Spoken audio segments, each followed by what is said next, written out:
Washington, D.C. We've got a packed crowd. They are hungry for more Overwatch, so we will provide.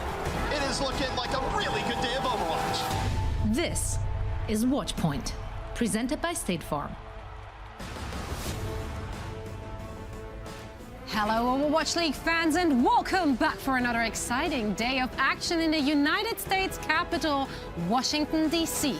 We're 30 minutes away from the start of our first match and this is the Watchpoint pre-show presented by State Farm. My name is Zoe and I'm once again joined by our experts. On the desk we have Sideshow, Costa and Hex filling in today because Johnny, unfortunately, Mr. Larson still feeling under the weather. Yeah, well, you know, they called me last night and they said, well, we need you to replace a tall, intelligent, attractive Swedish man. And I said, I might be part Swedish. That's all I really got. You're missing turtlenecks, though. You know, where's the turtleneck? But in all seriousness, I'm really happy to be here today. It is International Women's Day as well. We work with so many amazing women in the Overwatch League and in Blizzard, but especially Zoe. I've worked with you for years, and it's been an honor and an absolute pleasure, a privilege, everything. Happy International Women's Day. Thank you, guys. I didn't expect that. That threw me off. These smell very nice. Thank you, everyone. Also, thanks to every woman who's not in front of the camera and who's helping to make all of this happen. And that's a lot of them. And of course, also all the guys supporting us in our endeavors. Yeah, happy International Women's Day to everyone out got there. You invisible flowers. Whoa! They come in brown and they're beautiful. Well, tonight on the Watchpoint post show, we actually will be doing the thing again. Yeah, that's right. The hero pool drawing is going to happen here right on the desk once more. And here we have the heroes eligible for the pool, and they have to have a usage rate of 10% or above in the past 2 weeks. Reinhardt, Moira, McCree, as well as Widowmaker will be back in the rotation for week 6, so we can't draw them again. And here is where we stand currently with the last week and yesterday combined. So taking a look at these eligible heroes, is there anything standing out for you particularly, Sideshow? I mean, there's many more heroes being played over the last 2 weeks than there were previously, right? There's a lot more tanks in there. The DPS options, tons and tons of things being played, including little bits of Zen at the bottom. And all of those are going to rise too, because things like the Reinhardt can't be played anymore. So those rates are going to drop, and there's just going to be so many more things in the hero pools. Yeah. So there's many more options of ways that we can go next week. And we have so many different comps being played, and we see 3 new teams that we haven't seen played yet. So I think we're going to see a lot more things rise up as well. Unfortunately, Zen is the pool. I really hope Zen doesn't get banned. I'm drawing the support today, so if I draw that, I'm going to be super bummed. But, you know, it's interesting to see which way it's going to go, because as you said, so many more characters in the pool. Dive, we hardly knew Eva and Winston are going to be up for, you know, being knocked out. But I'm just happy that McCree and Widow are going to be back. It means I don't have to see the tragedy of people trying to play Ashe. I mean, to be fair, the team who picked Ashe also won. That's true. Ashe has a 100% win rate. 100% win rate as of right now. Facts mean nothing here. 100% team fight loss, though, as well. They won the map, not the fight. Yeah, but it's the overall win which really counts here. That's what I'm grasping. Your negativity to Bob right now, okay? Yeah, exactly. Thank you for absolutely nothing. So, anyway, we have a stacked card for you today. Lots of matches coming up, so let's actually take a look at the schedule. We have NYXL taking on Rollstar, Corey, and the Justice in front of their home crowd. Now, in our third match of the day, we have the Uprising facing a tough Atlanta Reign squad. And kicking things off is a hopefully great matchup. We will see as the Eternal look to bounce back against Carpe and the undefeated Fusion. After looking very strong to start this season, we did praise them a lot, but Paris, they really seemed to struggle yesterday, looking at the hero pools. Yeah, so if we're looking at their starting 6, what do you guys expect from Paris? What changes can they even make overnight? Well, they've already made some big changes, honestly. Ben Best has been evicted. He is no longer on the Winston duty.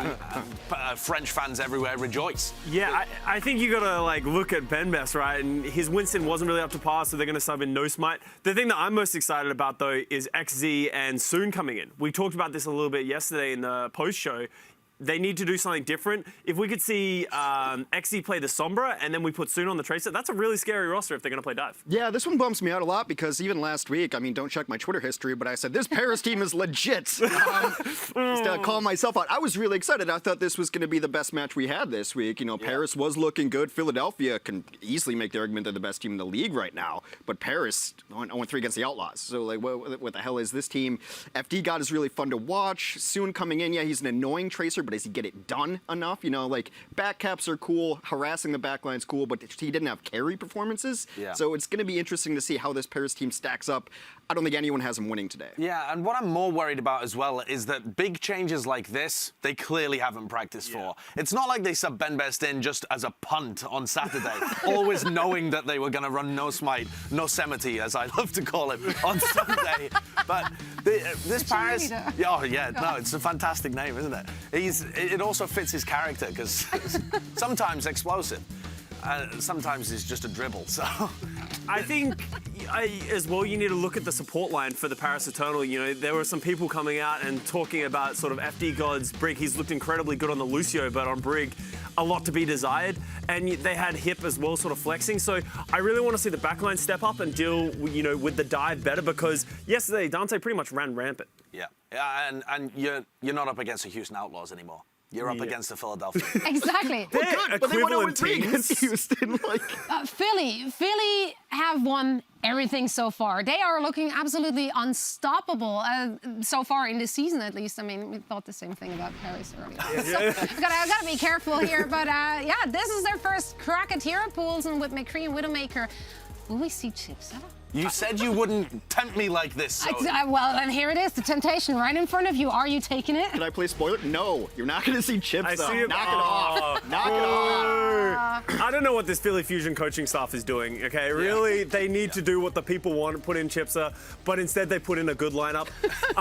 They're breaking the rules. They're putting 3 DPS in. The interesting thing you have to look at that is EQO playing support. You know, anyone that looks at that is obviously being EQO was in Brig Jail last year in the GOAT, so I assume he's coming back into this roster to play Brig in this new meta. Yeah, that's the thing that makes the most sense. But what's interesting as well is that with EQO playing the Brigitte, they're going to be relying on Carpe and Ivy to play the DPS kind of stuff. And EQO's a great caller, and I think that he's going to be great from the backline playing Brig. We've seen, like, Rascal fill out that role on the Batiste. And the Brig, even though he's supposed to be a DPS player for the Shock previously as well. But I was expecting them actually to run Carpe and Hisu, because they have so many options, this team, on DPS. I think they have 5 different DPS I don't think players. Hisu's of age yet. I think he's not until March 25th, I believe, if my memory serves me correct. That He solves remembers it. the birthday of every solves single it. player. Of every single player. Ask me. Sparkle. May 30th. We don't know if it's true or not. It is actually right, Is it because it's really? the day before the cutoff. If his birthday was on June 1st, he wouldn't be able to play in. But someone did his homework. You're going to move up in this world. Yeah. Really quickly. Very proud. If it's all about birthdays, then I'm going to do great. Scott Birthday Kennedy. I think we just saw a new, Cust is over. It's new Birthday Cake Kennedy. I'll tell you who else I want. I want Sado. Oh, I know Sado. you're all sick of hearing me say No, it. I'm actually with you on this, and I didn't want to be at the beginning of the year, and I saw all your stupid videos about it being wrong, but this team has gone from being Carpe and EQO, being the carries last year, and trying to get to this is Sado and Alarm. I mean, I can't talk about Alarm enough. I still have him as Rookie of the Year. I want to keep mentioning that because I think I'm dead right.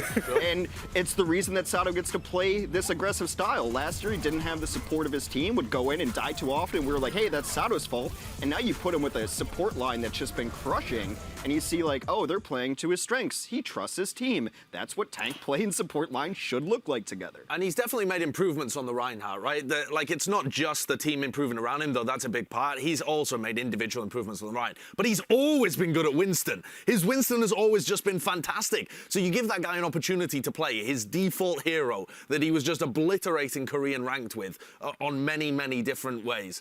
He's going to perform. He used to force it, though, and lose maps for Philly. Like, he would play Winston in spots where, like, you just can't play it. Still very entertaining. You can play it everywhere. Still very still fun to entertaining. watch. Well, it's definitely a daunting task for the Paris Eternal to, go up against the still undefeated Philly squad. Now, our second match of the day features New York taking on Corey, Stratus, and the rest of the Justice, who won yesterday in front of their home crowd. However, beating NYXL is going to be a really tough challenge for them, I dare say. Hero pools definitely might. That makes a lot lot of sense. Well, I would say they would favor New York Excelsior because New York Excelsior, they have a history of being very versatile, especially in their DPS department. We have jack of all trades and master of some as well in that squad. So, yeah, Sideshow, what do you think we're going to see from the New York? Who will be fielded most of all? I think Sabiobi's a lock, right? Anytime you can play this guy, you should be playing him because he provides all of this leadership for the team, as well as being legitimately probably the best tracer in the world. Legitimately, probably. We're really backpedaling. There's with it. definitely maybe backpedaling going on right now. He is definitely a top 3 tracer in the world, probably the #1 tracer in the world, though Striker and, you know, people like Sinatra might disagree. But, yeah, this guy's phenomenal. I would like to see them play with Sabiobi and Nene. I think that would be an unbelievable Tracer Sombra line, with actually Sabiobi picking up the Sombra. I could also see them playing with Libero because he's super flexible. Yeah. Who are you if he has an opportunity to pull out the Pharah or the Genji or something like that? They've got a wealth of people that they can field here, and they all benefit massively from hero pools. Just briefly before you talk about something interesting and actually well thought out. Sabiobi's Sombra is my favorite Sombra I've ever seen in the world because he just eats in translocators all the time. just bombs it across the map, EMP. And I thought it was going to be a mind game last year, and he just did it 10 times in a row. It's the yeet Sombra. Go ahead, be smart. All right, what I was going to talk about, but that is very entertaining, is the Jonak and Animo support line. Okay, this is a support line that is actually incredibly flexible, but we haven't really seen it from them. But we actually are going into a meta where we might come back and see the Jonak Zen, because we are seeing a lot of the Brig Zen be played in this meta. So I want to see Jonak go back on the Zen and just bully Tracers like he did all throughout 2018. So you can see his stats here on the screen. He's just across the board in terms of on Zenyatta, Final Blaze first of all time. He's just been an incredible player across the board, and now we're finally getting to see him go on to his signature hero, even though he's just incredible at everything else as well. Yeah, he's an unbelievable player, but Zen is really where everybody started taking note of him. I mean, he comes into the league as a rookie in 2018 and just slaps people around. It was outrageous. Everyone was a rookie in 2018. Sure, but he was... No, I know what you're saying. He was an actual rookie. Yeah, like he was one of the monster. only real rookies in 2018 because he'd come fresh out of rank and just demolished everyone. So you could just tell that this guy was outrageously good at just his raw mechanics right off the bat. And he's only continued to improve playing alongside NYXL. I mean, despite the roll-lock, NYXL is dropping 3 DPS in their match with the Jonak on Sen. Yeah. It's not really fair, is it now? The hosting team, Washington Justice, they are fired up and ready to go, and they are looking for a repeat performance from yesterday when they did manage to take down the Boston Uprising. We did see Stratos, Roar, AimGod, and the rest of the squad really step it up this time around, but now they are up against a completely different beast with the NYXL. Sideshow, what is the key to victory for the Justice? It's got to be Corey, right? The entire team is built around him and having great performances come out from him, superstar-level performances. The Tracer isn't something that he's ever been able to really test himself against the best in the world because he was playing in contenders while we had this big Tracer meta in 2018. So now, Corey, it's your time to step up. You are going up against Sabiobi today, in all likelihood. That's the hardest task you will ever have. Yeah. But he really has to deliver today. And this is where we get to see if Corey's for real on a range of heroes or just specifics, right? Because Tracer it's not just about your raw aim and your mechanics. There's so much about your positioning and your timing and when you take the flanks and how you're supported by your team. So that's where we get to see if Corey's the real deal at the absolute highest level on this hero as well. The good thing, though, is that the pressure is not on their shoulders, right? Because people do pick NYXL as a favorite, so hopefully that alleviates some of the pressure on the Justice back and they can just perform. Coming up next, will Baby Bay and the Atlanta Reign live up to their hype?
Our third and final match of the day will be Boston taking on the Atlanta Reign. Now, Boston is coming off a tough loss yesterday. Jerry and the Uprising won their first map, but you know, then it kind of just dropped from there.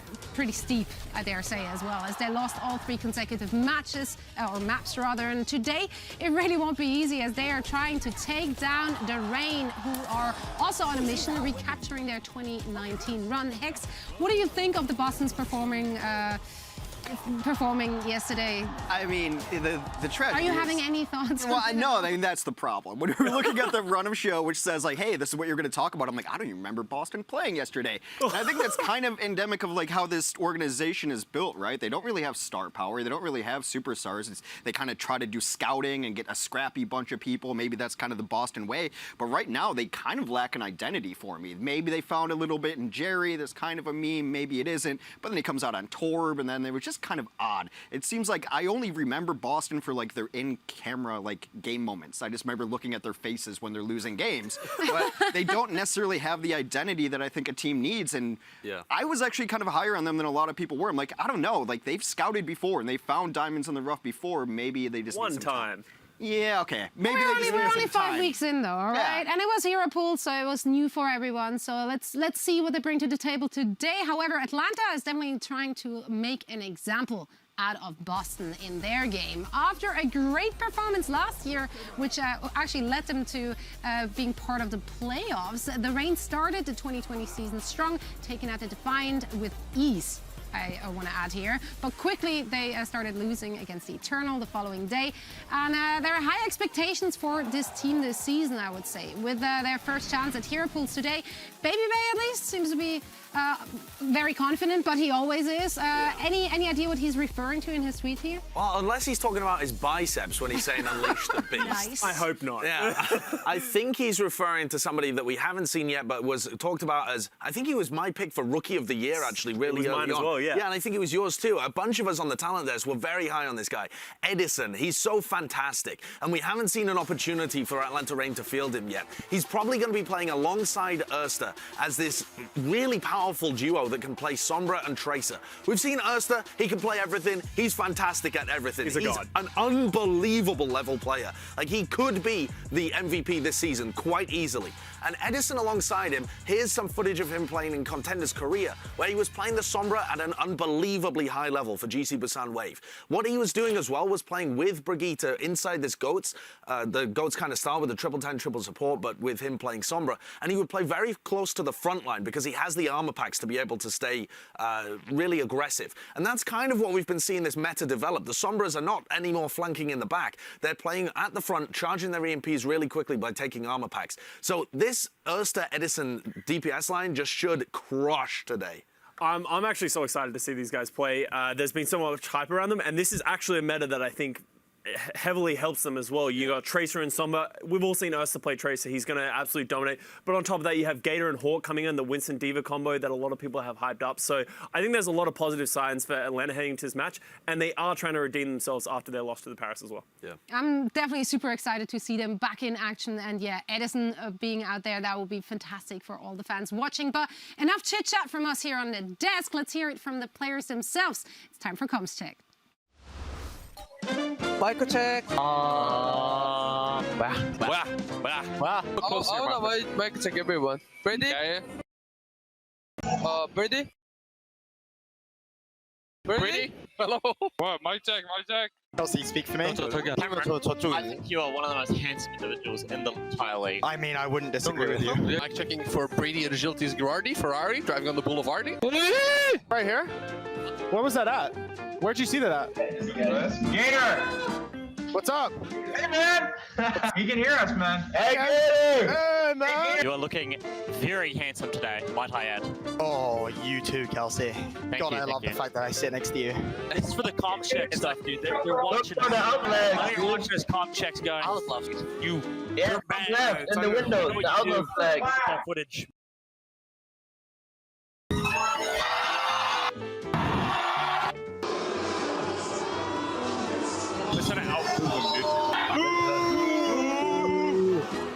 Popular.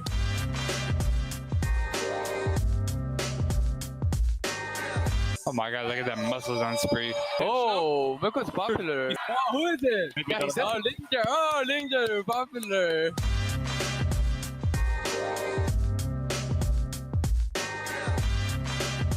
Oh, we even have cup holders these days. Wow. I avoided Tahi as teammate by accident. Lixer will no longer be matched on your team for 7 days.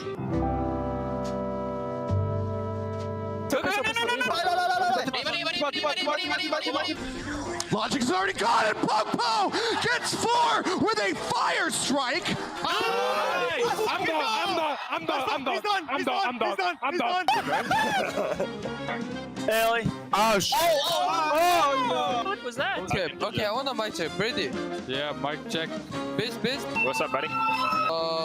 Oyster? What? Erster, wrong server, buddy. Erster, mic check. Oyster, mic check? Man, hey guys, it's Dogman here. Smash the subscribe button, hit the like. The Overwatch League is filled with flashy plays and team-ups, but, you know, not everything is a highlight reel. Sometimes you have the occasional head-scratcher in there, and you just hate to see it. You certainly do, so here we go. This is my segment that I came up with all on my own many, many moons ago. And you hate to see it. The May has just been unleashed once again this year. Thanks, Mr. X, because we had an opportunity to see flashy play from the McCrees, from the Widowmakers. And to be fair, we have seen a little bit of dive. But also, Yaki and Color X have been out here terrorizing people on the May, headshotting them from long range. It's unbelievable. The scenes. Evil May still out there. Don't worry, I'll put a stop to it. But that's been, you hate to see it. My segment, everybody. What are you doing? Doing my segment.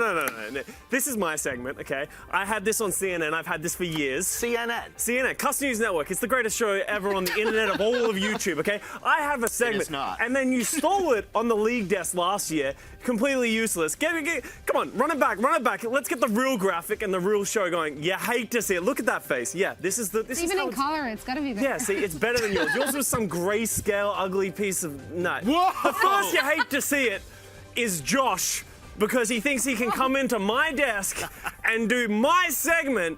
Absolutely not, okay? Let's run the next you hate to see it. I want to just be quiet, okay, for the rest of the segment, okay?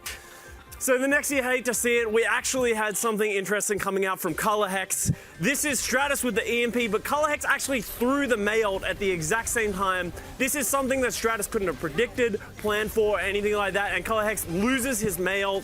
That's like the worst feeling ever. I know we've all played May at some point. It was a terrible time. I don't like to admit it, but I have played May and I have had it ruined by a Sombra EMP. So yeah, absolutely hate to see it for Color Hex and Stratus. You're the luckiest person out there. So I'm not sure you do it as well as me. I definitely do it a million times better than you, okay? I've got one. I'm not supposed to be in this segment, but I've got one. Mom and Dad, stop fighting. You hate to see it. It's going to be okay, Hex, okay? We're going to make it through it. It is. You take your son to work day. We brought him along, you know, reinforce. He's back at home. You hate to see it. Yeah, I love to see it though. So we are getting ready for our opening match. How many segments? What kind of every segment, because that's not how it works. But we are getting ready for our opening match of the day over in Washington D.C. So coming up next, we have our quote-unquote expert predictions. Sort of.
We're back again, and that means it is now time for our predictions. Let's take a look at who picked who today. I'm sure it's going to be... I feel like it's not going to be many surprises. Nice. Okay, yeah, Wow. okay, sweet. I mean, it is aesthetically pleasing. I do feel nice about it. It does. It does feel good. Makes me feel grounded and settled. But is there any upset potential whatsoever in any of those matches? Saito, you're one for upsets. Yesterday, you almost predicted the Outlaws, almost-ish. Yeah, I mean, yeah, nearly. But I don't think there's another team like that we've currently got out here, because the teams that we are predicting to win, we've got as like 3 of the top 5 teams at the moment, and teams that we expect to be kind of pushing for podium finishes later on in the season.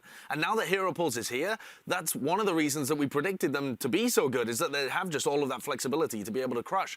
I mean, maybe you'd look at Atlanta as a bit weaker because they lost to Paris earlier on and they're still figuring things out. But they're going up against Boston, so... Oddly enough, I think the biggest potential is maybe Philadelphia, because Philadelphia can sleep on a team. We're 5-0, whatever, it's just Paris, and kind of put in a lackluster performance. I've seen some of their players put in lackluster performances throughout the years, and also I think that XE has that potential to just carry a squad. Didn't you listen to EQO's post-game interview? Didn't he say they used to play down on opponents, but well, no more? That's been their MO for 2 years. They will play up to you and they will play down to you. Philadelphia's always done that. Reformed gamers. I feel like you might be on the right kind of idea there, though, because I could see a world in which Paris beats Philadelphia if EQO forgets that he's supposed to be playing support and he just tries to pick DPS, but he's not allowed, and then they end up playing 5v6. I could see that actually happening. Or he could just go DPS Brig and just swing his mace in the back line, just going for it. Not an awful idea, to be honest. That might actually work. It's not as work. powerful as it used to be. That mace to the face. Well, we're going to see some maces to them faces for sure. I don't know, that's the only thing which came to my mind as I'm trying to wrap up this show. This has been the Watchpoint pre-show presented by State Farm, and now we're heading back over to Washington, D.C. for the first match of the day.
scent of change stirs in the air. Spring is fresh on the horizon. With it comes a chance for renewal. A chance for new heroes to blossom. What up, DC? Welcome to the Washington Justice homestand here for the Overwatch League.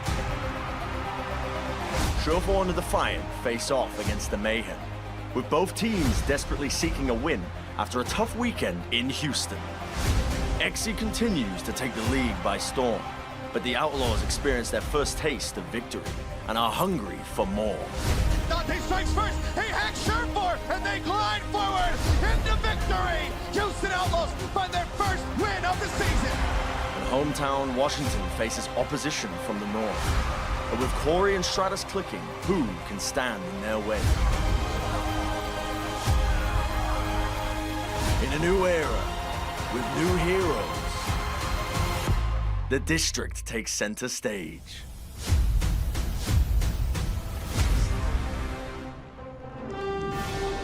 It is day 2 here in the nation's capital. Day 1, of course, a day of very decisive Overwatch as hero pools entered the fray. I'm CP here with Jake, and I gotta say, I'm excited to see what the teams have for us here today. Definitely, we've got some great matchups today, further discovering how these teams react and adapt to the hero pools, to what they have available. I think this is really going to show how these teams perform under pressure, and especially how they can adapt quickly to changing circumstances. It's going to be very interesting, but of course the schedule here today do have some new teams that did not play yesterday. That's right, it's the Paris Eternal kicking things off against the Fusion. Later in the day, it's the New York Excelsior versus the hometown Washington Justice. That's right, middle of the day. And then we're ending things with the Uprising versus the Ray. Definitely a lot of great matches, but I gotta say I am so excited for this first match. You know, looking at the weekend coming into it, I would have called this the match of the week. So both these teams going to be very interesting to see on the new meta. Of course, Justice fans do have something to be happy about. You look at the results from yesterday. That's right, they were able to get their first win in their home turf. Big moment here. Of course, the Florida Mayhem taking down the Defiant, and the Outlaws, perhaps the shock of the day. Hero pools working out so well for them as they were able to take down what many people thought was the incredible overdog in the Paris Eternal. Well, let's take a look at those hero pools and see what these teams had to be working with today. Of course, we've got Widow and McCree rotating out in the damage role, Ryan out in the pool for tank, and Amora for the support. This is a lot of heroes from that core tanky composition that we saw earlier on in the Overwatch League, pushing a lot of teams to a dive style, staying mobile, surrounding the enemy on the map. It's been a really good phenomenon right now for teams that like to run dive, like the Outlaws. A little bit tougher for teams that have been reliant on their single-shot hit-scan gods. For Paris, NYXL, a very strong part of their team, and they couldn't quite use him in the way that they were used to earlier in the season.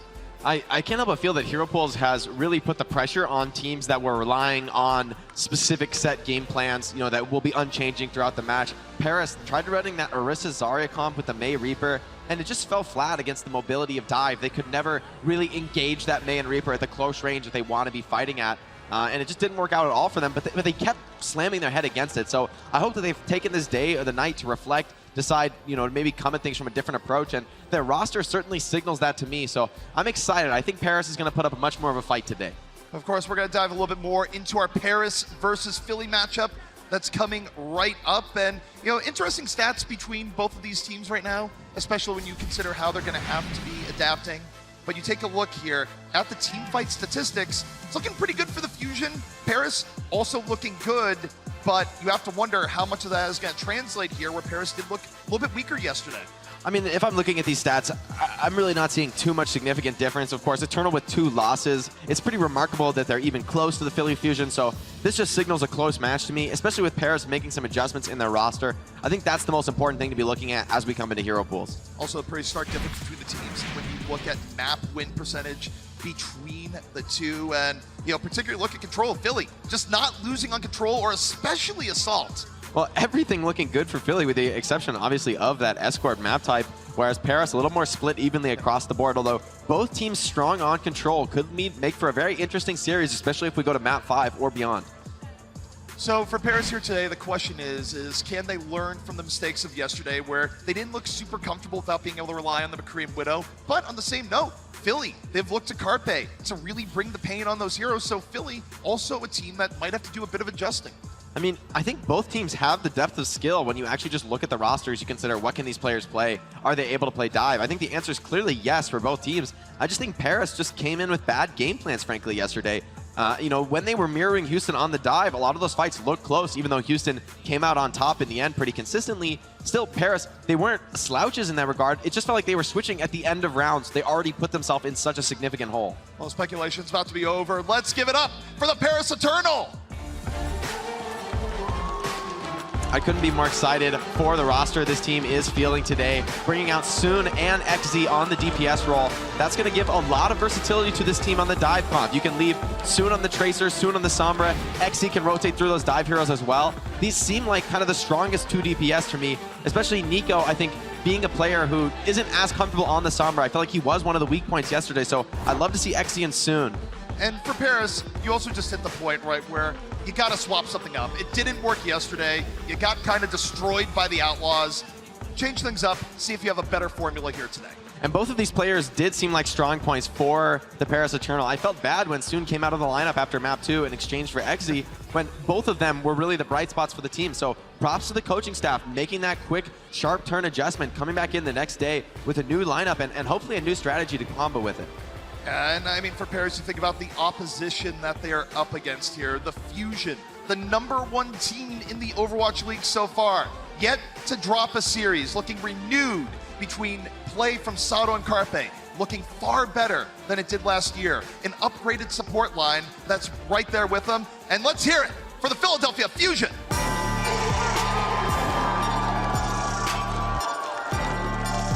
Philly, such an exciting roster to watch and to see play here in the Overwatch League. Lots of great stuff coming out for them, especially now to see Eco coming out on the support line. EQO playing so much for Gita in the last season.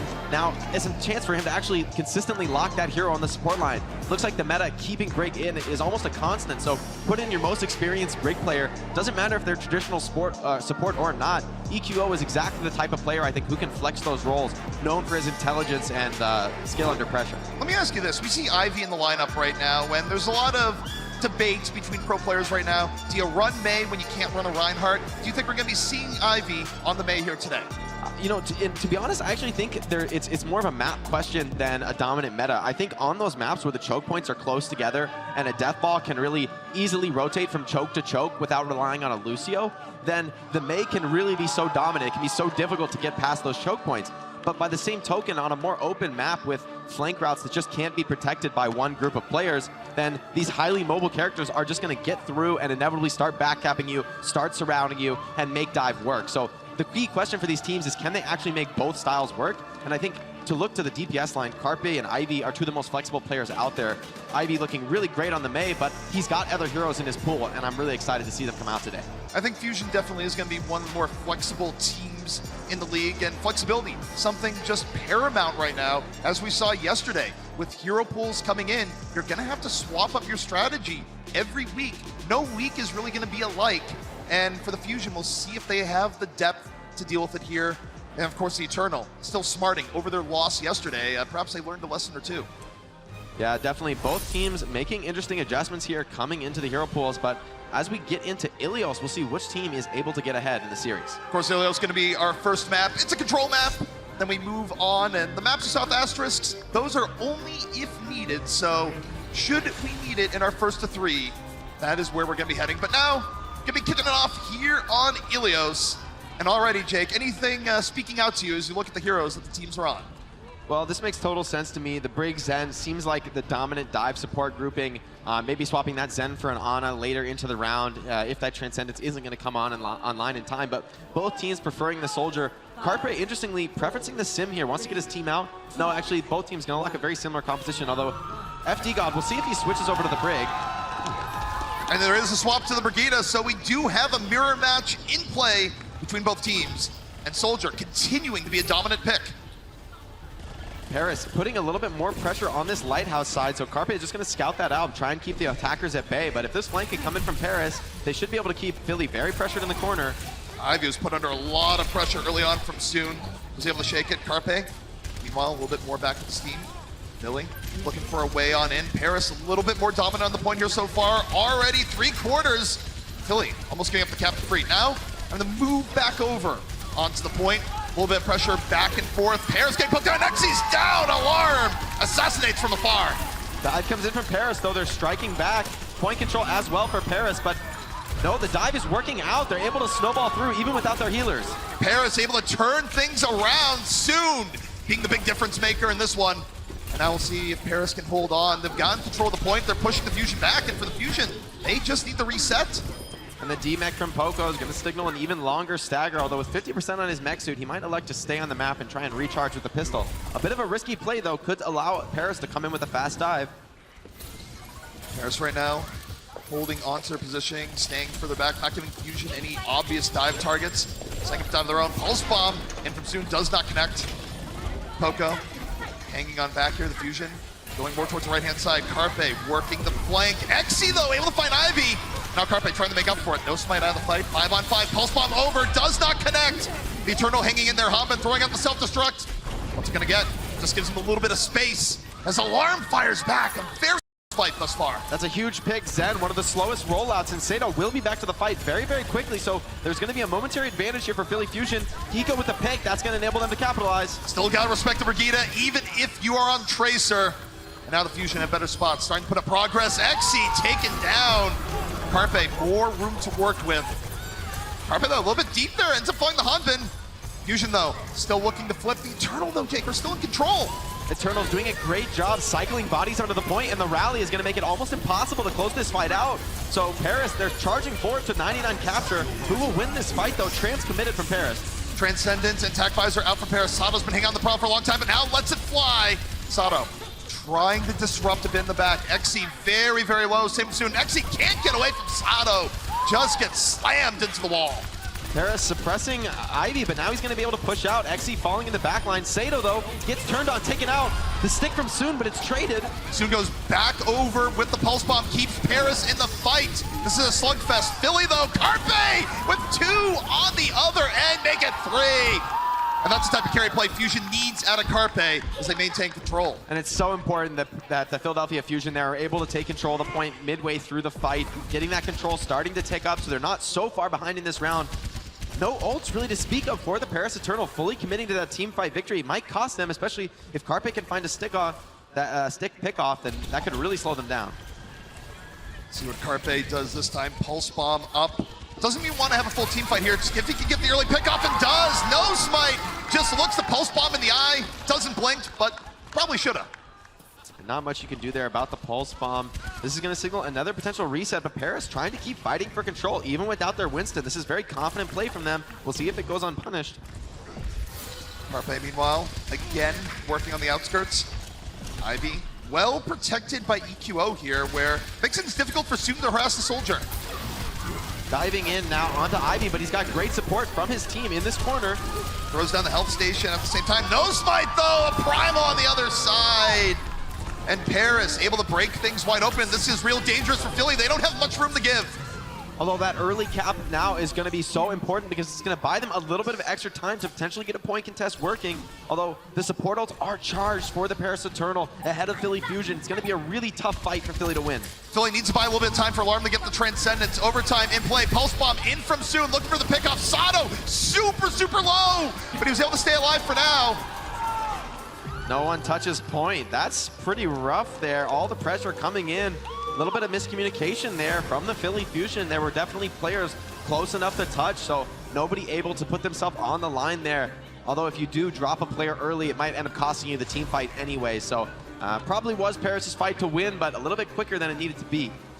I think the problem that Philly had there is that Philly just got into a bit of a hole. And, you know, Jake, when you get that far behind in a control map, what goes through your head on how you have to play to bring that all the way back? You need to be making some big plays, right? Like if you just play the ultimate economy game, eventually it's going to swing back in the other team's favor. They will take control. So props to Paris for playing that long game. Philly, they were looking for the big plays, but just caught off and punished a little bit too often. See if Philadelphia can rebound here as we move into the ruins. Tracer still in play for both sides. And Soon, been looking pretty good today. Another full dive mirror, but this time it's Philly's turn to potentially get this around. This fight on the flank is so important. Whichever Tracer asserts dominance will have freedom to charge the back line. Smite got isolated. Discord, Orb, and down. Ivy on the cleanup from afar. And now Carpe just going to have all the space to himself, looking for the Tracer one-on-one. And it's not particularly even, given he has the armor. He's got the armor, but Soon keeping this fight very interesting, very close. Carpe right now versus Soon. Of course, while this is all going on, Philly was able to get the point, and that's the exclamation mark. Little bit of style, so important to assert dominance in the Tracer 1v1. If you force the other Tracer to run away or to recall, even if you can't get the pick off, it's going to signal a big opening for you to come in and hunt those vulnerable backliners. So the Fusion end up with first control this time around. Paris looking for their way in, not doing anything crazy on the intro. Carpe working on the flank. Sato gets pretty low to start things off. Smite finding himself focused once more. Both Winston's under pretty heavy fire, and Ivy gets caught Soon. Was able to get to the back, aided by the Zen. And now Paris working the man advantage and a big poke advantage here, Jake, but Smite's down. Carpe trying to turn this around, but it might be too late. Carpe does commit. Sato finds another. This is a tough fight, but they're keeping it interesting. Trance and Primal committed from Philly Fusion. They don't want to give up control. Both teams going back and forth. Soon the pillar here for Paris. Soki so far almost gets cut down by Alarm. Alarm firing at him, forcing him back. But it just opens up opportunities for FD God and Hanbin to go into Philly. And Paris end up with retake. They do retake, but that's a nice commitment from the Philadelphia Fusion, getting a lot more time on point, and it takes a few more ultimates out of the Paris Eternal to re-secure control. Although tank ult advantage to the Paris Eternal is going to give them a big initiation advantage. If anyone gets caught in a corner with no Spite's Primal, they're certainly going to fall. Is this an area we can go for just a raw Diva Bomb if you see the right opportunity? I think the Diva Bomb is really more of a remech utility ultimate in this sort of meta. It's too easy for these mobile characters to dodge the bomb. You're most likely going to put your body on the line and just use that ultimate to remech, get back in the suit. And then working with the extra life, in a sense. Paris fighting the time. Smite though thinks it's time to go. Dives on in, has the Primal. Getting very, very low. Healed back up. Ivy taken down. Soon taking well advantage. And Smite now. A little bit disruption at the very end. And, I'm not even sure you need to use the Primal there at the end. Maybe not, but he is going to get some late cleanup staggers with it, so it will pay some dividends. EQO going to fall so late, and that's going to allow Paris Eternal to get ahead on this capture point. So Paris, a well-executed dive, going to give them the progress advantage. Philly, now in a dangerous spot. If they don't win this round, the map is over. Carpe needs to find something so desperately with the Pulse Bomb. It's very hard to use any of those aggressively. That's actually so good for the Paris Eternal. Of course, Soon's going to be able to get back to the point even quicker, and it gives Exy such a big poke advantage now, Jake. Yeah, no one really able to contest this Soldier and Zen duo at long range. Paris gonna have total map control and cruising up towards 99%. Philly Fusion might fall here in map 1. The Paris Eternal looking so clean with this new roster. The pick off by Soon essentially costing the Fusion a full fight. 83-55. Last opportunity now for the Fusion to turn this one around. And map is just in full control for the Paris Eternal. They can set up wherever they want. What are you gonna do if you're the Philly Fusion? Well, first off, dodge the bomb. It's heading right at you. Hanbin making some space with that. Exy using the attack visor, but guess what? Carpe, he knows his team is in danger. He's taking out Smite. He's looking for a little bit more. The Pulse Bomb is up.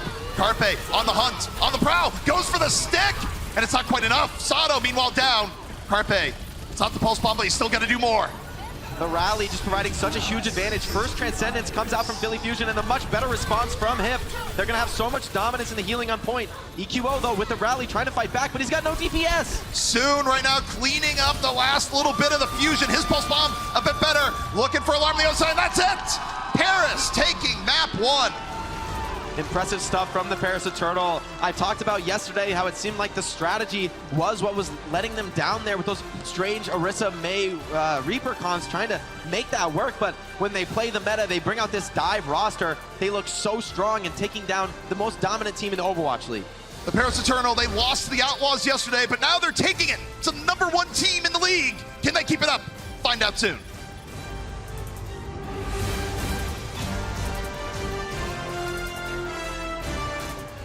Coca-Cola is the official refreshment of the Overwatch League.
just when it looked like Philly were going to have to turn tail, instead, they turn up the heat. Shadow comes down. 5-man, I do believe, from Sato. Either way, it was a big one. That'll be the cleanup coming through as the Fusion will not halt. Find a wall or a shield because there's no escaping his diva bombs. Here comes your self-destruct specialist. Poco!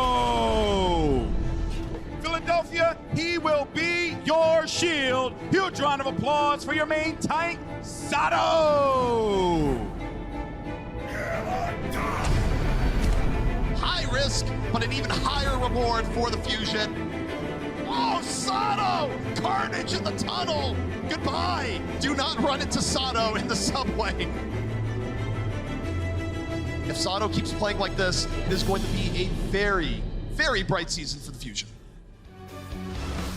Hero pools are changing a whole lot here in the Overwatch League, and one thing that just changed, Fusion undefeated on Control, no longer. Shattering a perfect record, and now the Fusion, they have to go to a map type on which they have a 25% win rate, despite being 5-0 in match victories. This is an opportunity for Paris to build some insane momentum, but with the hero pools, it could also be an opportunity for Philly to turn things around on Escort. Yeah, I mean, right now it is a little bit chaotic, but you know what, Poco, he was really confident coming into today, you know, really embracing the meme that we saw coming in from Dream. And you know what? I'm not sure it will really work out that way for the Fusion right now unless they can find some life that they did not back on map 1. It's early in the series, but with how dominant the dive mirror looked for Paris Eternal, Poco maybe going to be regretting this sort of confidence pride, maybe coming before the fall in this case. Yeah, it's always one of those risky things where, you know, you talk the talk, you want to walk the walk. And right now, Philly might be stumbling a little bit, but it's only map 1. We've seen plenty of series in the Overwatch League where you win on Control, and then things go terribly wrong as you move on to the next few maps. And this is a real test for Philly. You know, they lost map 1, but they have a moment now to reflect what went wrong. Was it our strategy? In that case, they're mirroring pretty much the whole time, so you have to look to the execution. Strategically, it felt like Paris was doing a way better job taking the map control, getting those wider surrounds, the bigger concaves. Even with the first pick occasionally coming in for Philly Fusion, the dive from Paris Eternal was just more effective because they had a way better surround. Well, of course, we do have some substitutions in play here. That's right, Funny Astro back on and in, which to me seems like the Fusion may not be running Brig as I hit in the map 2. Well, I'm sure it's still available for Funny Astro, but bringing in EQO on Control is a reflection probably that you're playing Brig almost 100% of the time. As we come to Junkertown, there's all these wide open spaces, and remember, no more Widowmaker, so this might be an opportunity for a Lucio to come in, close those long gaps. Paris had a rough experience yesterday, really with knowing how they can't run Widow the same way they did before because you just can't run Widow. And now for the Fusion, a team that relied on Carpe to run the Widow, to dominate the sight lines, Carpe has to be more up close and personal on the Tracer. And, you know, even now that we see Funny Astro is on the Brig as well, this could be a reflection of the fact that it's very hard to swap main support. It's a role where even if your other player might be more experienced on the Brig as a particular hero, your main support is often your in-game leader, often deciding who's committing ultimates and when. So to actually change that for one match might be a really difficult adjustment to make. So Philly, just going back to what's been their most successful roster so far. What do you think of the Hanzo pick from XE here? They get a little bit more long range. It's too soon to tell if he's going to commit or just use this as a poking play, but he will be a very vulnerable dive target if the Fusion can catch him out, perhaps with a Discord Orb. I think for XE it means that you got to make your shots count. Can be effective, but a little bit harder, especially now Hanzo's arrows don't go quite as quick.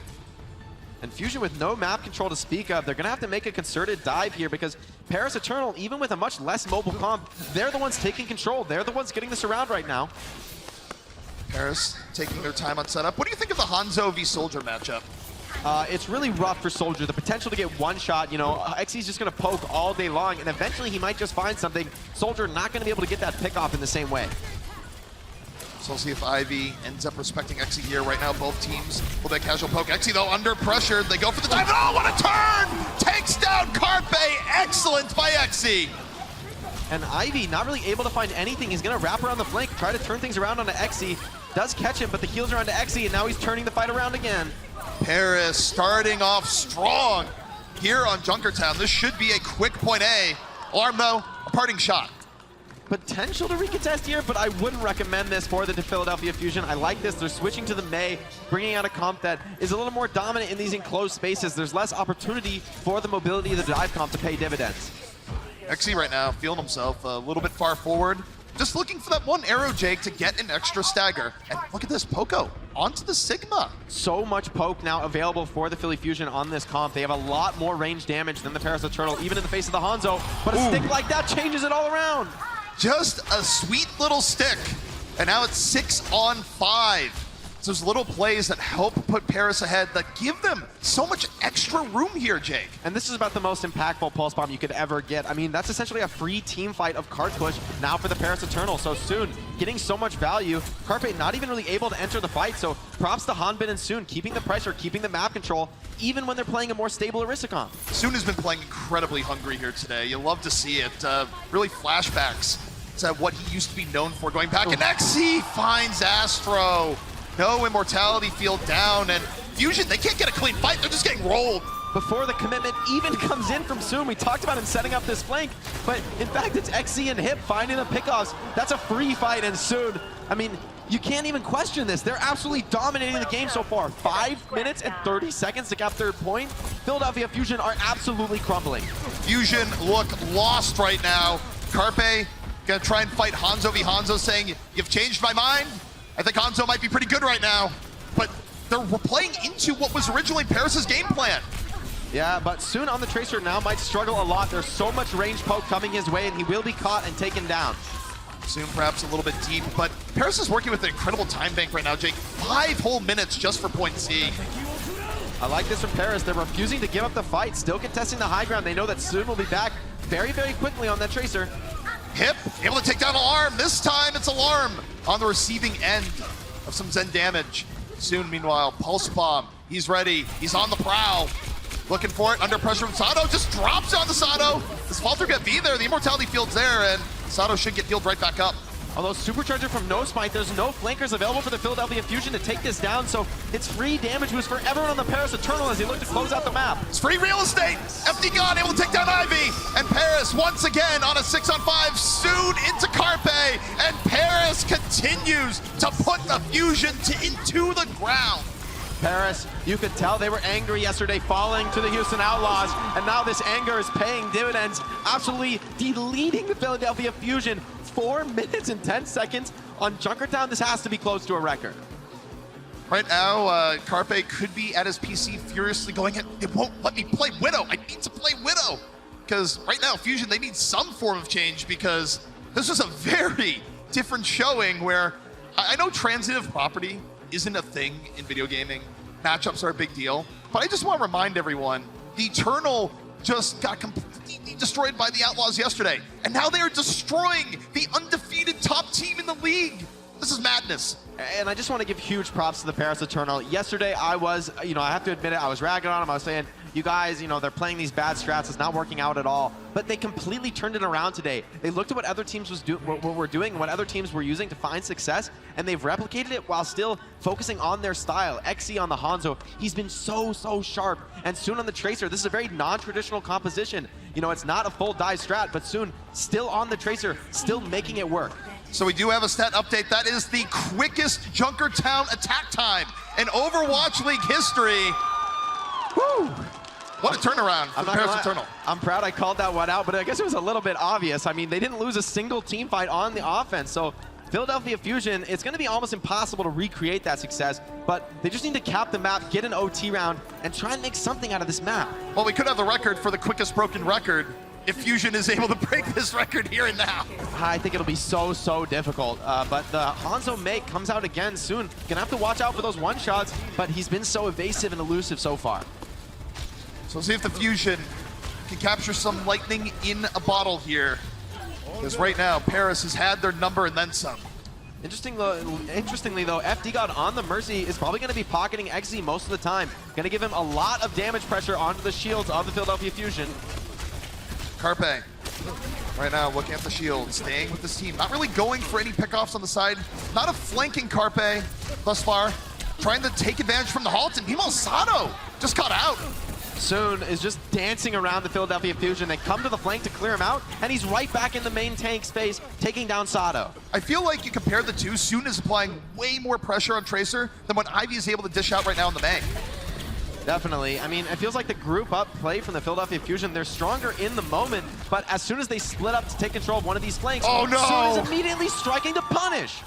Carpe just got thrown into the dumpster. Oh, Ivy, that's exactly what he needed to do, and that death is going to be too far out. No chance for a res, so Philly Fusion, this is their moment to break through. Well, right now it's a 5-on-5. They're just going to have to wait for Carpe to get on back, but Eternal, they are giving up a little bit of ground here. Ivy at 88%, getting real close to Blizzard. Moving forward, Dragon Strike from Exi, trying to split off the Fusion, buy some time as soon as they get back in. And the Fusion right now, do they wait for the Immortality Field again? Well, they have the Amplification Matrix, so this could blow through the shields very, very quickly from the Paris Eternal. Soon's back into the fray. Pulse Bomb, looking for a target. Who's it gonna be? Nothing but Alarm! Alarm taken on down. Now the Zen out of the way. Exi, more room to work with. Over the top, Carpe down. And Soon has been a monster today. The most important ults are committed from the Philly Fusion, and they get nothing out of them. This is starting to look very grim. We might be going to a very quick map 3. Could go from the most impressive attack we've ever seen on the map to a first point hold. There's nothing to say about that other than Fusion is getting dominated. And it just feels like Soon's distraction value is so high here. You see everyone's looking at him and Hip with the huge right click to take down Carpe once again. Soon, flying pressure to May. Oh! Ivy with the quick turn takes Soon out of the fight. So it gives Fusion a little bit to work with here with Jake, but still, they gotta wait for Carpe. You know, it's trading these pickoffs that's gonna play towards Soon. He's so fast on the Tracer, quick on the respawn. Exi with the other turn kill. Can Philly even commit on this fight? It seems so risky. Alarm has been peeking a lot and getting punished. Exi with 2, and now they're gonna invest in Transcendence and roll right over. A little bit of an overinvestment, really, but Fusion, they're down to their final minute. You know, normally I would have thought as the Baptiste is the stronger choice in this compositional mirror, giving you that shield pressure advantage, but Exi is making the most out of this damage boost. He's finding kill after kill. When you're gonna commit a Mercy to pocket your main DPS, they have to be producing, and Exi is giving his team more than they could possibly expect. This has been wild. Exi showing dominance on the Hanzo, giving Paris a very good long-range option, and I just feel Alarm, usually going for these long-range pickoffs, getting punished a lot right now. Exi just kind of outplaying on the Hanzo, using that pressure from Soon on the flank. Big Stick comes in on the tanks. Pulse Bomb over, deals with the Immortality Field, that's about it. Here comes Poco. Well, his bomb being the saving moment, it does take down No Smite. Fusion, a little bit of hope. Exi, Dragon Strike to the side, force out the Transcendence, but Fusion's still A-OK. Everyone still in the fight. And finally, mercifully, Fusion might be getting point A. That's a massive Diva Bomb from Poco to take out the opposing main tank while the Mercy is on the other side of the map. No opportunity for her to come in with the res. Fusion, they're finally capping, but almost in overtime here. How are they possibly going to replicate the Paris Eternal success? I think mathematically, I don't think they can at this point. Oh, certainly in any way, shape, or form. So at the very least, they can still set quick time and give themselves something to work with, but they basically have to be perfect from here on out.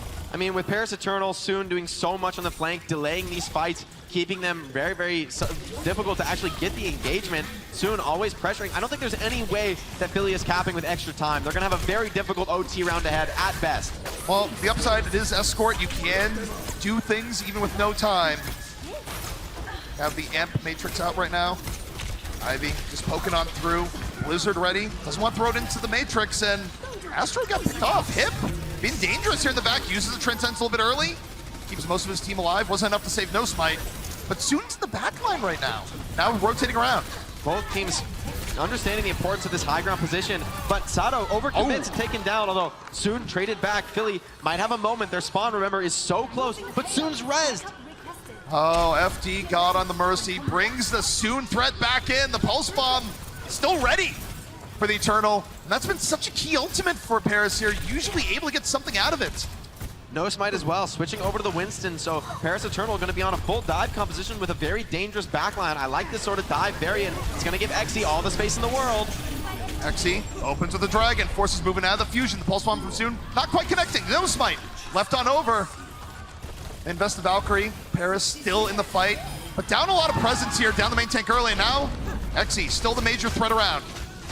Paris, though, it just feels like they're playing the stall game so efficiently here. We're looking at another OT finish at best, but somehow Paris turning this around, keeping that backline alive, and the constant pressure keeping Paris in this fight.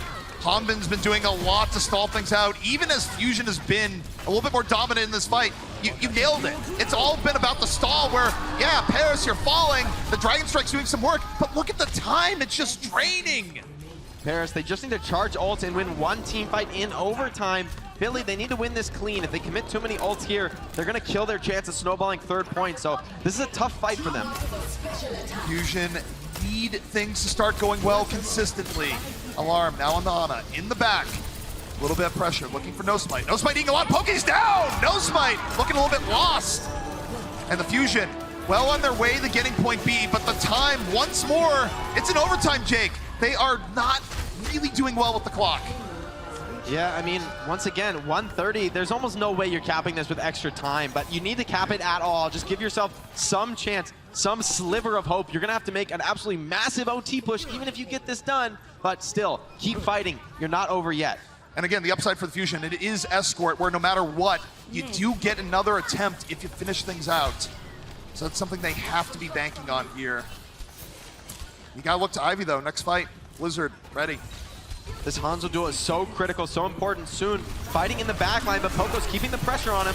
Ivy moving in, waiting for the time to drop the Blizzard. Paris all around, and Ivy right now doesn't see a good opportunity. Sato's down, and Paris just all around the Fusion. A great flank setup. And really, Fusion had no way of dealing with that. Fusion, they're trying to play as a stable core, give Carpe a position to fire from, but Paris, they're doing it in the exact opposite manner. Instead of staying grouped with Exi, they're taking all the map control, forcing Carpe to always turn around, always watching his back, and he's not able to output the damage that way. Exi, he's had so much success on other heroes so far. Now he's going to the Sombra for the late swap soon. Into the back, heavy pressure, dodges sleep dart, does not dodge the arrow. Carpe keeping the Fusion in it. At this point, this should be a free fight for the Philadelphia Fusion, and it needs to be exactly that. They need a few ults to get ready to close out this map. Exi, what do you think of the Sombra or the Hanzo now that it's one fight territory? I think he was trying to farm an EMP, but he might be regretting it now. It doesn't seem like he's going to have it online before the end of the game. Now with OT spawns, Hanbin, it's going to be a long time till he's back. One chance here for Paris to secure the map here. Fusion could keep themselves alive, even with a much lesser time bank. No Smite, slept early. Forces hip to drop a very early Transcendence. Ivy, Blizzard zoning things out. No Smite in danger, No Smite down. Fusion up 6 on 5, and their quest to stay alive. Alarm, well protected in the back. Fusion just prioritizing the payload. Hanbin under pressure, drops a bomb over, gets Carpe, deals with the carry of the Fusion. Poco dropping a bomb, looking for a little bit of room for the Fusion as they try and stay in this, but Eternal, they built the EMP, they drop it over, they hit 4, and is it gonna be enough? No Smite soon. They're diving over, they deal with Astro, but they haven't gotten anything else just yet. Alarm is still uncontested in the back, still putting out an absolute ton of heals here. So Philly, they're still in the fight, but soon when the post bomb can turn it. No, not enough just yet, but here comes Carpe back in the fight. He's on the Doomfist, takes down Zoon, and the Fusion still fighting tooth and nail. The respawn's over against them, the Eternal, they're right back out, and Sato and Carpe back over onto the point, just trying to stay alive. Both teams very much in this, but I think this spawn advantage is starting to overwhelm for Paris Eternal. They don't want to go to an OT round. They want to fight here and now and try and hold here on Junkertown. And then the Eternal, they've almost done, they get rid of Sato, they get rid of Carpe, and they take the map. The Eternal end up holding, and what was a whole lot of Junkertown dominance throughout. And now they're up 2-0 against the best team in the league. I mean, that attack round, that was just filthy. Paris Eternal just running all over the Philly Fusion. You know, this is a team that looked so confident going in, but gonna have to be questioning their confidence now.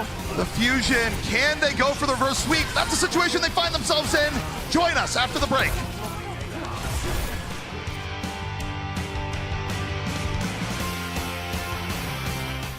The Overwatch League is brought to you by T-Mobile.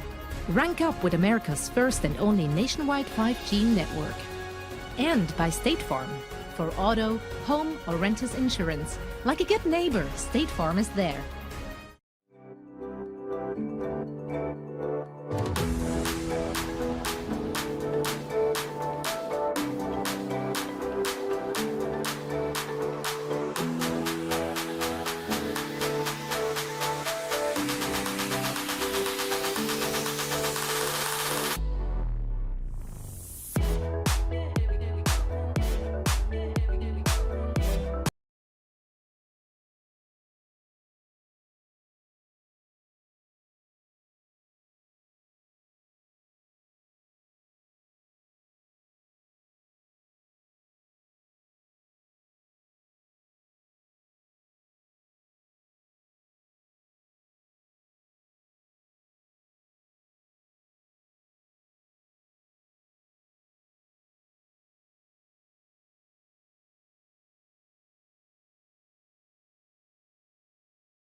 for anyone to look at Exi. And in this map on Hanzo, this is everything that I hate about Hanzo. He's just headshotting everybody, just always getting the first pick, just from a distance getting these picks. And I've just been so impressed with Exi. Right now, if I was to call it, Exi would be my Rookie of the Year.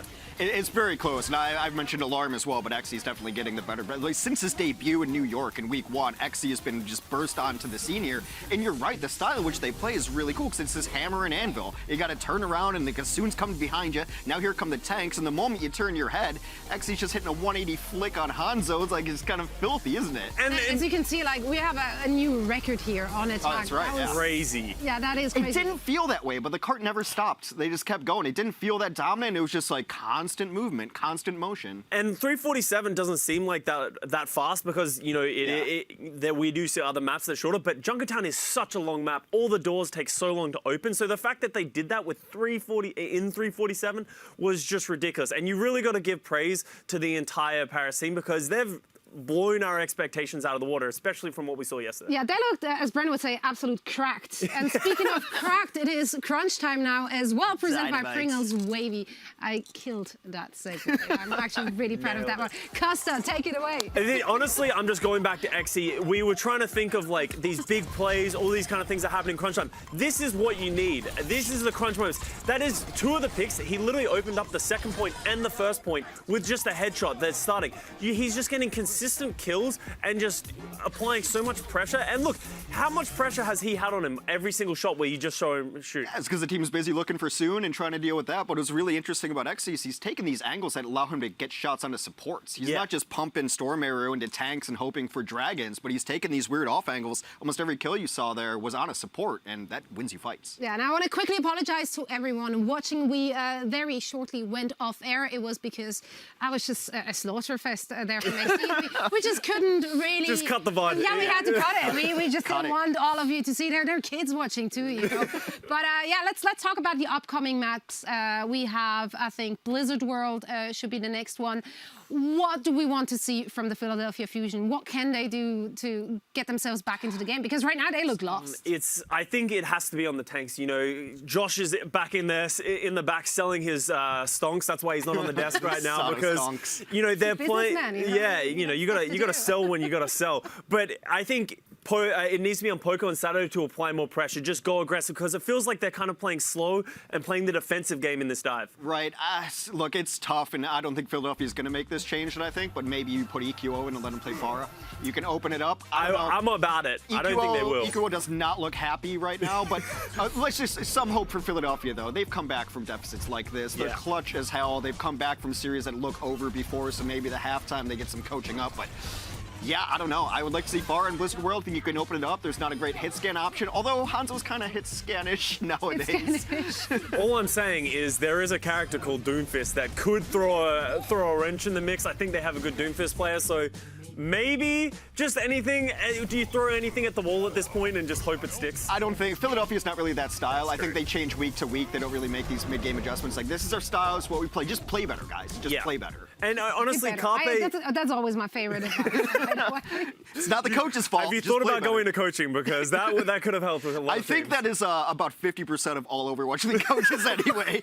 Guys just play better as they're back there just counting checks.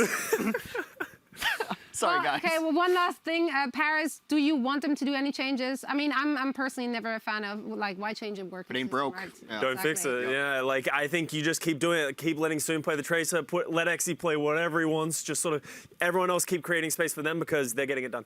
It absolutely looks fantastic for every Paris fan out there. The Overwatch League is brought to you by Pringles Wavy. Big crunch, big flavor. Versus the Philadelphia Fusion.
This is sure to be an exciting one. Oh, Sato! New faces here in the Overwatch League. And Digo does find the boot. Unbelievable. DPS stars collide. Exi is clicking heads, ripping people apart. It is time for battle. If Chaos is a ladder, right now the Fusion, they have fallen off that ladder and they hit their head on the way down. This has been a tough one for Fusion fans. And it's been Soon striking again and again, always at that back line, but I also want to highlight Hip on the Zenyatta. He's been looking like a DPS out here, bringing back memories of the Zenyatta of old, especially with the Mercy by his side. Something that propelled Jonak to success in Season 1. Hip looking like he wants to repeat that. Constant right-click pickoffs makes the biggest difference in the world when your Zen can take on that DPS mantle, especially when you're running a backliner like Tracer. You need your Zen to deal a little bit more frontline DPS. Hip's delivering. Paris has been delivering on all fronts, not only from Hip, but really across all positions. We haven't even talked about, but No Smite coming in has given them a strong Winston threat. Paris really learned from their mistakes yesterday against the Outlaws, and right now it's Fusion that has to deal with that lesson themselves. You have to respect the 180 turnaround we're seeing here from Paris. We'll see if Philly can provide a 180 turnaround of their own. So far, they just have no answers for the style Paris is bringing to bear. Well, for the Fusion, they are running out of time to find that answer. Blizzard World gonna be our next map. It could be our final map if the Paris Eternal take this one. And I have to say, it is not how I expected the undefeated season for the Fusion to potentially end. Yeah, it's looking a bit unceremonious at this point, but, you know, we've seen stranger things from the Philadelphia Fusion. They're a team that knows how to play with their back against the wall. Confidence in their roster, not going to bring out any changes here going into the final map. You know, Des talked a little bit about Doomfist, but I really don't think it makes any sense this patch. I think Doomfist is just completely stymied by the Tracer, by the Brig. These are heroes that dominate you one-on-one in the flank and just take all your space away. It's really rough to be playing the Doom. There's a gigantic red chipsa button in the Fusion coaching dugout, and they always have to ask, like, is it time? Do we do it? It's like, no. Even if we lose, it's not our darkest hour. Do not hit the button. Not yet. Saving that weapon for another day, it seems. Ivy on the high ground, going to be able to try and put out a lot of damage on this Soldier 76. So far, Paris just scouting. They want to see what the defense is bringing to bear before they make a committed decision on their composition. Eternal definitely feeling like the weight is off their shoulders right now. Taking some time here on this attack, Jake. About 25 seconds already gone just because of the swaps. This comp worked so well on Junkertown. I think it's going to be on Carpe and on Sato to get into the backline and attack this Zenyatta. That's the vulnerable point for the Paris Eternals composition. Soon right now is off on a secret mission. Far behind enemy lines, setting up the gank, and oh, Galarm already down! Both ends down, but that favors the attackers. Now let's see what Soon can do. Moving in, Ivy, his target, chasing him down. Once again, well, it's a Brigida in your face. You gotta check Soon just a little bit. The rest of Fusion diving in to the Eternal. And the first defense going the way of the Fusion. Fusion doing a great job keeping this fight in their own wheelhouse. They're the dive comp. They want to fight in these enclosed areas, catch off those vulnerable backliners, and even with a huge opener from XC, which, you know, is certainly beyond what you can expect from the Hanzo here, still the fight goes in favor of the Philadelphia Fusion. They're the more durable comp brawling in the close range areas. Still very close for the Eternal. If Soon was able to get a little bit of a better clip on an Ivy, could have been a different fight, especially with the early pickoff. XC, we'll see if he can find that arrow one more time. FD God giving a little bit more defensive utility to his team on the Brigida, but Sato doing a great job keeping his HP up, hiding in the flank. Carpe got really low for a second there, had the back out. Eternal right now taking positioning right near the point, forcing the Fusion back. Ivy and Poke on a real damage. Sato taken down! An ill-advised dive for Sato. Carpe winning the Tracer duel as Soon just lobs the pulse bomb up. Was hoping for something, didn't find it. 5-on-5. Very dangerous though. XC now free casting from the back line. Somebody's got to stop this man. He will take your head off. He's about to have dragons to boot. Over to the left, Carpe strikes. XC, is there a response? The dragon strike is ready. He sees a whole bunch of people there, drops the dragon. But I'm not sure it's really the best placed. Forces Fusion out, but it's not enough. Carpe and Sato back the other way. Hoppin though, looking to make a hero plate. Over pull. No, doesn't get what he's looking for. That's looking really rough. Gonna cause himself a major stagger here. Philly Fusion gonna let him take a long walk into the water. No, Ivy just picks up the ultimate charge. So far, it seems like Philly Fusion, they're coming alive here. Backs against the wall, and Carpe is the hero that the Philly Fusion were hoping for. Carpe has come up much larger here so far than he did on maps 1 and 2. Meanwhile, Soon's impact, a little bit muted. I don't think those two things are unrelated.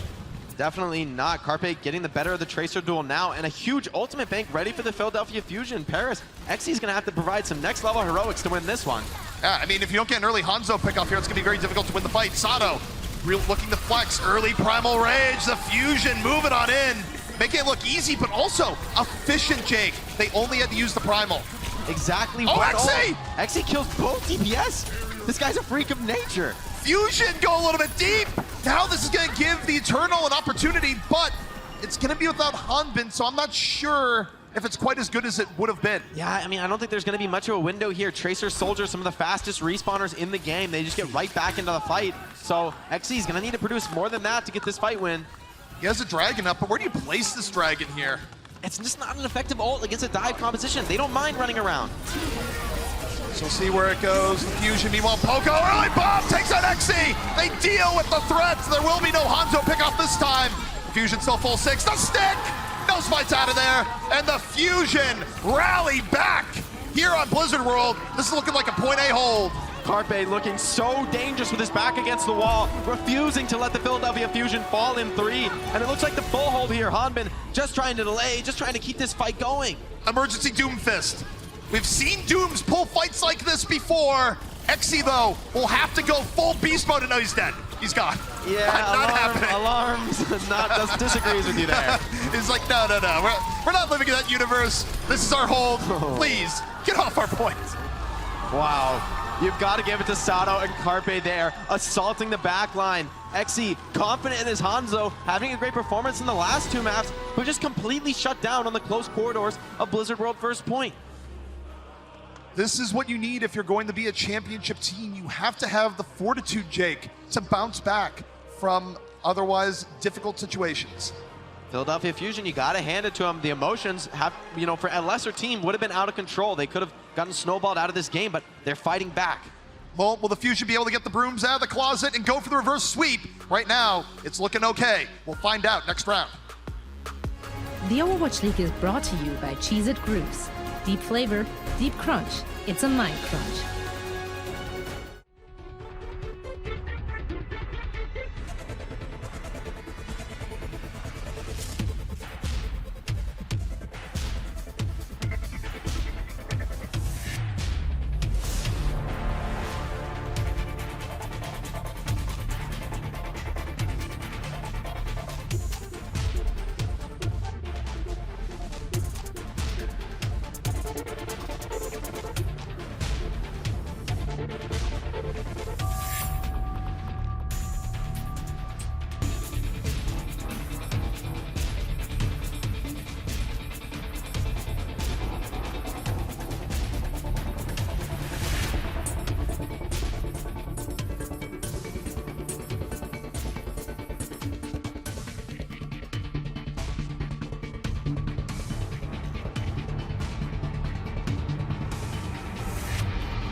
The Fusion bouncing back on Blizzard World. I'm not really sure what happened during that halftime break. I mean, maybe they got Gritty in there to scare him and just say, look, play better or else.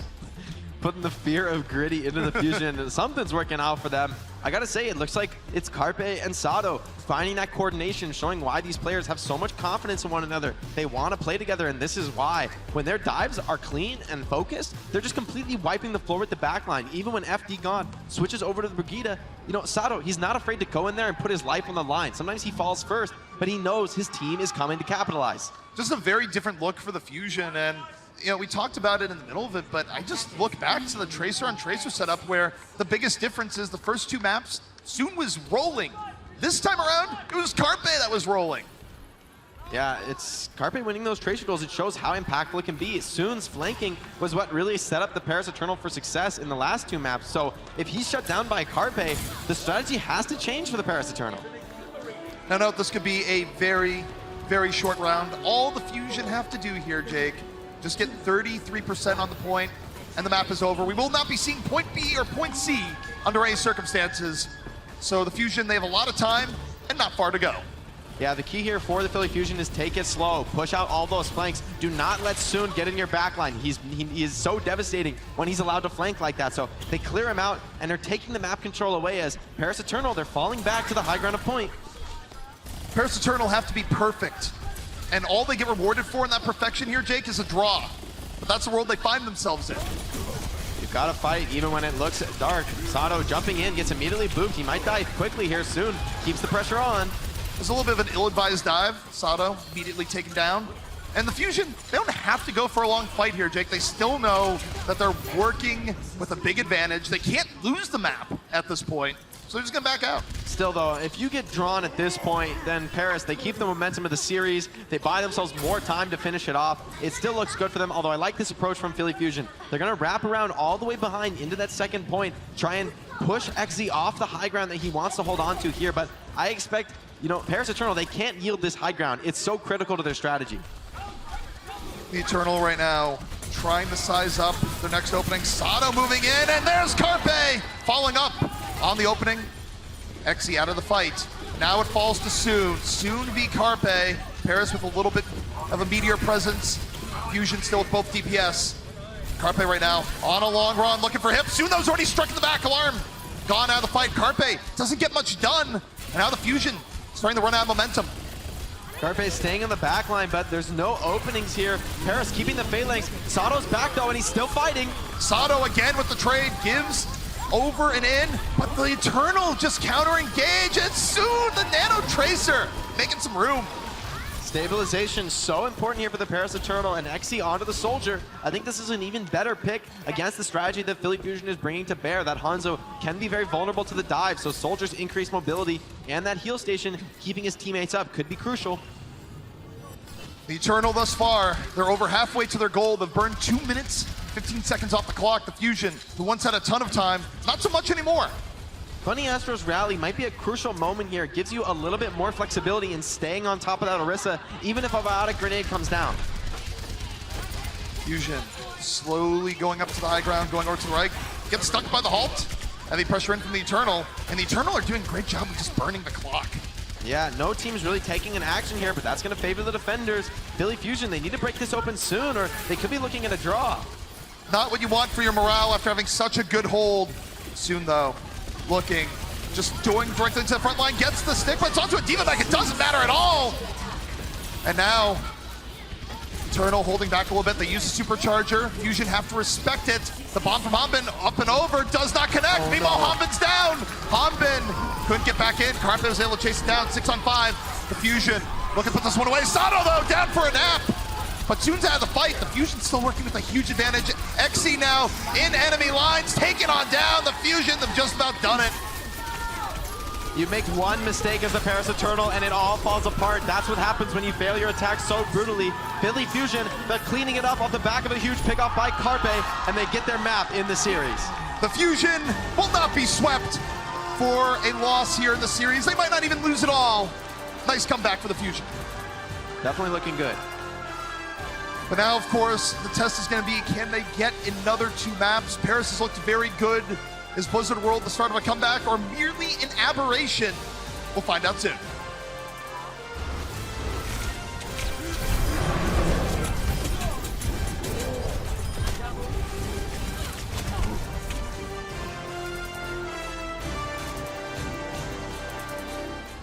The Overwatch League is brought to you by T-Mobile. Rank up with America's first and only nationwide 5G network.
It took 2 maps, but the Fusion remembered, hey, they do have the best record in the league. They're still a pretty good team, and Carpe, as it turns out, still a really good tracer. The Fusion bouncing back in dominant form on Blizzard World. This is a major momentum swing for the Philadelphia Fusion. That's a brutal map win. It's not like they had to slug that one out, make it go the distance. They completely slaughtered them on the defense. Offense looked a little bit weak, but Hodman, I felt like he couldn't hold his nerve there. Went for an all-in self-destruct play that, you know, was pretty unlikely to succeed, frankly. You only have Soon to come in and support that dive, make use of the separation. So just a solo tracer, he's not going to be able to accomplish much. And getting out of his suit to deliver the self-destruct, he ends up being the weakness that Carpe can exploit. So Paris probably going to be kicking themselves after that. The defensive hold looked really good for them until that moment. Well, speaking of kicking themselves, of course, Jake, you have a long history of being a professional player. You're dominating a series, and then all of a sudden, you just fall off the cliff. You get destroyed. What's going through Paris's head right now? Well, that's the question, right? Are they a team with the mental fortitude to bounce back, to say, all right, it's a momentary hiccup. We've been dominating so far. We're going to a map where XE can probably bring out that Hanzo once again and show us what he's made of. It's going to be harder for Carpe to get in your backline as effectively here. But, you know, if you start to lose Hanamura, things start to look bad. Philly Fusion are going to be the ones in control. Well, Shimada by any other name. I don't know if this is for real. It probably isn't. But XE right now, flashing the Genji, not going to last. I think pretty unlikely. Zen Brig is a really dangerous support duo for Genji to deal with. XE going to be on the Sombra, showing Paris has been doing this over and over again. Just these utility heroes scouting the defense out, see what they're running, see their position. XE's got to teleport in the spawn. He's just deciding what he wants to play. And what's going to be played? It's not the Sombra. It's not the Symmetra. It's Tracer, Hanzo, Paris. Go into the well once more. You know, overall, I just like this comp from the Paris Eternal. One pickoff from XZ, and this defense is going to be over for Paris and for Philly, and Ivy is going to struggle much more to find that same sort of pickoff. A lot of heavy pressure coming in from Paris here early. No Spine nearly falling. Soon, though, under heavy pressure, both Alarm and Carpe wanting none of that, and Soon just barely able to get away. Can't find an opening yet on the backline, so Carpe, again, doing a great job in the 1v1. A little bit of pressure from XE here, looking at the shields. Fusion mostly sticking to the sight lines, trying to make things a little bit difficult for XE. Now, in over the top, looking for it, still under pressure. Poco, though, in danger, gonna get debacked. Now Soon striking the backline, he's found his way in. Hanbin doing a little bit more to the back of the Fusion, starting to get run right over, and that was a very quick engage for the Eternal. Poco getting caught up by Soon. That's the opening that they were waiting for, and this defense just completely falling apart for the Philly Fusion. You know, a little bit of trivia here, Jake, especially with your history with the Outlaws. Sometimes demeching divas as Tracer does matter. Well, I mean, it's hugely important, especially in the dive mirror. It's very, very hard to survive long enough to get back into your suit. Your team just isn't equipped to defend a baby diva. So, you know, that's the type of sort of opening that can break open the defense, let the enemy Tracer run wild. XE on the Hanzo as well. If you can't suppress him, he's going to output that damage, guaranteed. Eternal right now, they're working with some heavy momentum here, Jake. The Dragon Strike up and ready. And the Eternal, they're not going to waste a whole lot of time. They've secured the high ground, and now they're just looking for the engage. Slowly constricting is the Paris Eternal, but it's Carpe coming around behind with Sato striking this backline. They're looking for the pulse bomb. They don't quite get it. The Fusion now looking to re-get their high ground. XE drops the Dragon Strike. Sato still hanging on to the Primal. The Fusion holding back. Carpe taken down. Soon was able to find them. And now the 6-on-5. Sato dropping the Primal. No Smite under pressure. Hanbin falling, and now Ivy. Attack visor done. Trying to get a better vantage point. Gonna challenge the Hanzo directly, but he gets a little bit of help at the same time. And the Fusion starting to evict the Eternal here slowly. Sato doing great work so far on the Winston. He baits out Hanbin's self-destruct, picks him off with the Primal, and now runs through the rest of the team. So the Fusion able to stay alive, and not just stay alive, but you take a look at the progress. They don't even give up 33% to the Eternal. Paris as well, committing absolutely every ult there. That's a complete hard reset on ults. Nothing over 40%. This is a pretty much worst case scenario. Hanamura's second defense is one of the best points for defenders in the entirety of Overwatch. And to have absolutely no ultimates, you don't have an opening play here if you're the Paris Eternal. You have to find some sort of insane pickoff, but with XE onto the Soldier, that potential is much limited. How many fights do you think they're going to need here to get another clean one? Well, hold on, I thought Poco, early self-destruct gets XE, so this isn't going to be the fight for the Eternal. Eternal, it's a quick one for the Philly Fusion, so the Eternal not able to charge many ults whatsoever, so really in the same position they were in last fight. This is why it's so devastating to blow your entire bank of ultimates. Once you get to this point in the game, the Philadelphia Fusion, they can just use one ultimate in a row every team fight. One ultimate, one ultimate, one ultimate. That's all you need to overwhelm the attackers with the defensive advantage positions. If you're the Eternal, how long do you bank here? I think you need to bank until overtime. At this point, you're really just going to have one chance left. You blew every ult trying to snowball. It didn't pay off. Now, Philly Fusion, they're going to be able to make it easy for quite a few fights. Another one with nothing in the bank for the Paris Eternal. So the Fusion right now is sitting pretty. Going to open up with the rally. Exi just taken down. Alarm finds the angle early. Now you don't have the Soldier. Now you don't really have much of anything aside from quick tickets back to the respawn. Oh, I don't like this commitment from FD God whatsoever. Pops his rally, keeps his team from getting staggered, but rally is a crucial ultimate, especially trying to break through this defensive choke where so much damage is pouring into you.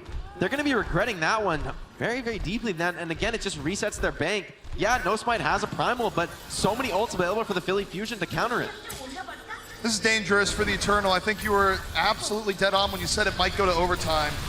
We'll see if Paris burns anything here. Carpe gets a stick early and often. And the Fusion just making it look easy now. No Smite again, committing the only ult that the Paris Eternal have. Paris, they need to stop making this mistake. They're so far behind in economy. They need to make some economic plays to get an advantage going. But so far, Philly Fusion's had the ultimates in control every single time. They commit only a pulse bomb to win that fight. It only cost them a rally to win the last one. The fight before it, one self-destruct. Philly's just outplaying them here. This has been really tactical by the Fusion so far. And I mean, even as Paris has been moving in, they've been getting outflanked every time. And it isn't even just Carpe. Alarm got in on the action at one point. Soon going for a desperation bomb, but Poco eats it easily. Nice eat by Poco, and just again, the shutdowns continue to happen here as the Fusion just put the Eternal a bit of a chokehold. And look at this for the Eternal. They use Transcendence there. What did they get out of that? They stay alive, but it's not doing much. Sato, though, overcommits, is going to get taken down. Ivy's Tac Visor does split up the attackers. But now you have a Transcendence for the Fusion. It's going to buy him time for respawns. Ivy just gets to casually walk on out, lay in the damage. The Eternal are staggered once again and take them down to about a minute now. It's certainly looking like OT, and once again, Paris, they've got no ults to work with. How are you going to deal with Funny Astro's rally? Look, if you're going to make an investment with your ults, at least make a good investment. They just threw that away. Penny stocks. It was a good try, but actually it was Sato's Primal that really secured that, knocking FD God out the window and away from his team. 43 seconds left for the Eternal. Now heading into what could be the final fight. Carpe hanging out, has the pulse bomb. Looking to put this one away. Over, not quite through the window. Respecting the poke that's coming out. Yeah, Carpe doesn't want to go in solo. The attacker's not making a commitment yet, so Carpe doesn't have to make any sort of move. Now it's time to strike. Moving on in. What's he get? Nothing. Meanwhile, Poco. Bomb up and over. Is he going to catch something? Not quite yet. Does give. Oh! The turnaround. Takes down Soon. And now the Fusion up 6 on 5. Soon cannot be the hero. Not just yet. Sato gets an uncontested Zen. And the Fusion about to put this one to bed. The Eternal is trying to struggle, trying to delay, but it's not really working thus far. Soon though, back into the fray, gets Carpe. That's one step, but they need so much more. Sato picks off XZ though, and that's most of the backline damage. Now Ivy and the Alarm are just uncontested at the back of the point. Poco chasing down frags. Ivy, there's no one can stop him. He's got a Tac Visor, the ultimate cleanup ultimate. The Eternal just running into a brick wall in the Fusion on point B. And the Fusion looked every bit the team we thought they were heading into this matchup here on Hanamura. What a fantastically run defense on point B. Yeah, they felt pretty flat on first point, but that's to be expected. You know, if the attackers just find one pick, one little opening, they should secure first point. But on second, so clinical. Once the Paris Eternal make an overcommitment, Philly Fusion punished them for 5 consecutive minutes. Just one ult at a time. That's textbook second point defense. You know, I just feel like I can't escape this with Philly, where the Fusion Overwatch League proper go to map 5 a whole lot, but their contenders team went to map 5 just every time as a matter of right. And it's just, I don't know at this point, is it Philly that's cursed or is it me? It's just this entire element of Philly really likes going to map 5, and I gotta tell you, that could be the case here because they're in an enormous advantage right now. Well, I think this story, though, is so much different than the normal way Philly gets to map 5. usually they're coming out strong. They're leading the series and then maybe making some mistakes, crumbling a little bit. But this time, it's Paris who came out strong and Philly who flipped the script. Well, of course, we do have some intrigue here tonight. We've seen how impactful hero pools have been. Well, guess what? We get a whole new hero pool to look at the end of tonight's broadcast. Week 6 hero draw gonna be on Watchpoint tonight.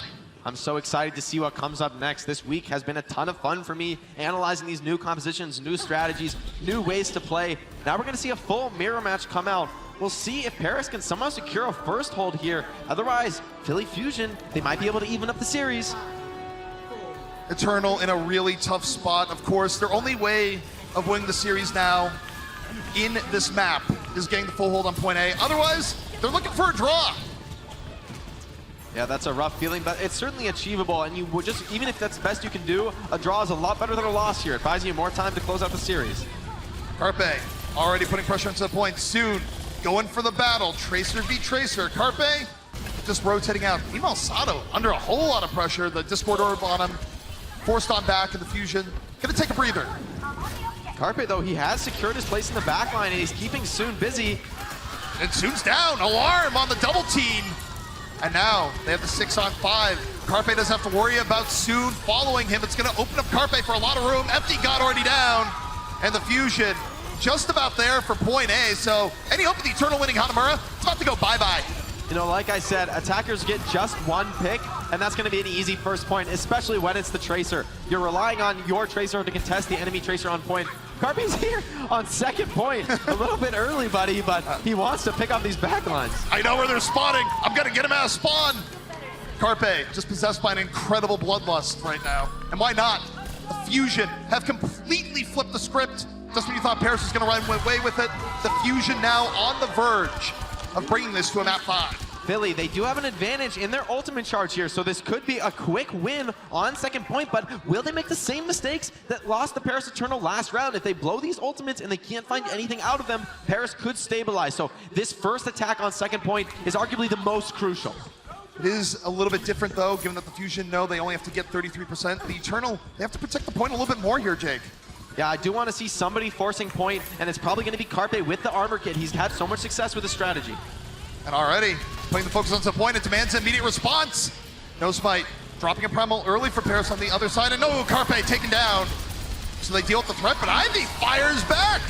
5-on-5, Ivy trying to get extra space here on the top. No Smite is down, and the Eternal, they are in trouble.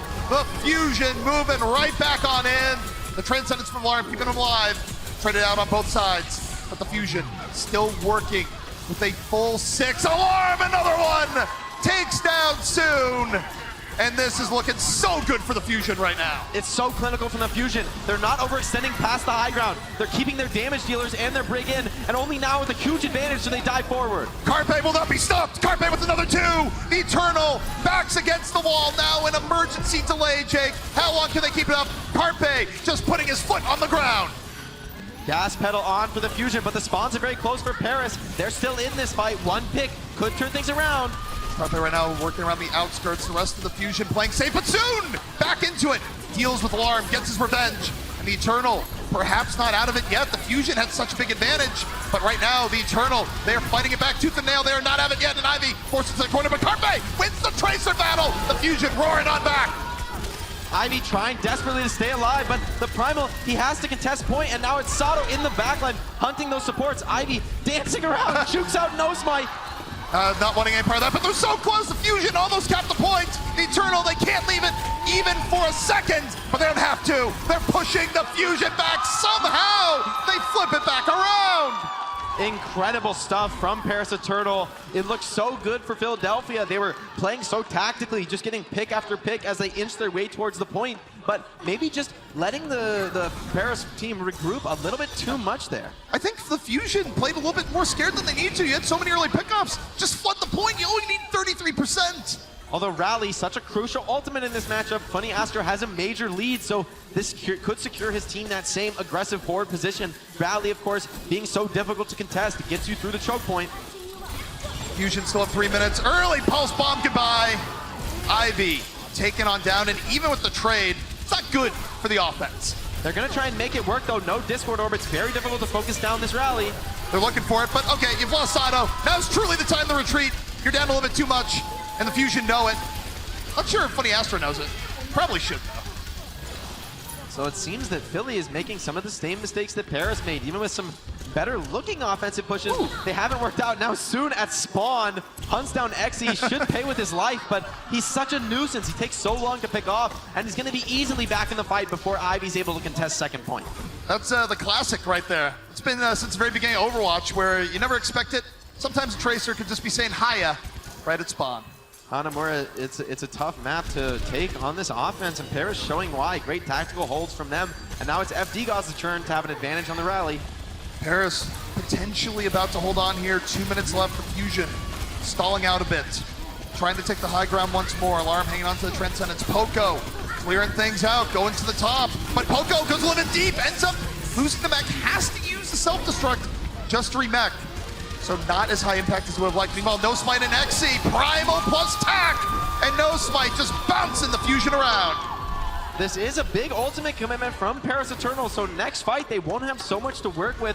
I do want to say FD-God, great bash onto Poco, did deny that remech, allowed him to fall to the tack visor just seconds later. Carpe managing to hide in the flank, nobody cleared this mega spot. A pick off here could be the opening Philly Fusion's been waiting for. Well, they're gonna need it soon, otherwise get your telescopes out because the draw, starting to see it. Pulse bomb over, does not hit. Very, very close here. The tactical sprint working out for XZ in this case, but Funny Astro's rally should be able to get them through the doorways once again. Fusion down to their final minutes soon. Looking to burn even more time off the clock. Pressure from the back. Not scared of Poco in the slightest. Can't quite get back over to the high ground, but now looking for Carpe. Tracer on Tracer. A little bit of Winston support. Recalls back, and oh, Ivy! The attack visor didn't see it. And the Fusion now with all sorts of momentum onto the point. They got it! It's all tied up, 2-2. You know, I can't disagree with the final decision there from Paris. They're down ult significantly. They go for the aggressive play, diving in, but soon had his recall forced just before that fight. He couldn't fully commit his body to it. Fusion, they play defensive around the rally, and they absolutely punish there. Well, if you don't know much about Philly, just know this. This is a team that loves map 5, and they're going to be getting it here once more. Will the Eternal defeat the Fusion, deal with the undefeated season, or will the Fusion bring it right back? We're gonna find out.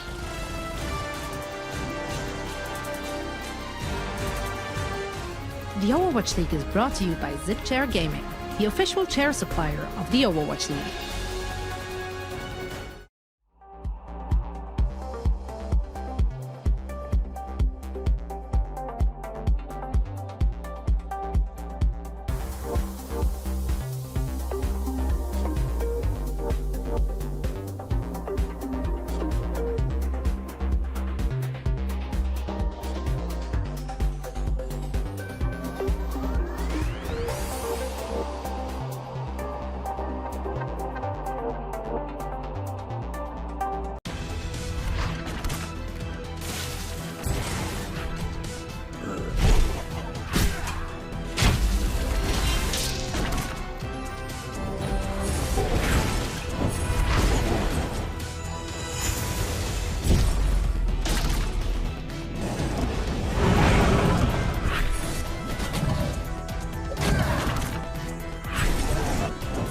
Legend of Soulguard. Download now.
Heads are spinning here in Washington, D.C., where we started out the day in the Eternal. Looked so dominant. They set the quickest time on Junkertown in Overwatch League history. And then the Fusion decide, no, we actually don't want to lose in this way. And they've brought it all the way back around to a map 5. Especially for me, those first 2 maps, they weren't close. I mean, the Paris Eternal, they were in control. They were dominating through the series. Seemed like they were just on a warpath, unstoppable. But Carpe just flips his switch, I think. When you put his back against the wall, he just takes you down. Honestly, I'm just going more and more with the narrative that I concocted out of nowhere, that Gritty's in the back, and Gritty he threatened the team. He said, look, no, you're winning. Put Carpe's back against the wall, he climbs up on the cage and gives you the RKO, and that's so far what's been going down. It's Carpe constantly coming out ahead of Soon. I feel that this has been the story of the comeback for the Philly Fusion. These 1v1s, and they're not true 1v1s, remember. Think about Alarm, always supporting Carpe, but also putting the damage out onto Soon as well. So the whole team is understanding how crucial the Tracer fight is in the flanks, and they're winning that for Carpe. They're enabling him to succeed. Of course, we do have the head-to-head between the two Tracers here, and it's been an interesting story because, you know, it would be more interesting map to map, but even you look at it right now, a lot of this from Soon, the good side, coming from the first 2 maps. But for Carpe, everything good for him, coming from the last 2 maps. Tale of 2 Tracers. Well, for me, just look at the death stat. I mean, you look at the damage stat, you think, wow, well, Soon's putting out more damage. He's getting more done. But the question is he really? Carpe's staying alive. Carpe's keeping the fight going longer. And, you know, for that Tracer duel, it's not at all about stats. If you're playing off your team better, you're utilizing that armor kit and the Harmony Orb more effectively, then it doesn't matter if the other Tracer outdamages you. If you're getting those kills, if you're forcing the recall early, then you're absolutely dominating for your team, irrespective of your damage output. Now, interesting thing stat-wise to me is that we highlighted at the very beginning of the series that Fusion had not lost a control map this season. They started out with a loss on a control map. Now, the fate of the entire series depends on a control map, and how wild would that be for the Fusion if they ended up losing the series on the map type that they had not lost on before, for also, by the way, their first series loss? That'd be a crazy stat. Well, I will say the first control looked really good for Paris Eternal, but now with Funny Astro back into the lineup, you know, EQO is certainly a strong player on the brig, but I can't help but wonder, is Funny Astro's tactical input, is his calling for the team what makes the difference for the Philly Fusion? These last 2 maps, they've looked so clean, so coordinated, so well practiced. I can't help but wonder, isn't Funny Astro a key contributor to that? I think he has to be, and also I think part of it is that maybe they're running the same play too many times. You know, there's a saying, you can only go to the well so many times, and you take a look at how Paris was doing well the first 2 maps, Jake. A lot of it was Soon just being wild into the backline, heavy flanks, but you fall to that enough, you're gonna expect it. As well, Xy's Hanzo was a major point of strength for the Paris Eternal, but it feels that he's been roundly dominated, forced onto the Soldier 76, a more utility DPS, which I think is not exactly where this player shines. I mean, I'm sure he's a great soldier, got great gameplay abilities, great accuracy, but Soldier's a hero. It's much more important where you're putting that heal station down, where you're leading your team. You have to play as a core. And just as a reminder here, in case you're tuning in, wondering, where's McCree? Where's Widow? Rhyme, you usually see those heroes. Not this week. They're out of the pool. That is, of course, a new thing here in the Overwatch League. Hero pools. Some heroes you just can't play. Once again, we'll have a mirror matchup. Eternal electing to speed boost out of spawn. Gonna give them the edge on taking this high ground. Philly and map 5's a classic. And okay, well, that's also a classic. A quick dive from the Eternal immediately dispatches Sato and Ivy. And that's Paris Eternal showing how important it is to have your Lucio speed boost out of spawn before switching to the brig. It gets his team onto the high ground first, and Philly, they just get caught at the corner and dominated. So the Eternal trying to channel their old map 1 energy here on map 5. The Fusion losing first control. Could all turn around here. Carpe and Sato striking at the high ground, but Sato turned, focus down. Sato immediately dispatched the Eternal, looking so much more aggressive, just taking the fight to Fusion before the Fusion could even think. Paris just looks angry. They're upset. They don't want to be here on map 5, so they want to end it quickly. And so far, it's going that way. Philly Fusion finding absolutely no purchase here. And it's been decisive. It's just a quick dive, 1 target down. You gotta give credit to Hip here. Great Discord orbs to set this up. Now look at Soon. Pulse bomb. Oh no! The door frame! The ultimate protection in Overwatch, keeping the Fusion alive. A rare mistake from Soon, but Paris still in full control here. Nosmite almost ready to primal. Eternal gonna back up a bit, and Primal's still very good on this point, Jake. Definitely. Alarm has a quick trance, but it's very hard to use aggressively in this meta. Nosmite trying to farm this Primal Rage, who's almost certainly going to get it here as Philly wrapping around the map. And it's Carpe dying. The rotation fails. Carpe was poking around the side, Exi having none of it. And now, this just gives Soon more room to work with, where Soon can go to the back. No Spite already mid-primal. Goes a little bit deep, and a bit of a mistake, but the stagger should make it okay for Paris, so long as Exi stays alive. Still good trades. This is a bloody fight, but it's still really clean at the end of the day when you consider the ultimate economy. Paris hanging on to 5 ultimates. They only paid No Spite's Primal for that. 77% right now for the Eternal. The Fusion yet to be on the board. Final opportunity to make something happen now. This should be a very long fight. Both teams with a lot of ultimates to bring to bear. I think the Pulse Bombs are going to be the difference makers here. Pulse Bomb already in from Soon, connects! Funny Astro out of the fight. Exi following through, Carpe gets a stick of his own, but the Fusion's still down 1. Carpe, more heroics are still required. Do you have what it takes? Looking for the Winston, looking for Brigida, having the respect of Brigida. We're mid-overtime. The rest of the Eternal going in. Carpe, look at FD God, take it down! Soon back into the fight. FD God's overextended, but it doesn't matter. Transcendence keeping everyone alive. Hanbin able to remake. Ivy just trying to keep it going, but his tac visor falls to the self-destruct that was just sitting on the floor. The Eternal, they take the round. 1 round away from spoiling the Fusion season and preventing the reverse sweep. I said the Pulse Bombs would be the difference maker. You know, yes, Carpe does get a stick, but who does he find? He finds a Soldier 76, a quick respawn sprinting back to the point. And on the other hand, it's Soon sticking the rally, shutting that ultimate down. That's the highest impact stick you can get in this meta.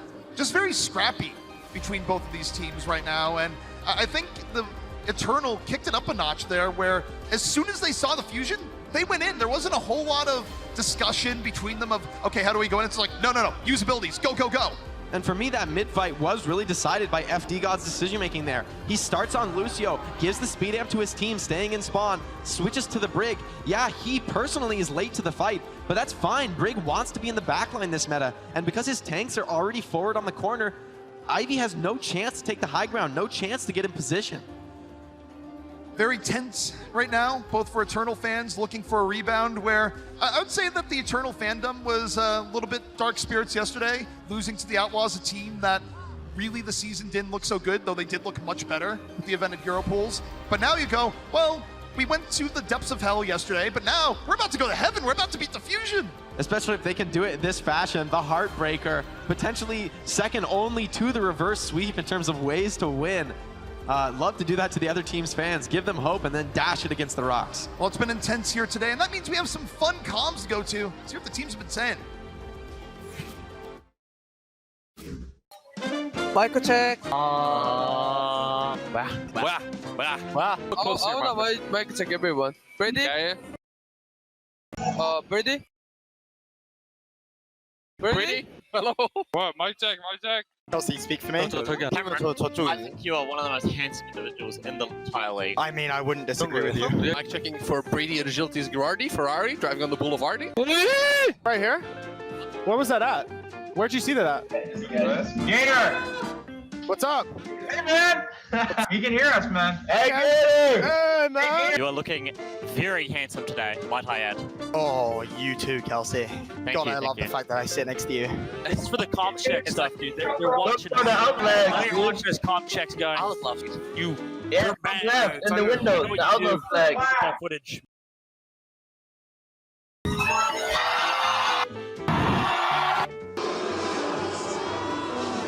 Listen to outdoor, dude. Popular.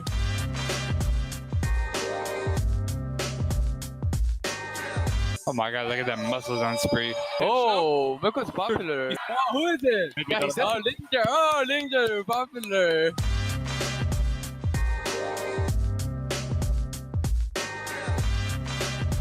Oh, we even have cup holders these days. Wow. I avoided Tahi as teammate by accident. Lixer will no longer be matched on your team for 7 days.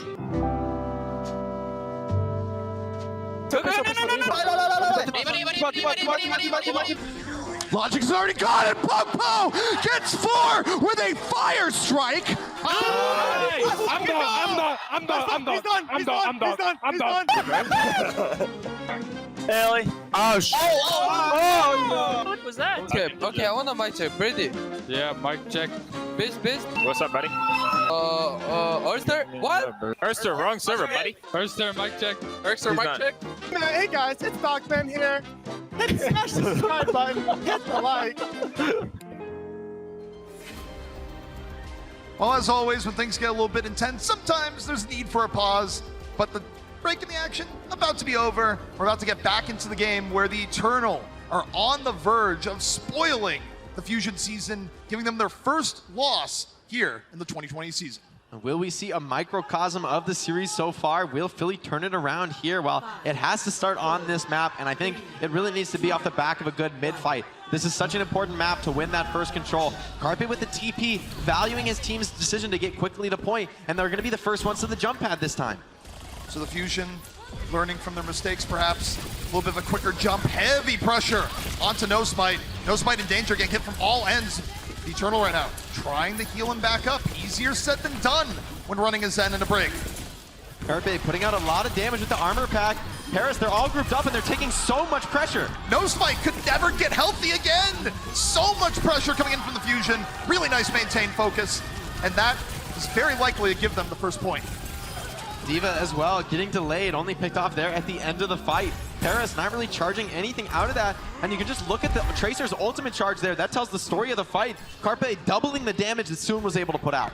The Eternal are just put in a really defensive position, Jake, because of how heavy the pressure was on the No Smite. And it comes off the back of that great TP strap from Carpe. So the rollout for the Fusion, decisive, and now the Pulse Bomb. It's already up. They might not even expect it this early. So Carpe working the element of surprise, waiting, Pulse Bomb to the wall, not quite. But he is gonna get the DMAC, and that should not quite be an end to the fight. Sato falls, the Eternal have options, but Alarm is taking him away. Alarm goes in for a solo flank, gets two, is traded down, but that's advantage to Philadelphia Fusion. Both Tracers getting some work done here though. Soon on one side, Carpe on the other. Fusion still work the edge. It's all Carpe though, he's just cleaning up in these long fights. The DPS working together. Soldier 76 main support here. And sometimes you gotta get the healing from whatever source you can. Ivy hang on back, Exi takes down Poco, doesn't let him remac. And now we're gonna have attack buys with Ivy, trying to buy a little bit more space. Hip though, transcends. Means Ivy isn't gonna have much to shoot at here. Hoppin gets Carpe, and the Eternal roll back in and get their own control of the point. Philly, they need a full retreat here, but that's a double support ult coming out from Paris Eternal. The support ult's arguably the most important in this mirror match, so Philadelphia with both in a great position to win the recontest. And Philly, they want to recontest sooner rather than later here. You don't want to let Eternal back into the fray. You also don't want to use these ults and get nothing out of it. And crucially, there's no pulse bomb here, so there's no real threat onto Funny Astro's life. The rally is going to force Paris Eternal to run away, but we've seen other teams kite away very effectively from rallies. Soon though, still being a threat, poking in. One more good clip to put him right at that pulse bomb threshold. And the Eternal right now, they're playing around. They're giving Fusion a difficult time in trying to get a clean engage. Although Paris, they're all caught in the same corner here. Funny Astro's rally is going to get so much value in this position. And FD got taken down immediately. Now Soon, even the odds. Pulse bombs up. He was looking for it. Doesn't quite get what he needed.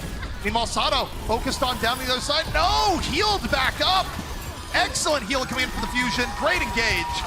And the Fusion should be about to retake. Even control, but Philly Fusion, they're going to be able to get the flip here, able to get the fight victory. 60-60. You called it, Jake. And the Fusion trying to make this a microcosm of the entire series. And truthfully, potentially one good fight away from making that happen. Both teams with only attack visor, but tank ults will be up very soon, so if the Fusion can make this fight just go a little bit long, get their tanks dealing some of that damage, they will have the first primal and the first self-destruct. Exi working around the side, has attack visor. Soon, perhaps looking to get airborne. Judging it, waiting. And now that he knows the rest of the team's going in, he takes a bounce pad. Moves on over. The Fusion, though, trying to take the fight over to the Eternal first, and they do. Hip taken on down by Sato. Carpe there in the backup, and the Fusion getting a lot more from this engage. Exi is batted around. And that's a clean map here for the Philly Fusion. Hanbin gonna grab a health pack. I'm not sure he's even gonna make it to point here. Nope. Philly Fusion taking us to the final map of the final map. Very, very impressive stuff from them, regrouping after a brutal loss. what better way to end the series than going to what is the ultimate round here in Overwatch, round 3 on Control in a map 5. Doesn't get any better than this. You know, and Oasis is a map where getting the first control on each round is so crucial. We've seen both teams that secure first control ultimately going on to secure the round. So which team is going to go for the speed boost here? Maybe a sim play. Funny Astro this time is on the Lucio, is going to speed boost his team. So mirroring FD God, we're going to see a fair fight here for mid, and I think it could be very crucial in deciding the entire series. The Fusion ready to head on out. The Eternal on the other gates. We'll see which team is able to get the key advantage between the two. The Eternal getting to the point a little bit quicker than the Fusion. Alarm under pressure from Hip. Both ends feeling each other up, but the Eternal taking way more poke damage. Just barely able to heal up. Fusion very close to taking that. Really nice work from Fusion. They let the enemy tanks get to the high ground first, but XE focuses down Carpe. That completely turns us around. Carpe somehow caught in sightlines for just a moment, and that's all it took. And now the Fusion getting poked on down soon. Able to go to back. Oh, he goes too deep. Soon's out of the fight. And even though the Eternal have first control, the Fusion, they're really low. The Eternal, they want to finish off now. They do. No Spine able to get right into the thick of it. The tank's just not able to get healed up. The Brig Zen, it offers so much damage, so much fighting power, but what it doesn't offer is the ability to restore your tanks to full HP quickly. So the Eternal, they take the first fight here on the Gardens. The Fusion working to defend their undefeated season. They get no more chances, Jake, after this. FD God, first ult of the round will be his Rally, and Rally, we've talked about this time and time again. In the mirror, it's the strongest ultimate, it's the most dangerous. The armor is so difficult to deal with. FD God hanging back, and you see it from the Fusion, a little bit of pressure on the FD God. I think they know that just as well as you do. And now the Fusion taking a lot of time here, Jake. They force out the Rally. FD God gonna use it, and now the Eternal, see how deep they go in. This is a beautiful bait from Philly. They bait the Rally and they surround, but Hip strikes back, although both soldiers falling. Both soldiers out of the fight soon though. Pulse Bomb takes down Astro, and the Eternal, they're getting real close to their goal now, 60%. 1 to 2 fights to blemish the record of the Fusion. Paris looking so clean on this control map type, still sitting on 4 ultimates. Maybe they used their Rally last fight, that is pretty important, but with 4 other ultimates, you have great ways to win this. Eternal are in such a good spot. Soon takes the Tracer battle. That could have been the dagger to the heart of the Fusion. Soon does recall, but this is last hope for Philadelphia Fusion. If they don't get control now, it's going to be the series for Paris Eternal. 90% Eternal. They are good to go. A great position, an even better ultimate bank. 97%. The Fusion must get onto the point. Carmelo strikes. Takes down Hip early. Hip was not able to transcend. What a swing in the fight. The Eternal, they're committing. They drop the self-destruct. They use the Primal Rage. They're throwing everything they got and more. Not even sure they had to. Carmen takes down FD God. And the Fusion are getting right back over, Jake. Sato and Poco, it's a great approach from them. But like you said, an unforced error there from Hip. Falling, not able to get his Transcendence off, and that's so important. That's an ultimate that you do want to use when you get dove. It's an opportunity to turn around onto those tanks. So, Hip, maybe a bit of a mistake there. Could end up costing them. Well, and it would be fine if it was just Hip, but the rest of Eternal burned a lot of their resources into a losing fight. The Fusion have a real shot at bringing this back. Now you have only the Trance, and if Carpe can stick the Brig or the Soldier, ooh, nice by Hanbin. Hanbin with the save, shuts down Carpe. And now the Eternal moving forward. XE a little bit of danger. No smite though, can't get healed. Taken on down. And the Fusion's still in a really good spot here. I don't think Eternal can go in without the Winston. Ivy doing a great job of making himself and the rest of his backline a very hard target, holding that heal station in reserve. Ivy gonna drop the attack visor on the top, takes down FD God immediately. And look at this, they use the Transcendence, the Eternal. They use their resources, they get nothing. And the Fusion, well on their way to flipping things around in full. Carpe, he's striking back in this series. It seemed like Soon had his number in this round, but like we said before, you put Carpe against the wall, he finds a way to knock you down, get back in position. Funny Astro with a Rally, able to counter FD God here, but it's Alarm with a full Transcendence advantage that's really gonna make the difference this fight. Let's not forget though, the Eternal, they are 1 fight away. The post bomb near left for Soon, he doesn't have it just yet. couldn't immediately throw the stick. Now he's built it, now he goes. The opponent forces the Transcendence. Alarm, had the Transcend to stay alive. Paris, back up a little bit, they drop the attack visor. Transcendence nearly done. XC, back over to the point. Soto though, takes down Soon. Able to fish him off, no spite though. Over and in, the power range is up 90%. This is a fun opportunity for the Eternal. The Fusion, trying to defend, but it's no spite. XC still in the fight. Not over yet. Poco does have the self-destruct. They need to keep Ivy alive. The heal station trying to sustain. Everyone grouping onto Ivy. He does fall to the tanks, but it costs them all their HP. 99 to 99. This is absolute pandemonium on the point. XC gonna dodge self-destruct. Back over to the top, taking down Astro. A key pick off here for the Eternal, but XC in danger. Walking away. Takes down the Hammond. Soto isn't looking. XC still in the fight. And now they're looking to Poco. Poco in danger. Eternal nearly flipping it, but Carpe is still around. Carpe refusing to give up. Fighting strong. It could be a Tracer duel that decides this round. Soon, so much damage. Can he find a stick? This is so back and forth. Soon, one side, Carpe, the other. Poco out of the fight. The stick ready. Goes for the Hammond. Does not hit. Meanwhile, XC has built attack visor. Alarm though, a response. The Transcendence, the Fusion, still in the fight. XC caught by the Hammond. They need to take him out, but the supports keeping this 76 alive. Diva comes out of mech, but Soto falls in the exchange. Ivy's still fighting. Soto is down, but Carpe is still here. Ivy still in the fight, soon under pressure. Funny Astro down. Both teams, one haymaker after another. XC though takes out Carpe. Carpe out of the fight. Hip 90 to Trance. The Trance could be the nail in the coffin here. Billy Fusion, they're fighting, but Soon turns the fight. The Pass Eternal. They take it. The undefeated season is over. Can you believe it? What a stunner here in Washington, D.C.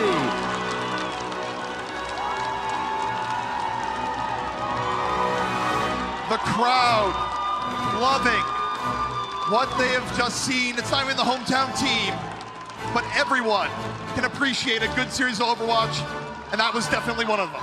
Wow, absolutely monstrous stuff from both teams. I do want to highlight here, though, FD God, both rigs switching over to Lucio at almost the same time. FD God, though, has the sound barrier up alive. When Funny Astro was only on 60%, he's able to build it so much faster, and it was the sound barrier that allowed Paris Eternal to charge forward and get those pickoffs.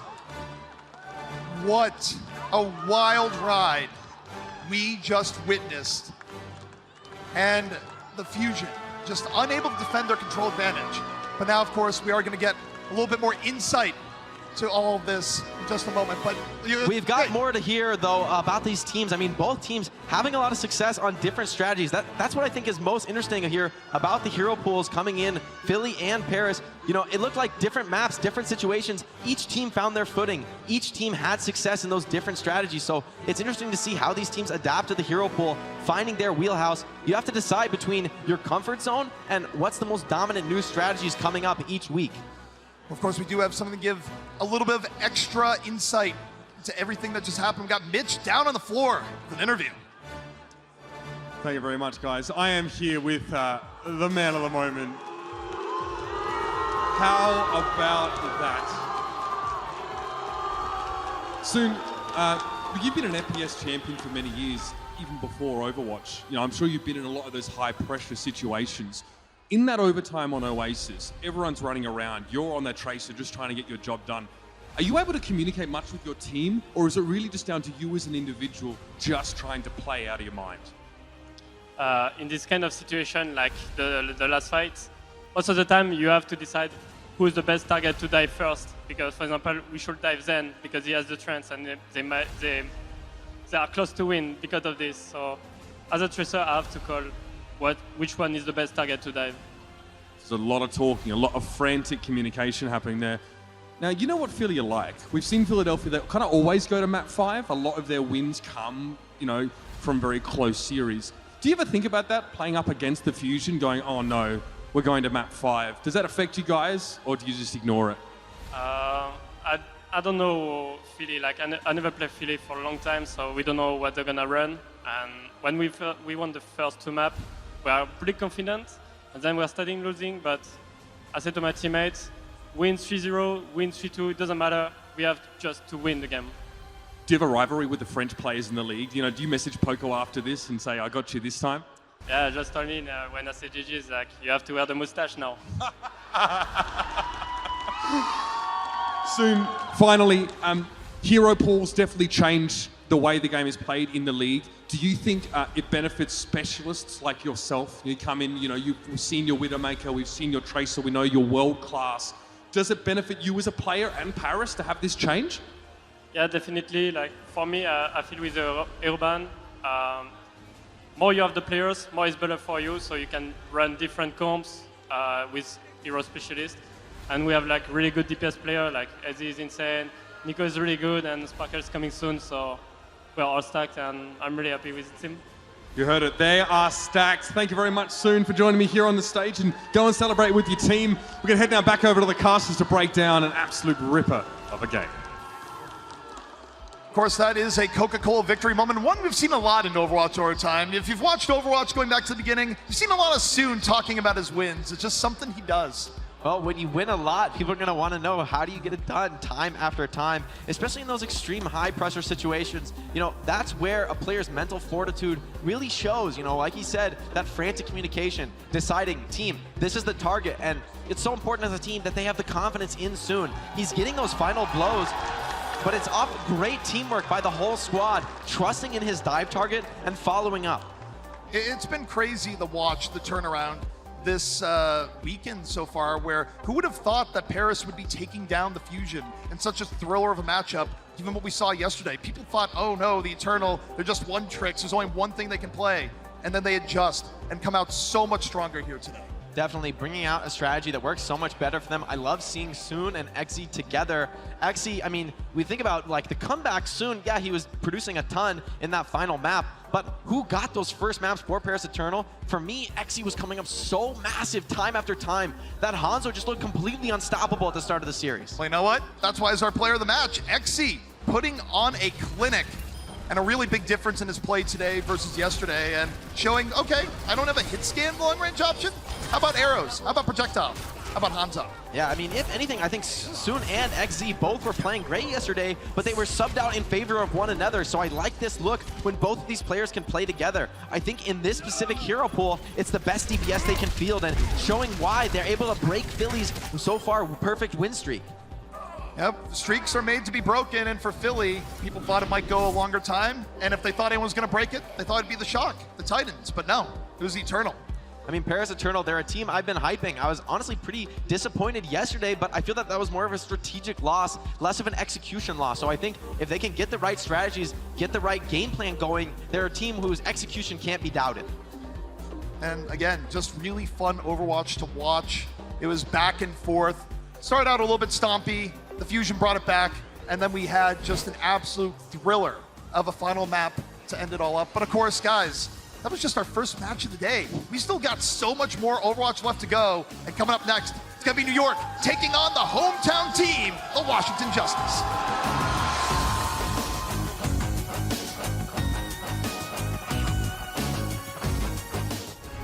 Coca-Cola is the official refreshment of the Overwatch League.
Legend of Soulguard. Download now.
Welcome back to the Overwatch League studio here in Los Angeles. This is Watchpoint Reset, the only place for highlights of what you just saw and all the top level analysis you need to get yourself ready for the next match. I'm Zoe Quint, and joining me here on the desk is Casta and Hex.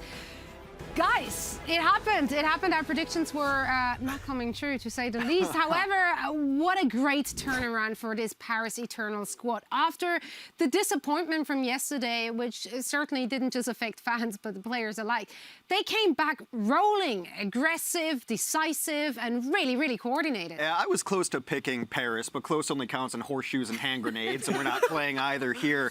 So, yeah, I mean, but look, I called them legit last week, and I know that this Philly team almost will always play you to 5. They play down, they play up, so it's not hard to pick against Philadelphia or for Philadelphia any given Sunday. Yeah, I think you saw Philly really turn around, like when we were all looking at, that was a great save by Funny Astro, but I think we were expecting Paris to just sort of take this with the sweep. They were playing super aggressive. Philly didn't have an answer, but you saw, I don't know what happened in halftime. I don't know what the coaches said, but the Philadelphia Fusion just came out completely revitalized, playing hyper aggressive, really taking it to the Paris team. And you saw Paris really sort of stumble towards the end. They do go back to control for the last map 5, which is the one that Philly struggled with the most. They just seem to not be able to get anything done. You saw signs of that in the last control map as well. But, you know, Carpe tried his hardest to carry. He really tried. It's never Carpe's fault. He stayed alive for like 5 races. However, Ivy at the very end there really stepped his game up as well. Like, he had some good performances there on Soldier. No, I think XE definitely had the better bits of it rather than Ivy. He did, but at the last, like, let's say 20% of it was better, Ivy but I having think a good visor, overall, which kept them in for a little I kind of judge soldiers based on their ability to finish kills, because like, yeah, you can just sit there and do damage, and you're kind of feeding ults. But Ivy had, I believe, or no, XE, sorry, they very similar names. Yeah. XE had, I think, 12 Helix Rocket kills, and he was actually finishing kills. Yeah. He was tracking Funny Astro there towards the end. He stayed alive the entire time. I think if you just do Soldier v Soldier, then I think that XE was a little, well, actually just straight up better than Ivy. Yeah, I think he was almost actually outplayed throughout the entire series. XE has just been awesome completely. I don't know, I was pretty unimpressed with Ivy throughout the series. He did have his like shining moments at times, but you know, with how stacked the roster is behind the Philly Fusion, I'd actually almost like to see EQO come in and play this soldier role in this flex role. Yeah, maybe something like that, but I think Paris has figured out their roster woes now, because yesterday they tried to play a little bit slower. They played May, and we don't want to watch May get played. So I think like these are their damage dealers, and they played more aggressively, and I think with XE showing that not only can he play soldier, but he could also go onto that Hanzo and get you just wins on maps by himself. I think that this is what they should stick with. They learned from yesterday, and I always think it's a great sign from franchises and teams that like, okay, we made a mistake. We lost 0-3 to Houston, and I'm glad they didn't do the same thing. I just hate that, but they made adjustments, and they look good today. I'm just so impressed at how quick that was in terms of adjustments. It is a very short turnaround, and I think a lot of teams would have maybe just contented themselves with like, well, I guess it's a lost weekend. Like we really practiced that one thing. Why would we, you know, like throw everything? A lot of people think that Paris really won the Sparkle offseason by getting the coaching staff of Sparkle too, because obviously the coaching staff has put them through the ringer. They have different ideas. They look like a different team than they did last year. And I think as you said, the adjustments that they make, they obviously hadn't massively practiced this dive in the offseason, but they're willing to give faith to Soon, to XE, to Nosma, and they just sort of throw them into new roles, and they're like, go, come on, this is all we got. And for them to be able to step up and take it to the Philadelphia Fusion, who are no slouches at dive, that's very impressive. Very impressive indeed. Now, Exi impressed for sure and continues to make a name for himself to be that Rookie of the Year at the end of this year.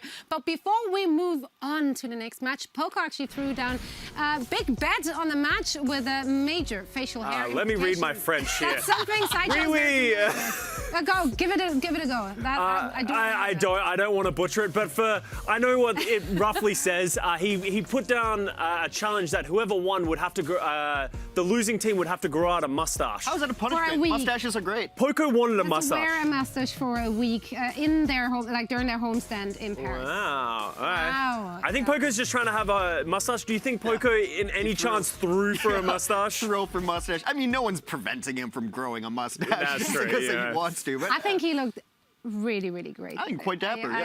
You are very impressed with this very mustache. Yeah. I mean, not everyone can grow one out. What are you looking at me for? I can definitely grow a mustache. A solo mustache is a hard look to rock. Yeah. It is. It gets creepy very quickly. You have to have, there's a big difference between like that looks nice and this guy's trying to sell me a used Chevrolet. And it's about 2 days. Yeah, it's a thin line, I think Poco absolutely nailed it. Now, all right, up next we do have our second match of the day. It's going to be New York Excelsior, who will be taking on their hometown heroes. It's going to be the Washington Justice. So let's take a look at the starting lineup for the Excelsior first. As we discussed already during the pre-show, they do have a lot of pieces they can swap in and out. So let's see. Oh, we're going back. Sebiobi and Libero, I think a lot of people are going to be thrilled to see both of those guys in the lineup. When I think back to the 2018 God Squad, Sebiobi Libero just comes to mind. This is what I want to see. We're going back to this dive meta. Sebiobi on the tracer, Libero just flexing to whatever Libero wants to play. He is the master of everything. He's not a god tier at anything, I would say, but he is a master at everything else. He's had moments, though. I still associate him much more with projectile heroes. Yeah. I think of his Pharah and I think of his Hanzo, but obviously he can play nearly everything. So I'm actually just stoked to see what he's going to play. Also gives you the option to run the May still if they want. New York can be sometimes of a slower team, so maybe you want to run the May, but at any given time, you can bring in Nene, and he got so much talent on this bench. Hotba's been a great boon for them. I always thought it was going to be weird. Losing Meko hasn't slowed them down a bit. So I think we're going to see a lot of Sombra, Tracer, and then whatever Libero wants to do. Honestly, quite the opposite. I think with Hotba in the lineup, they looked a lot more aggressive, which I actually really enjoy. I think that was something they were lacking last year. I really want to see how they adjust, because when we do talk about this 2018 squad that we are pretty much seeing here, they were a defensive team, but now you add Hopper into the lineup. Are they going to go more aggressive, and is that going to work with their style? You know, Jonak is going to be back on the Zen. Yeah. Is he going to be able to play passive? Is Sebiobi going to be able to play the same way? We're going to have to sort of see the adjustments that the NYXL make. And you can see them even from week 1 to like up to now trying to figure out that mix of when to be aggressive, when to be defensive, and they're trying to figure it out. But look, straight up defensive teams don't win in the Overwatch League. You think of the champions that we've had go through the league, it's pretty much straight up aggro. Like, you got to be able to hit that second gear. San Francisco being a prime example of it. Yeah, exactly. All right, so if we're looking at their opponents, though, what do we expect coming out from the Justice? I mean, so far, whenever we talked about the Justice, every hope, every pressure always relied on Corey. Is this going to be the same here? Well, the thing is, they're coming in with the same roster they played yesterday. We had a lot of question marks around Stratus, around Corey. Are they going to be able to play in this meta, in this style? I was very impressed with Stratus' Sombra. He seemed to be getting a lot of value, and Corey's Trace was on point. But they were playing Boston. So it's very easy to look really good when you are playing against arguably the worst team in the league. So now they're up against Libero, now they're up against Sebiobi, they're up against this incredible New York roster, and Libero, like, all of a sudden now, Corey, you have to kill, you have to kill Jonak, so good luck with that. Are they going to be able to adjust? I think you're going to have to see individual efforts here. And we talk so much about Corey and Stratus, so we know that they might have to go off on Tracer. I liked how Stratus was playing a little bit of the Pharah as well. I think it's a nice little mix-up. You can see some sky battles here. I also think that they have a player at AimGod who is capable of just putting out a mechanical performance that could win you a game. He's not known as being like the greatest shot caller or the best team player, but man, that guy can throw down some orbs. He can aim. If anyone's going to step up to Jonak on this sort of Zen level and going to give Sebiobi a run for his money, it's going to be AimGod. Yeah. Do you expect the Justice to come out very aggressive, or do you think they will be forced to play on the tempo of New York Excelsior? It's really hard to see because we haven't seen enough of Washington Justice, but on top of that, we haven't really seen how New York is going to play this style. Right. I don't think it's ever a good idea to try to match your opponent's tempo. Yeah. I think you play your own game, at least for the first couple of maps, and then see if you have to make adjustments at our, game break? It's not halftime, I don't know why. But anyway, so it's, during the game break, you maybe make adjustments. But you don't come out and be like, oh, they're playing this, let's completely scrap everything we've prepared for this, just to try to match the tempo of New York. I think they come out. The Overwatch League is brought to you by ZipChair Gaming, the official chair supplier of the Overwatch League, and by TeamSpeak, the official voice supplier of the Overwatch League.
Legend of Soulguard. Download now.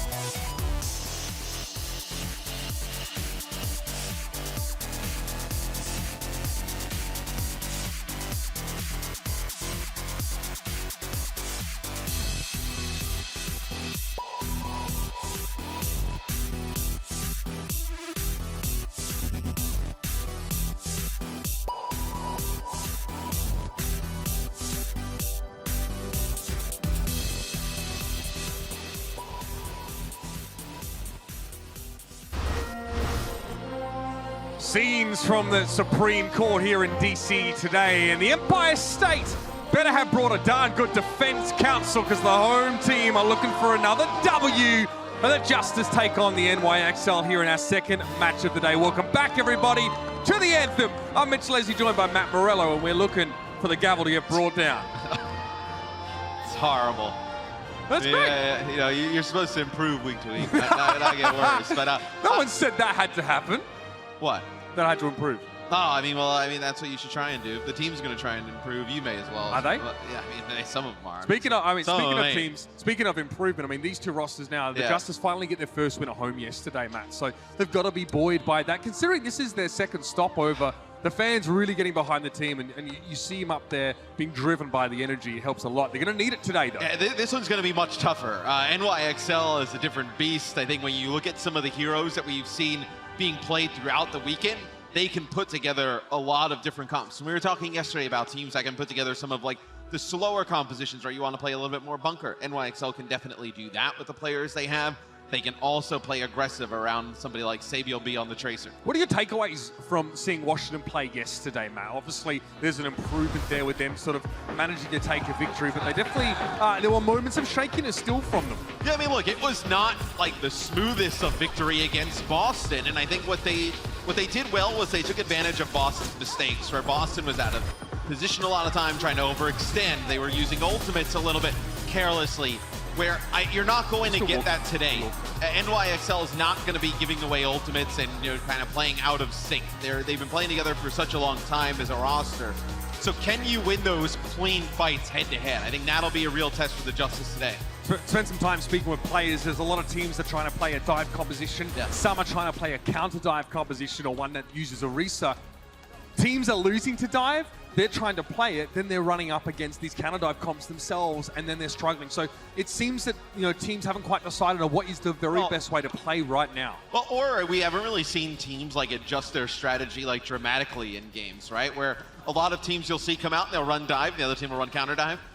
And that's all you see. Yes. The team that's running dive never tries to switch to something even if they're losing in that right. matchup. Even if they're losing, they don't seem to try and switch to something that would be like, maybe like an Orisa May, and something to walk them back and push them back further and play the match game that we've seen so much in the Overwatch League in the past. So that's really interesting to see this week. But let's talk about the NYXL in the era of hero pools now, of course, with McCree, Widowmaker, Reinhardt, and Moira unavailable for selection. We know they have a deep roster. We know up until this point, that deep roster, those members have been performing very, very well, despite them obviously faltering slightly at the start of the season. Well, look, with what you've seen so far, I think you can put together really any type of look. You can have Animo come out and play the Brigitte, you can have Jonak play like a Zen, and then you see all of the damage dealers they have, right? And then also you throw Hotba in the mix on the Diva.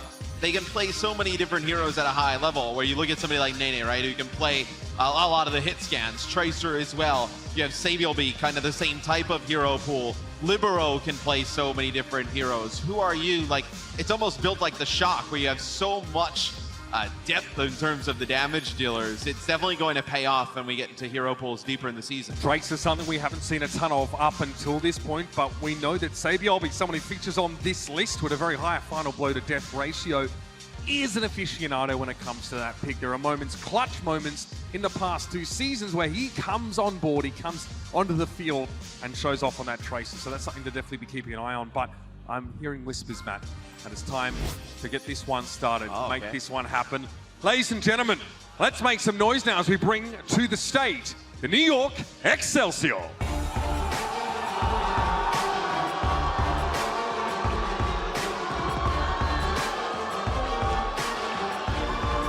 New York already have spent some time at home this season, so they are ready for a bit more of an adversarial atmosphere, Matt. Yeah, it's quite interesting. The Washington crowd getting pretty hyped up here. Letting NYXL hear it, but you see Mono walk out from the back. He's just all smiles. He don't care. They're coming in here. They have one game this weekend, right? They want to come out. They want to put on a show. They want to destroy. Got to get back on the train, head back to New York. Ain't far for them to travel, in just the one game this weekend means that they can focus all their attention on it. Savielby in the lineup here. Crucially, Libero, after appearing last week, many people ask, where is he? So a lot more, who are you in the roster? I'm so excited, obviously as a caster, but even as a fan, to just get to see Savielby play Tracer, potentially, even something like a 76, where that's kind of the hero. You look back in Overwatch League and just Overwatch in general, like so many crazy clutch plays come out from Savielby on the Tracer, where it's great to see him actually be able to play it again. And then what do we see out of Jonak? Hey, you see the Zen? It's Zenyatta and Brigitte right now, and you know exactly where Jonak's going to be. On the break, right? In his wheelhouse. Yeah. They'll use him on the break. Now, Animo Zen, no. Jonak's going to be right in his wheelhouse on that hero, where he gets to display his classic brand of dominance. And of course, Animo now will get to flex that a little bit more, keep the calling strong across the rest of the team. So this is the New York that, Matt, ostensibly look primed and ready to do damage. And then you also think that, they have Nene and Who Are You on the bench right now, which is like those two players that potentially start on every other team in the league or get significant play time. It just kind of goes to show you how much New York has kind of retooled in the offseason. Obviously, adding Who Are You, adding some other players back to really try and make a run for it. And now it's time, of course, every great team needs a great rival, and for the hometown crowd, let's get ready for that catchy tune and hear it for your Washington Justice.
All right, DC, let's make some noise and get loud for your Washington Justice!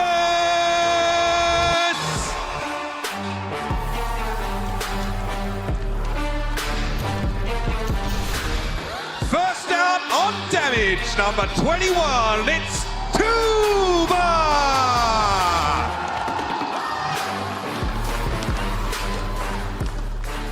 Next up on tank, number 28, it's Elivotes.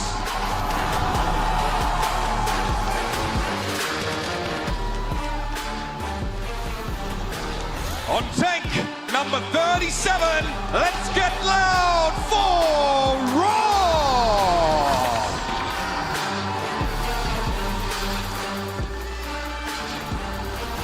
On support, number 31, it's Aim God!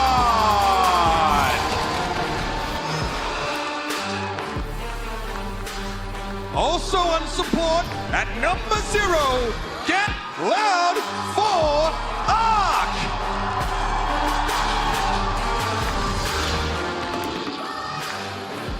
On damage, number 27, it's Stratus!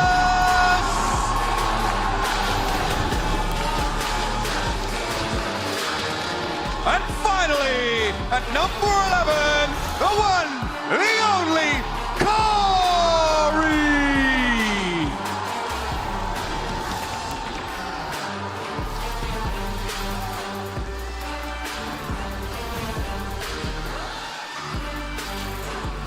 One more time, make some noise, ladies and gentlemen, for your 2020 Washington Justice!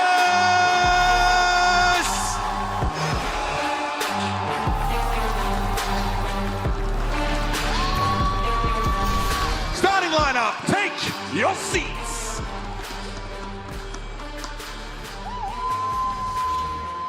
That's right, I am available for stage hosting services, but I had to do it from the caster desk. I don't want to stand up there, I want to stand here with you can only do it with the headset on. Yeah. It's much easier this way. You're much more dangerous with the mic. It's easy when you guys are facing that way.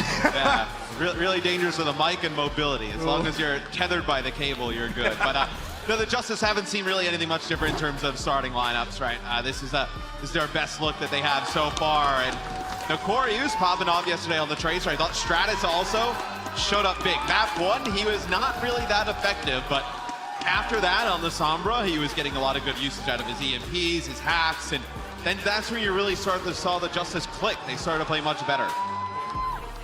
This team yesterday really gelled a lot. I mean, Elivote out there, he has a hard job, especially, when you are trying to toe the line between playing a dive comp or trying to be reactive to dive. When you're attacking and you're playing around that Orisa, and you don't want to be the one that starts off the fight, but you have to be the one that brings the action to the enemy. It's hard to navigate. He's out there looking like a young Michael Fassbender, young Magneto, just making it happen. He's looking real good. But again, this is going to be one of their toughest challenges so far, Matthew. The NYXL look crisp and clean. It will be Nepal to kick us off here, and if we need to, we'll have those last 2 maps. Maybe onto Horizon and Lijiang Tower. It's also interesting to see potentially maybe the Justice after yesterday. Obviously they win, but do they go back and look at some of the other comps that teams played in the day and said, hey, we can incorporate that if NYXL pulls something out like that. We see like a dive. So it'll be really interesting how that match yesterday potentially pays off here for the Justice as both teams have an opportunity. Make some changes to remind you of the unavailable heroes. Thanks to me, Widowmaker and McCree are gone. Nobody wanted to see them anyway. Big pogs, Matt. Big pogs. Yeah, no, I didn't want to see that at all, fam. Yeah, nobody wanted them. All right, Ark on the Lucio early, speeds them out, and now we have our coalesced meta. We have our Zenyatta and our Brigitte. Jonak is back on the Zen. You have both teams on the Tracer and the Sombra as well as get a little bit of a look of it early on, and pay attention to the top left, like where the HP bars are. Is they loaded up Saviobi with some armor packs before he went in, just make that Tracer even harder to take out. It's dangerous to go alone. Take these. Okay, they've actually found Manu pretty low on health. Manu's able to survive.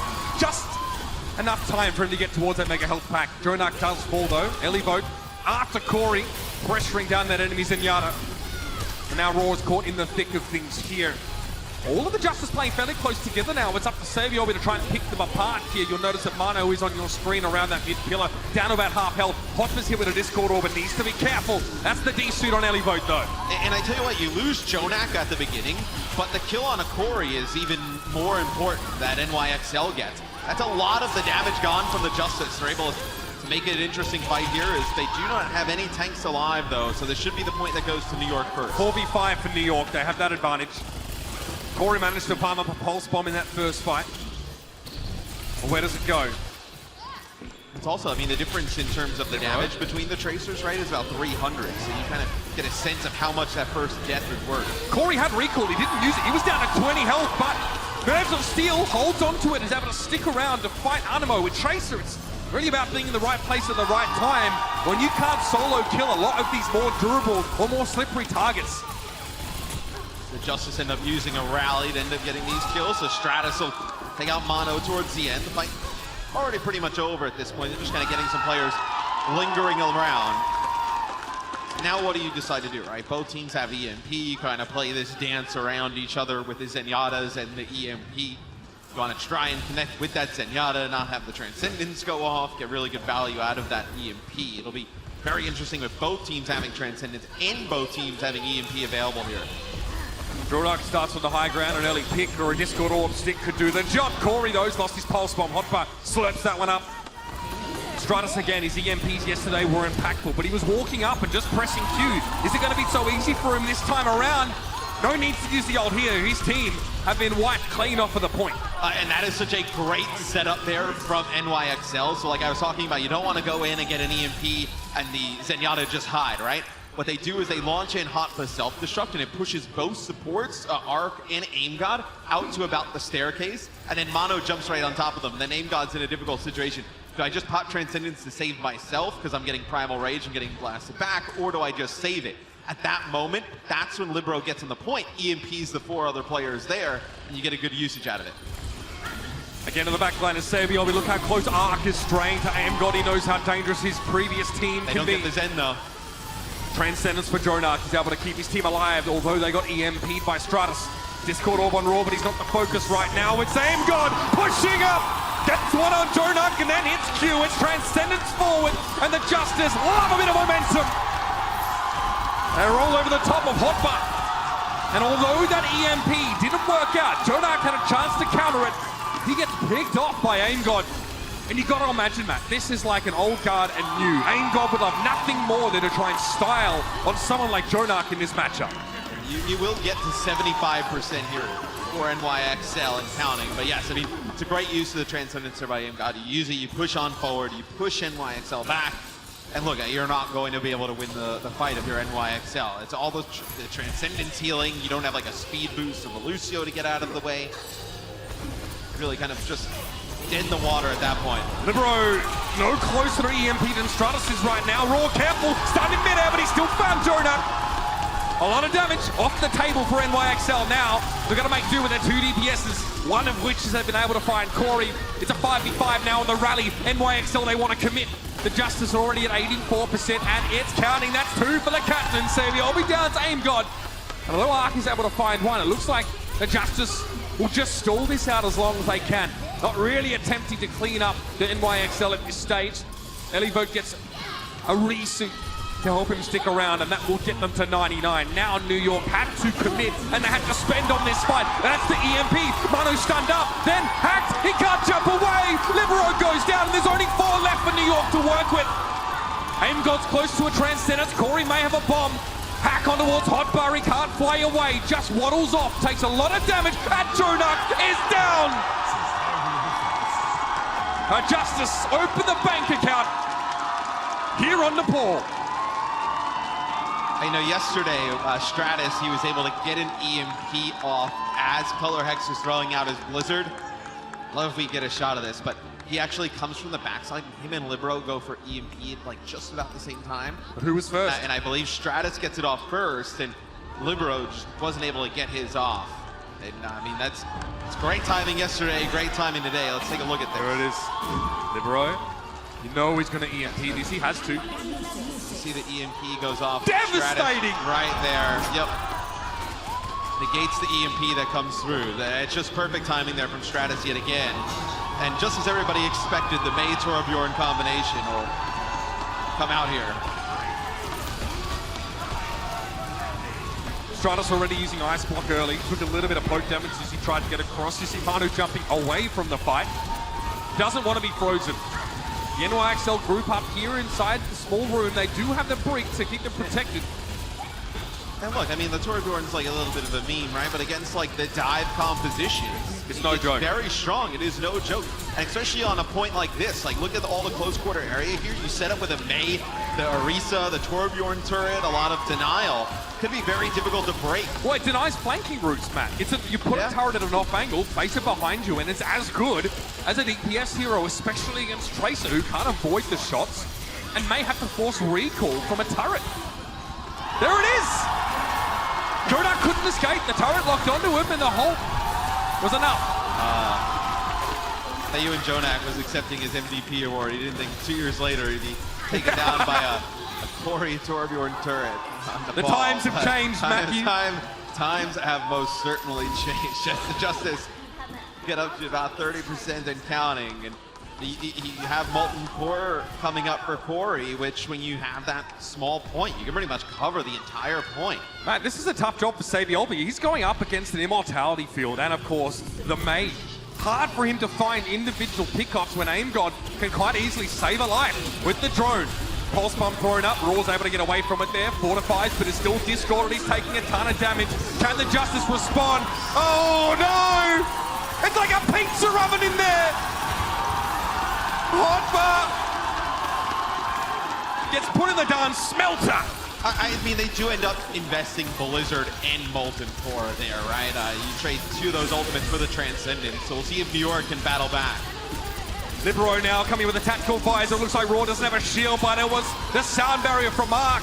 Shuts down the Soldier 76 ultimate while Libero is getting rid of a turret. He needs to kill more than inanimate objects if the NYXL are going to take this point. 82% and counting, and Saviolbi has a pulse bomb. Elivote gets desuited, then he can go for it. But the Diva is being kept healthy. There we go. Drops off a little bit of a goodbye present, but Elivote's able to get far enough away to prevent him from being taken down before he could resuit. But look at this. Mei wall, Torbjorn turret on the other side. So much point control for the Justice. Raw's under a lot of scrutiny though. Immortality field thrown out by Aim God, but Jonak gets rid of it, and there's Hotbar. The relief valve is finally activated, and the NYXL can breathe for now. I think for the Justice, you probably switch off Torbjorn here. So it looks like say it ain't so, Matt. Yeah, Roar will go over to Orisa, and Corey will play 76. Torbjorn is not effective when you do not have the point. Very difficult to kind of push forward and retake and deploy new turrets all the time. Great self-destruct baby from Hotba. It's not too surprising though, as Hotba always has pretty strong self-destructs. Matt, I've heard through the grapevine that Corey has good aim, so this might be where he wants to be.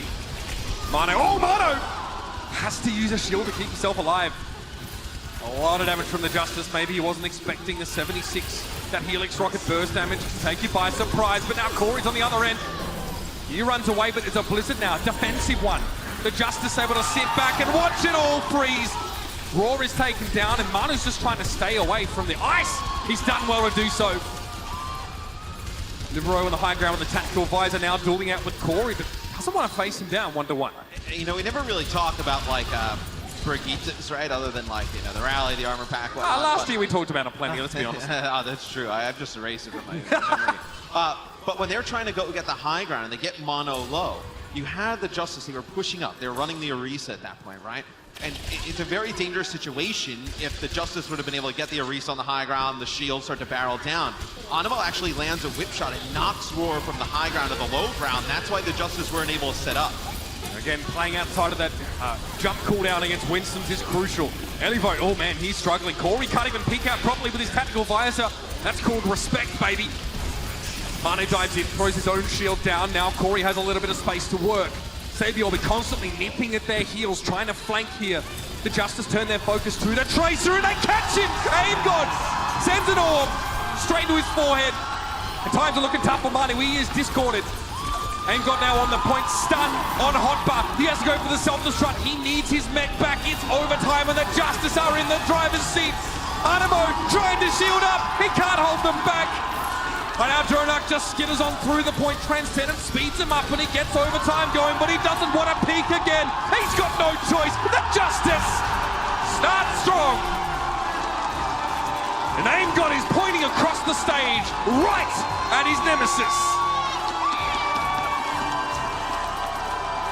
A huge map one win for the Justice. I think obviously everybody outside of maybe the people from Washington here think they're underdogs in this series, but they started to really put it together in the last 3 maps. And yesterday they come out and get an early map win today. NYXL could be in trouble against this Washington team. Stick around, this one is going to be epic.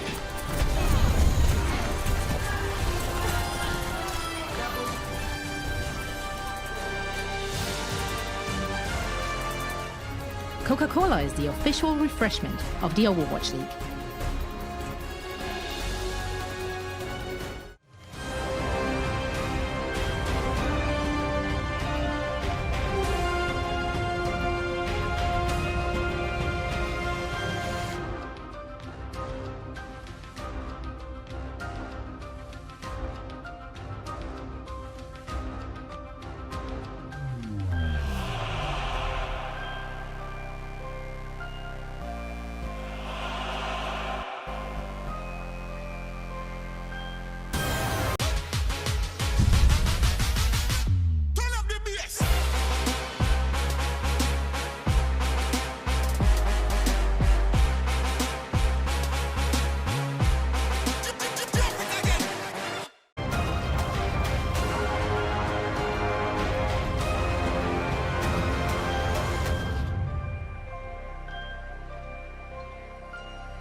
Welcome back, everybody, to the Washington Justice's first homestand of 2020, the final day.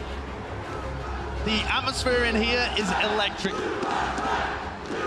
Corey looks so cool, calm, and collected. This guy's just got outrageous talent. Such a superstar level player. Oh, J-Mac walked right into it. Washington Justice gonna take map number 2. When it all looked like it was going to be wrapped up in a neat little ribbon for the Washington Justice, it's just not enough. Brutal full hold from the London Spitfire. Washington are not out of the pan just yet. The fire is still burning. Raw, you absolute madman! He hits it when they needed it! what an unbelievable match. And the London Spitfire are going to take the series, completing the reverse sweep against the Washington Justice. Yeah, definitely some painful memories for the home team after that match. In reverse swept by the London Spitfire of all teams, but Matt, something tells me that they had some leisure time, they managed to turn around the morale. Yeah, I mean, look, obviously nobody wants to be reverse swept. It's a horrible experience, but yeah, this is some time off. Oh, is this what they did? I was going to talk about maybe some strategy, but they just rode boats. That's how you solve it. Yep. You ever ridden a boat? The last time I saw you on a boat, you were paddling around the London Spitfire playing. Right. Which could have potentially propelled London to that reverse sweep. Matt, that could be us, but you playing. I mean, look. I don't like the water. I mean, boats. Hey, I mean, it keeps me keeps you dry. The water keeps me dry. Yeah. So I mean, I'm not opposed to boats. I think it's look like a great team building exercise. Maybe they'll have like a little casters retreat. We can all get out on a boat together. Oh yeah, that'll give you another thing to just not turn up to. Yeah. Well, I'm the king of, hey, I'm going to the bathroom. I'll be right back, and then I go home. You are. But I mean, yesterday we heard the comms from Mark. He said, "Hey guys, just be careful. Yeah. We got full held on Dorado. Right. Don't get ahead of yourselves at all. They were 2-0 up. Stratus looks like he's dialed in right now. Just that inhuman focus. Which is interesting, but right, because you win map 1, the crowd goes crazy. You have the momentum of like a 4-map win streak after yesterday. And it's very hard as a player not to kind of like get carried away with that, especially in this type of environment where you have, you know, the entire home crowd behind you, everybody's kind of booing the NYXL. It's really kind of difficult to stay level-headed in situations like this. And with the format being so new, it's something that I think players are going to have to deal with over time. But that's where somebody like Arc, right, pays off. Like somebody who's experienced, somebody who's been through it before. Of course, we have a substitution here. In map number 2, Nene is coming in at DPS for Sabiobi. Does that mean that we don't see Tracer, or we just see someone else on Tracer, man? I mean, maybe you just see somebody else on Tracer, as Sabiobi didn't have like the greatest of map 1, but also Nene can play a lot of other different heroes. If you wanted to play like a May with like a Hanzo here, if you're gonna play like Dorado, right? You would probably run Libero Nene. Like that would make a lot of sense, where Dorado, a decent amount of high ground, a little bit longer range sight lines. Like from point A to point B, you're probably not going to play as much Tracer, especially on the offensive side, because you can't really access that high ground as easily, and that's really what you want to fight over. Maybe you want to play Hanzo, maybe you want to play something with a little bit more mobility. Bit of verticality, yeah. Farah? Question mark? Question mark? Yeah, I don't know. I mean, without hit scan. Farah on second point on Dorado is really difficult because the defense has such great access to high ground. They have their own balcony. Yeah, that the verticality doesn't really make that much difference. Like on the flip side, on first point when you have to get the cart moving, no Widowmaker sitting in those long sight lines, right, where Widowmaker can hide, made Farah's life very difficult. You could potentially see something like a Farah on offense. Hotbar as well, self-proclaimed new big boss of New York. And there is Jonak, who, I mean, it feels like, we'll do the eye test here, it feels like he got taken to task by AimGod on that last map. A lot of Zen-on-Zen kills, a lot of them coming from the side of the Justice. It looked like he struggled a little bit. When your team loses 2 points pretty convincingly, you're going to struggle. I mean, it's not like you can just kind of sit in the back there as Zen. He actually had more damage. At least I try and hide my bias for Philadelphia, Matt. You just don't even bother. For Philadelphia? Yeah. You're all right. Well, what do you mean? Yeah, I said at least I try and hide my bias to the team that I like. You don't even try and hide it. Mate, he was getting kicked off first in those fights. Yeah, so Dorado will be the next one up. But me and Jake were talking about this in the back, and it was like, yeah, it's so difficult to look great when your team's kind of getting rolled on like different points. Is this a meta where Zenyatta can shine, do you think? It is, but it is when your team has control and Zen's not getting dove on, not worried about Tracer flanking. And you can see why we see a lot of Tracer, because McCree's not on the pool this week, Widowmaker out, Reinhardt and Moira too, where it makes it very difficult in certain situations to really see like the impact of a player like Jonak, right? Because when the other team's playing like, let's say a dive, for instance, and he's alive, he is going to just start letting the discords fly, just pumping out damage at range safely. When he is the dive target, the dive is successful, he's going to be often dead in a lot of fights first. He's not going to be able to put down the damage just off the back of not being alive. So what do you reckon? A bit harder as well to have to be the Zenyatta on the team with the Winston and not the Orisa? I feel like you have a little bit less safety. You don't have a shield. Yep. You're relying on your Brig. Your Brig also needs to kind of give armor packs to your squishies that want to go in and attack them. So it is much harder. See, Justice on offense first. Oh dear. And in Orisa Roadhog Sombra Tracer combination. Oh dear. Super interesting. And that may have just been at the beginning to try and get like a halt plus hook combination up on the high ground. Matt, you called it. Look at this. Because you would, I mean, okay, you don't have to play hero pools. You can just go into your comp games at home and understand that Sombra, Tracer, Roadhog, Orisa. Yeah, that ain't gonna work. So good setup play there from the Justice. They probably saw that NYXL likes to set up on the high ground there at the start, and you're able to manufacture a pickoff. Raw now having switched over towards the Winston. Looks a little bit happier here, and that you got to be careful in that small little room. Both main tanks trying to make an impact, but Aingot, huge biotic grenade. Not a darn thing that Animo or Jonak could do about it. Those Inspires, the passive coming from Brigitte, get turned off. Nicely done and great counter. Corey is cooking. What's he cooking, Matt? What does it smell like? I mean, he's just serving it up. That's 6 of them, 4 final blows, just the first fight for Corey. So kill participation on everybody, 4 last hits to take players out. It's really kind of what Tracer's is about. Tracer's going to have a decent amount of final blows because everybody else is putting down good damage. You're finishing those kills. Yeah, you see the good synergy with the Winston. You're going to see Tracer get a high amount of those final blows. Yeah, Raw's getting a ton of value right now. NYXL so closely grouped together. He's got about 30% of his team's damage just because he sat there with a Tesla cannon inside. Pulse bomb dropped and looks like Mano's able to avoid that. He jumps away and actually might recommit with the primal rage shift. NYXL have to play more aggressively on defense here. They're playing a dive composition as well, and it's working out. Hotba is able to deal with Stratus. And Raw over the rainbow he heads back to spawn. NYXL just needed a fight win in the worst way, right? You lose that one, the cart continues to go. The Justice, they start to round that corner with the bridge. You can then get all your Ana at that point, who was aim god up on the high ground, and could have been very difficult. There would have been a lot of time left for the Justice potentially after getting checkpoint B. So good hold here for New York. You have some ultimates here, and you have high ground, which is almost more important. We'll see what the Justice decide to do to break it. You have this primal rage. You can send that up to the high ground. The issue is primal rage up on the high ground. You may not get the ability to use Arc's rally effectively, but NYXL, they go aggressive, and that'll be Arc using the rally, getting a kill on the Libero earlier, and everything falls apart. Yeah, I saw that off screen. I mean, Libero gets stunned, discorded by Jonak, and then smacked in the head by Animo. Not much you can do there. And this should pave the way for the Justice here to comfortably get this payload now just outside of this power plant. Corey just making it clear that he's noticed that New York noticed him. NYXL obviously want the high ground as it's readily available to them and easy to access, especially for their Zenyatta. But Corey knows that's where they're going to be, and he's planning a bit of a foray, an incursion, if you will. Jonak swatted aside by Rory. He's looking for another opportunity just to try and deny Mano any foothold on the high ground, trying to take that territory for Washington. And a 1-for-1. But NYXL have lost their main tank here. They're still able to swing back. The damage was there, and Nene is still running wild. He does have a Harmony Orb, and that helps a lot.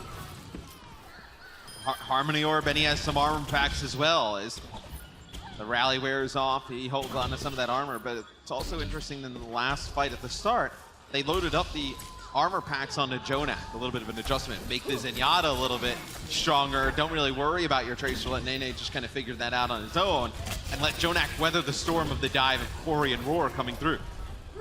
So far, not so bad. He's been able to stay out of harm's way. Now, Libero is hanging around in the backline. He's trying to wide flank, but he gets spotted here by, looks like Elibo's spy checking, forcing him to translocate out of the fight. And now he's getting pressured down by these 2 tanks. Corey going down to Nene, though, is going to relieve the pressure on Libero now. Washington have to back away. Libero won't be punished for getting spotted.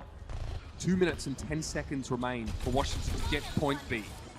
Stratus still behind the enemy there, and it seemed like he had gotten spotted out by somebody of NYXL because Mono just makes a beeline directly towards his direction. He's stealth, so obviously somebody had an inkling of where Stratus' last location was. I mean, look, Elibode is checking everything.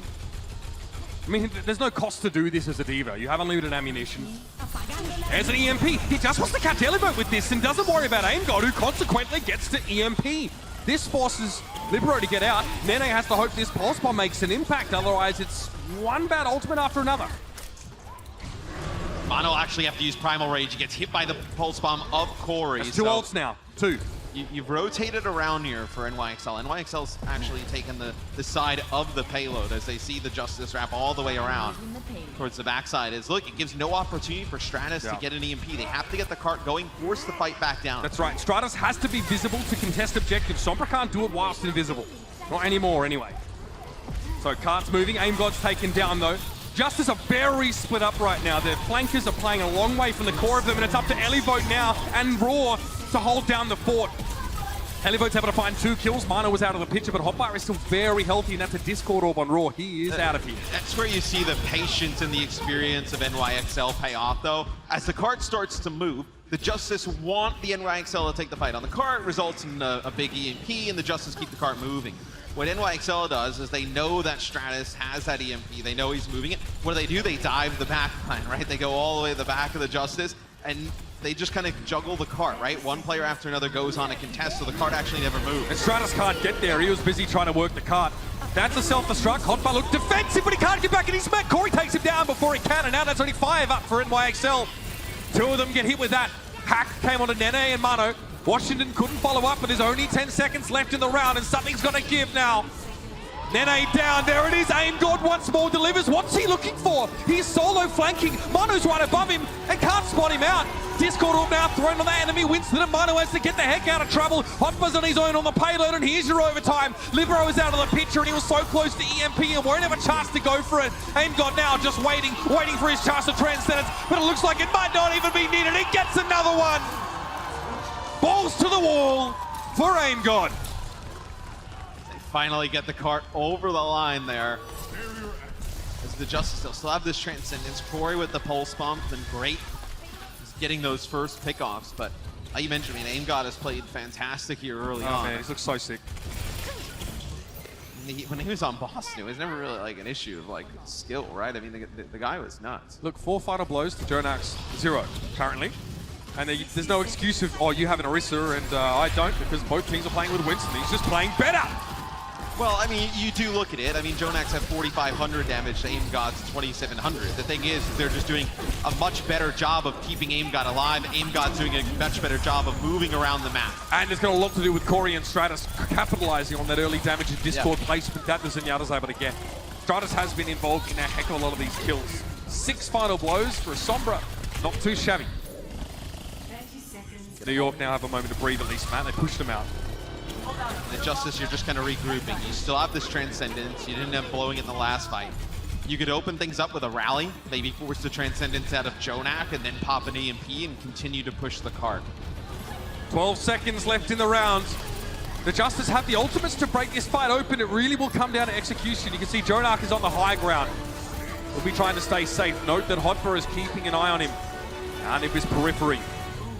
Does Stratus go to the higher ground here, or does he wait for NYXL to engage? And they know this rally is trying to get them to go down and end up using their Transcendence to fight. No EMP opportunity now for Stratus. He needs to wait a little bit, and they lose Roar in the meantime. The Justice have no choice but to try and double down here, but that self-destruct is going to block the doorway. Great placement. It forces the Transcendence out of Aim God. Now he rejoins the rest of his team. Corey, that pulse bomb really had to stick, but instead it went straight into the Fat Cube, and NYXL. They hold on, they shut the door in the Justice's face. Yeah, Stratus is actually coming back from spawn, trying to get an EMP off as it kind of it took a while to develop, right? But they got the support ults out from NYXL. They still held on to the EMP. It just didn't happen fast enough, right? As Stratus has to come all the way off respawn, try and get back. Getting hacked there really hurt him. The bomb thrown in. I mean, he couldn't just translocate out into the open. He had to break line of sight, and that was in the dying seconds. Still really good push, though, for the Justice. Not a complete map completion, but still, you get very close to doing so just around the last corner, pretty much down the home stretch. You get like a two early fight wins here for the Justice. You dwindle some clock on point A. You're still in a very good position to take this map, go up 2-0 in the series. It has a lot to do with this first point hold. Are Justice going to play close? You expect them to with this kind of composition. It is dive. Bit of get in, get out work right outside of New York's spawn. Another win here for the Justice. I mean, this series in general would just be huge pickup for them. 2 in a row at home. You know, we've talked a lot about like Jonak versus Aim God, right? But when you look at the numbers, right, both with 3 deaths, Jonak with the better hero damage by a pretty significant margin. It's really, you're losing the tank line of NYXL pretty fast. You know, Mono at 6 deaths, Hotpo with 5, where Roar and Elevote staying alive much better. I know Roar only 3 deaths there in that first half. Remember, hero pool draws happening again for week 6 today after the games on the Watchpoint post show. It's always a good time, isn't it, Matt? Oh, I had a great time doing the hero draw. Excited to see what they draw this week. I'm sure everyone will really love what Sideshow has to do. He only produces the best results. Best always. quality content, yeah. Okay, so the Justice don't actually take an early hold. They don't try and play up on the buildings outside of spawn. Instead, they give the NYXL some room. Now, is this wise, Matt? They don't want to lose a fight early on, just like how NYXL did, and then it kind of trickled into really no point A defense. Kind of snowballed out of control. Yeah, they want at least a chance to stall the card here at the choke and get a clean fight. So a lower risk approach for the Justice. Will it pay off? Raw! Oh, he's trying to get away, but then he chases him down. 4 players involved in that elimination, but the Discord orb from Jonak really got them over the line. And it's not exactly like a less risky scenario. It's kind of in the same scenario where it's one fight territory, right? I mean, look at where the card's moving. You don't really have a great option to get another fight here on Toronto. But you don't believe that defending far forward gives you an extra fight? It does, but with the way that the compositions are tailored and there's so much mobility and players are spread out much more, there's way more of an opportunity to trickle and, you know, not have everybody die in one big lump, right? Like, when you think back to even compositions like Bunker or Goats, right? A lot of players are dying in a very short amount of time. All together. All together. Which the dying players want. Right. This is not exactly the same type of game where there are players all over the place, players kind of trickling in and out. Yeah, I mean, spatially, they are positioned differently. Yes. And that results in a different kind of staggering of rhythm. Death. Yes, Yeah. A rhythm of death. Rhythm of death. How about that? Mano gets hacked, so he can't take the high ground once more. Primer Rage, though, he was at least able to get that one out. Angod comes in with the Transcendence. Can he keep Raw alive? No! The Pulse Bomb cuts through, but doesn't care about healing. It's burst damage. Libero trying to go for an EMP, but he gets hacked and Arc runs him down. I tell you what, that is some heads-up play from Stratus on the EMP. Once again denies Libero, but Libero still has his ultimate.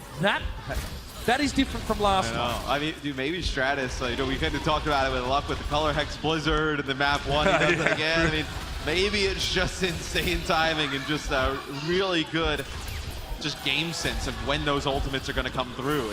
Look, the Justice know when EMP's online, they get aggressive. They go right to the backline. This will be another fight where it'll be pretty risky for NYXL to invest in EMP with Jonak down already. Yeah, and that's great for Stratus. This time, I mean, he didn't have EMP. I'm sure he was worried about NYXL getting a defensive Transcendence. Jonak gets taken down before he has the chance to use it. Lose Corey here, though, off to the side, and a Tracer 1v1. And that's the EMP to follow up now. The Justice might be punished here for overextending a little bit. The Discord Orb helps Stratus against Libero, but Libero finds the final blow. And you only lose Stratus to still allow the tanks and the supports to back around the corner. Corey will be up as well, so you will be able to contest the cart again with all 6 players available. But that's what I kind of talked about with like staggering deaths, right? Corey dies on one side, right? Then an EMP comes out, you lose Stratus. Like, it just trickles. It's not a big, like, kind of lump reset type Well, it means you don't have 6 players already at the same time. It hurts teams a lot. Aim got down. The Zenyatas, I tell you what, they are copping a beating on either side of the map. And Arc is missing too, which means the Justice have no heals. How does this change their style? Probably doesn't, in fact. With Raw now going down to Nene, all that Elevote can do is try and stall this out, and he's done well considering he's in a 1v4. Another Transcendence, or the Jonak. He's held on to it. And it's going to be used reactively here if the Justice try and get a fight. 2.26 meters, Matt. Yeah, you recontest here if you're the Justice. You have your main tank, Transcendence from both sides. You can extend this fight. Pulse Bomb! Even in the Transcendence, it doesn't matter! Nene gets the kill on Arc, and that is crucial. Mano lands on Stratus. And that was big as well. He would have had an EMP if that fight had gone any longer. The NYXL, it looked like an even fight, but when it came to the execution, when it came to the crunch, if you will, it was all NY. Is there for the Justice. I mean, they just kind of throw bodies at the point. If they get an early pick, it's probably something you invest But they in have a legitimate fight opportunity. They had look, 6 players. They had the Transcendence committed. The Transcendence spot from both sides right at the start. Both Tracers invest Pulse Bombs into it. But only one Tracer gets the kill. It was Arc that went down. Well, really early EMP. You're Ooh, actually gonna get just both tanks here. Libero wasn't ready for that at all either. I mean, I don't blame him. What did the Justice do with this though? they may have to back out. They do. I mean, there's nothing really they can get out of that. That'll be self-destruct as well. That's an awkward engagement. With an EMP for New York. Raw this time, though. He got EMP'd, as did Ark. Both of them get taken out of Mano. They can't do a darn thing about the Primal Rage inside that small alcove. And so Mano has a fantastic fight. Super high value use of that ultimate. And still with 2 minutes 47 on the clock. The NYXL are close. They're almost there, Matt. So you have a self-destruct here up in the sky for Elivo. That'll get blown up on the car. Can Roar get in touch? You have a rally going here as well for the Justice. Yeah, the Justice bit of extra durability. They need to get to the cart, though. Roar has that Primal Rage, but he got hacked up, and Jonak gets the Discord kill on him. Corey Pulse Bomb, Hail Mary, straight into the defense matrix, and there it is, New York. They're able to weather this renewed aggression from Washington and even up the series. Pretty solid stuff all the way through their attacking side, and Washington met a couple of gaps when it came to their chance to start the fight. And much better play from New York there in map number 2. Kind of get the meta under your wing there. Map number 1, kind of get used to the speed of play, the pace of play, what Washington wanted to come and do in here today. Really excited to see what happens if both of these teams go in at halftime and make some adjustments. Nene's looking comfortable on that Tracer too. Let's head back to LA and hear from our experts as we head to our game break.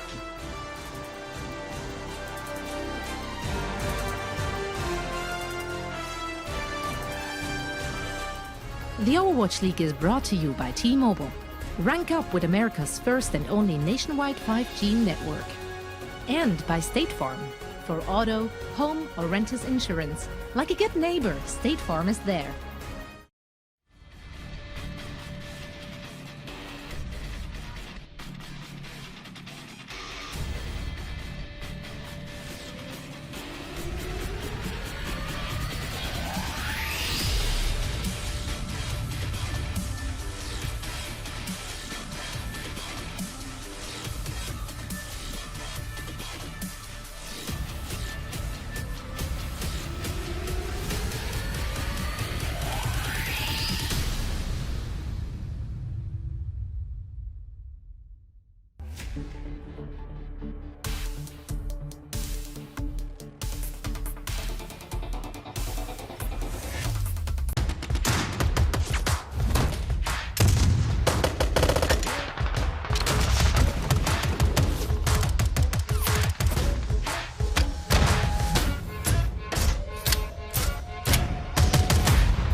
The Washington Justice are doing their best to put up back-to-back wins in front of their home crowd, but New York Excelsior have something to say about that. Welcome back to our Watchpoint game break presented by Pringles Wavy. My name is Zoe and I'm joined by Sideshow as well as Costa. Now, Justice taking that control map, not the first time we're seeing that happening when, you know, one team is heavily favored and the other one is running away with the control map and then loses the entire thing. Is that something you expect to happen here as well, or do you think Justice can legitimately put up a fight in the coming maps as well? I mean, I think that they did put up a fight on Dorado as well, and when they have an opportunity in the maps to run this bunker kind of setup, it seems like New York are genuinely having a bit of a problem there. So I think this match rather, is going to be a lot more even than we originally thought, because I was expecting New York to come in with this dive, remember how good they were in 2018, and just wipe the floor with Washington. Yeah, and I think you just sort of saw Washington put up more of a fight just across the board. I think Stratus and Corey did a really good job in this first map of stepping up to Sebiobi and Libero. But on top of that, I think AimGod did an incredibly job of, almost going ahead of Jonak. He was getting a lot of frags, playing super aggressive, and I think it sort of caught New York Excelsior off guard a little bit. Yeah, I think the real reason that Washington, though, were able to come away with that first map was because they were able to put together this Torbjorn and May setup that got them up to 99% when it came to Village. And if they can find opportunities on the maps to play that, that's where they can generate some kind of advantage. You can't really play that on Dorado. You can't get there's not enough confined spaces on the map, like enclosed areas to be able to force the enemy team to dive into you. They tried to play a little bit of it, but eventually it went back to the dive v dive. And on the dive v dive, New York have just been edging it out, especially with Nene in the lineup. It is great to see, though, that Justice do have such kind of niche picks and niche stretch for specific places in maps or for specific maps, something we saw a lot from Atlanta as well. So this is boding well for Washington Justice. Yeah, I think you saw on this second map on Dorado, NYXL, the way Nene was playing the Tracer, I think was a lot harder for Washington to deal with. I think when you had Sebiobi in the lineup, it was a lot of Corey chasing Sebiobi and them sort of dictating the tempo. Nene was just chasing Corey. It felt like that entire map on Dorado. He's playing super aggressive, and it sort of messed with New York's style. Obviously, Dorado is very different to Control in terms of the fact that it's like you have to butt heads. I feel like New York, when they have more space to play with and more ability to control the map, they looked a lot stronger. So speaking of that Tracer matchup, we were excited to see Sebiobi going up against Corey. Yep. Actually, not so much of that. Second map, Sebiobi was put back on the bench, and Nene was swapped back in. What did you think of that Nene-Corey matchup? I agree with Custer. I think that Nene ended up playing it better. And Sebiobi, you can see, is trying to take the head-to-head against Corey. But a lot of the time, Sebiobi plays tight with his team. And that's always been his playstyle, is to take a Harmony Orb, sit with his backline, and try and fend off the enemy Tracer. Nene, though, was taking aggressive positions, taking Brig armor packs, which is how you're supposed to play, with a Zen and Brigitte backline. You can play much more aggressive. You have 200 base HP as soon as the Brigitte armor is on you. You're supposed to play aggro. And Nene just gave Corey no respect whatsoever, got right up in his face and was winning the Tracer matchups. And we're seeing that's how Tracer's being played in this meta. Like, I didn't really expect to see Zen Brig coming into this meta with the Tracer. It's kind of funny. Brig was brought in to shut down Tracer, but now it's like you have to play Brig with Tracer because it creates this armor. As you said, we're going back. It's almost like we're going back 4 years ago when we played Symmetra used to give 50 health to the Tracers, and you'd put the Zen Orb on him. It's literally going back to that in that style. And you're seeing these juggernaut of Tracers, and I think the aggressive style is definitely the way to play compared to the sort of sneaky passive like we've seen in the past. I do love that we can draw those comparisons, though, from like back in the days. But the heroes have changed, right? There are so many changes to how much damage they do, how much armor they provide, etc. So there's a complete new dynamic now, which makes it very exciting. It's not as stale or as obvious as it used to be. Now, it is time, however, to talk about Crunch Time, presented by Pringles Wavy. Whew, that was a hard one to get out there. Guys, what you got for us? Well, this one is just, it's a bit of you hate to see it as well, honestly. Hey, stop that. Stop it. Look at these dueling EMPs, and this is really what decides half of map one as well. 99% for the Washington Justice. New York are looking in a great position to be able to turn it if Libero gets in position with his EMP. But they just both go for it at the exact same time. Both have the great read of when to go for it. And it's one of those plays where you just can't really predict that your EMP is going to get cancelled by the opposing EMP. You can't blame Libero for that at that point. No. He was in a perfect position. He was probably going to hit 4, maybe 5 with that EMP.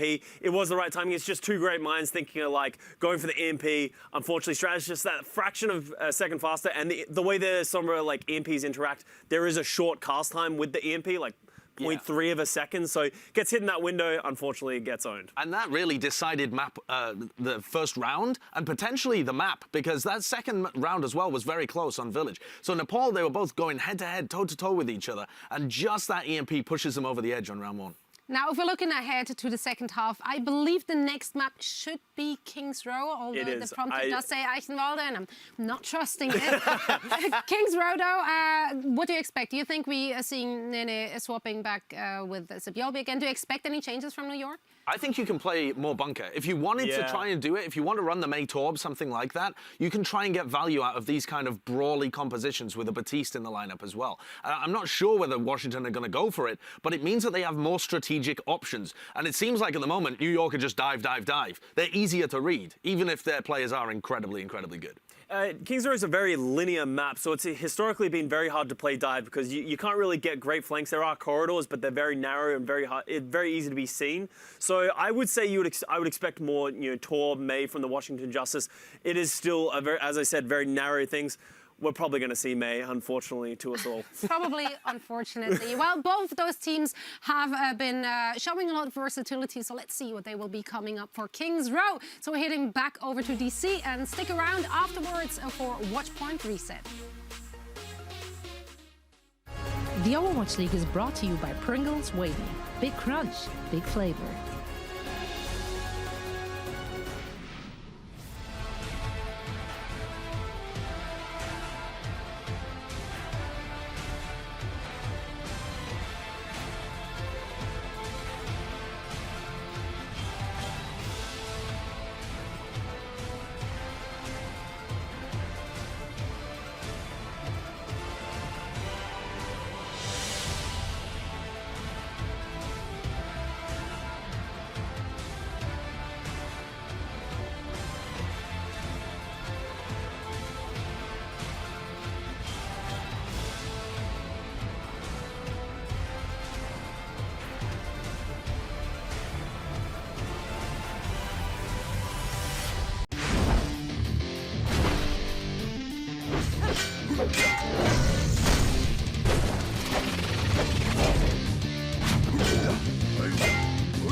Welcome back, everybody, to Washington. Time to talk about something important. Today is International Women's Day, and the Overwatch League is proud to celebrate all of the hard-working, talented women who are behind the scenes, and of course in front here in the venues, bringing you all the action each week, from our outstanding production and events team to the league and the team back offices. Women have had a hand in every part of the Overwatch League, and we can't think of too many harder working people in all of esports than Annalyn Dang, otherwise known as Ballin, who is the GM of the Washington Justice. She is down on the floor now with Jake, and we're excited to hear from her.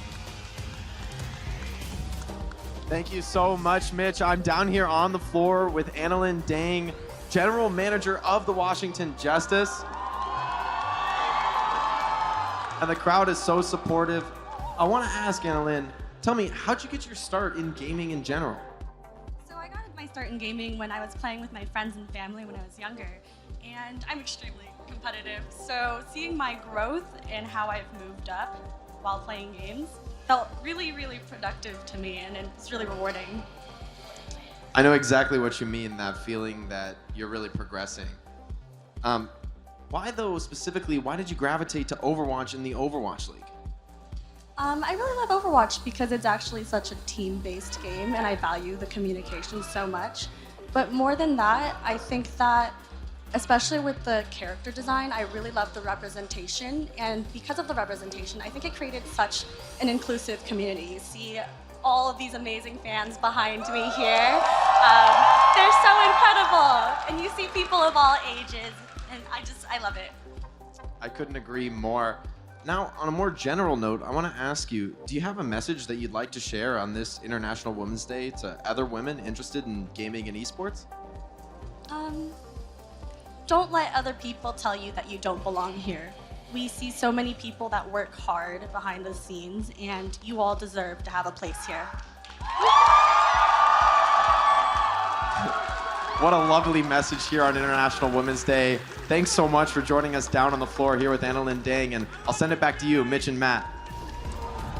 Thank you very much, Jake, and of course, thank you, Annalyn. It's fantastic to have you part of the league, and one of many wonderful women that really, the reason this show is here. And look, she's been able to turn the Justice around, right? I know she comes over from the Gladiators, now the GM here of the Justice. They've made some changes to the team. They have some of the best player treatment in the league, and it just shows like what one person, a really bright individual, can do for a franchise. It's a vibe that sort of permeates the entire roster. Let's see, Matt, if it's going to be enough to get them over the line here as we head into our third map of the series. It'll be Kings Road.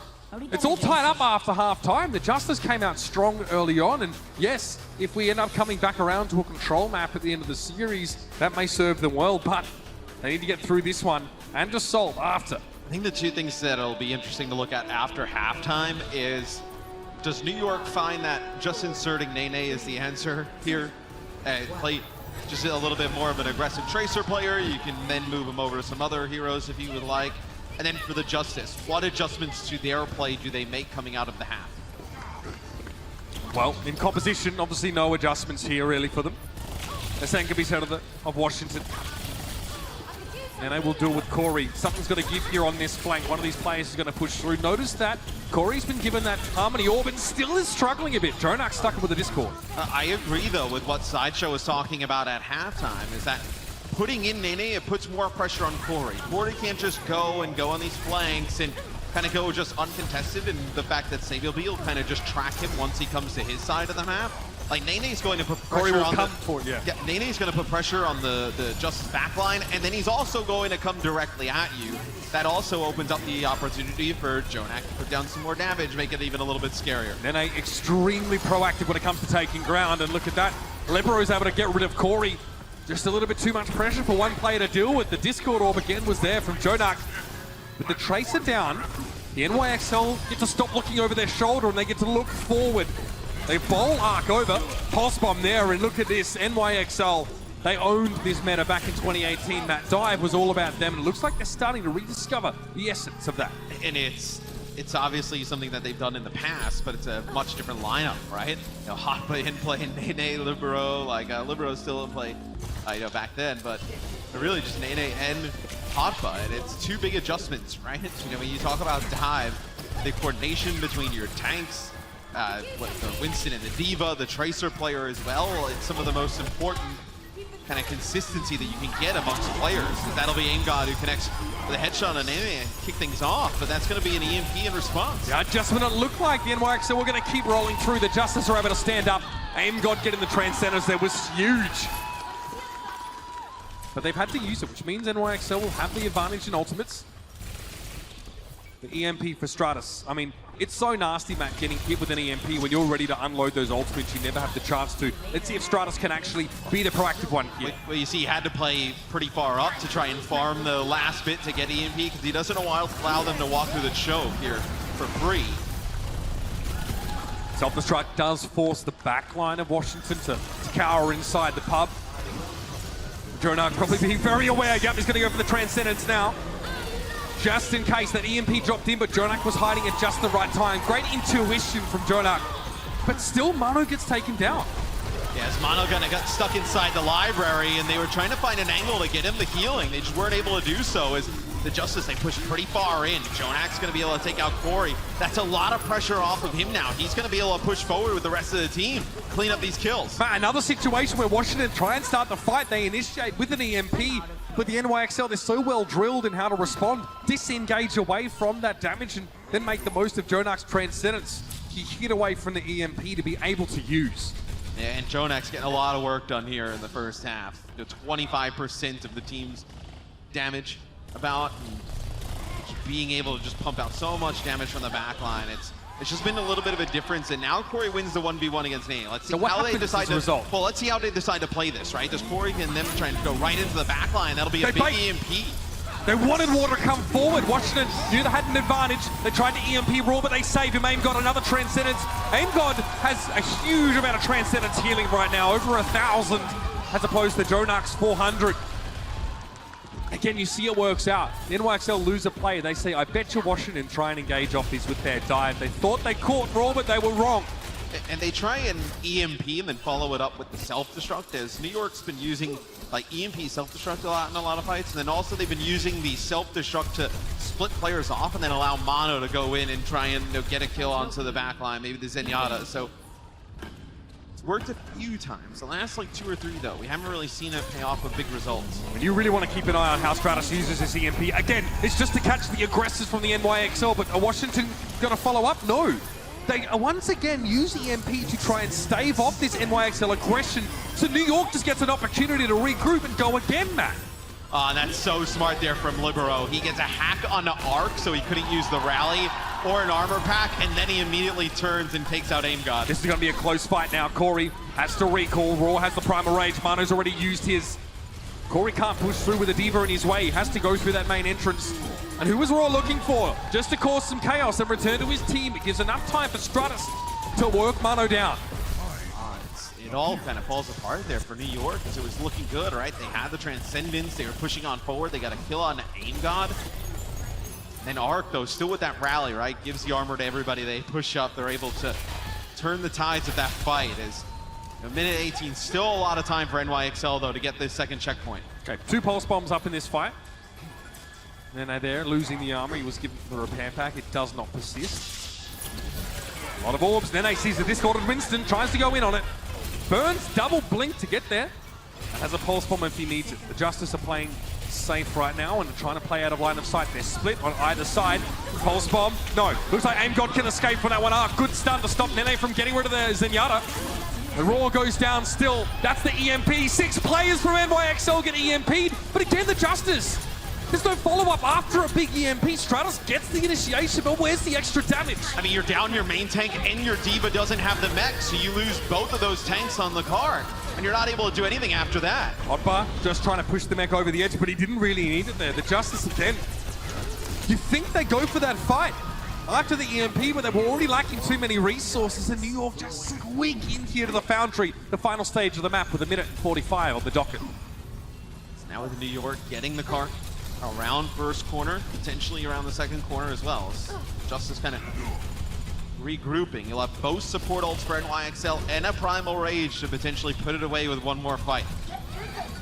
The Justice probably look a little bit frazzled now, frustrated that both of their EMP milestones have not been accompanied by team fight wins. Usually they are. Elevate Raw low. Raw's got the Discord right now. Aim God has to go for the Transcendence. Now the Justice, they don't push that far forward. Again, they still play safe. They just keep the payload contested. Jonak, though, will have a Transcendence later in the fight. He's been saving it for now. That's an EMP. Elevote stunned. He's out of mech.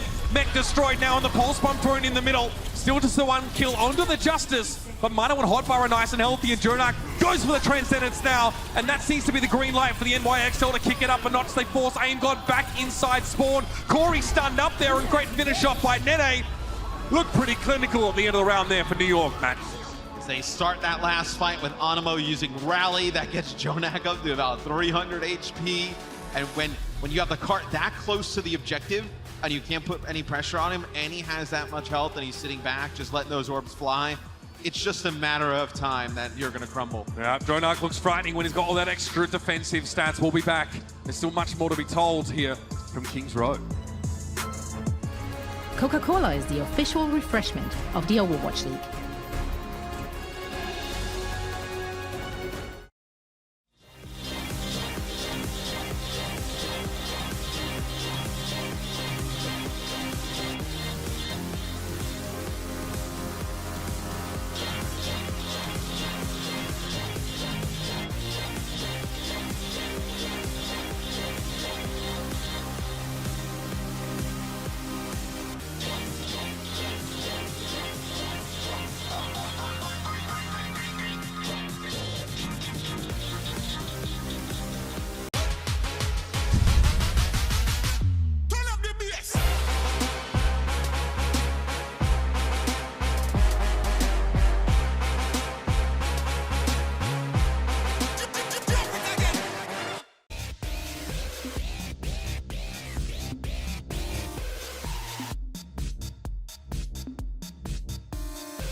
Start of this match, the Washington Justice, they came out of the gates with this otherworldly kind of energy, Matt.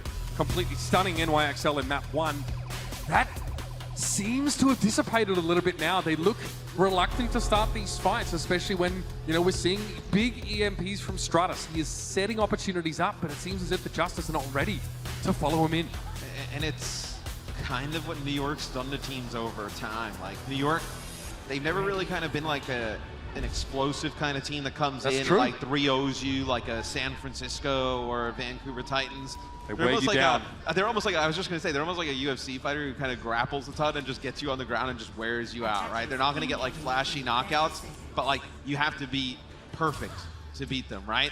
Over time, they just work you down, punish those mistakes, punish position errors, punish position, and it's really unforgiving because for the Justice, you probably feel like you're playing like to your best strengths. You're getting there, right? You're getting the situations you want. It's just New York always has an answer. Washington Justice now, a couple haymakers wouldn't go awry here on the attack. They want to blow through New York on point A. They're out of the gates here. Tracer and Sombra. Nene on the Soldier 76 here, Matthew. I mean, look, on the defensive end, Soldier can control the high ground. It gives you another person to protect Jonak. He's self-sufficient. Consistent damage, self-sufficient, doesn't need a lot of resources being put into him. Speed and mobility to rotate through the high ground and the different windows. Just creates another issue for the tanks to deal with of the Washington Justice, right? You can't just play on the ground, and also you can't send Corey into a group of 3 players. Have a look at the scoreboard up the top, the characters where the Discord orb is being placed. That'll give you a hint as to where the Justice is trying to go next. Ark is getting a lot of Discord action from Jonak. Corey is flanked all the way around. No one really focused him down right now, and he's not over-committing to try and get these kills. He understands that Jonak is a little bit out of range. Libero might try and capitalize, though. That is a beautiful hack, and there was no chance to recall. And that's what New York wants. They want this spread out play. As Mono was inside the hotel, he gets a little bit low. Hoffa jumps down, and what happens? Corey just lingers for a little bit longer than he probably would have liked to in the archway.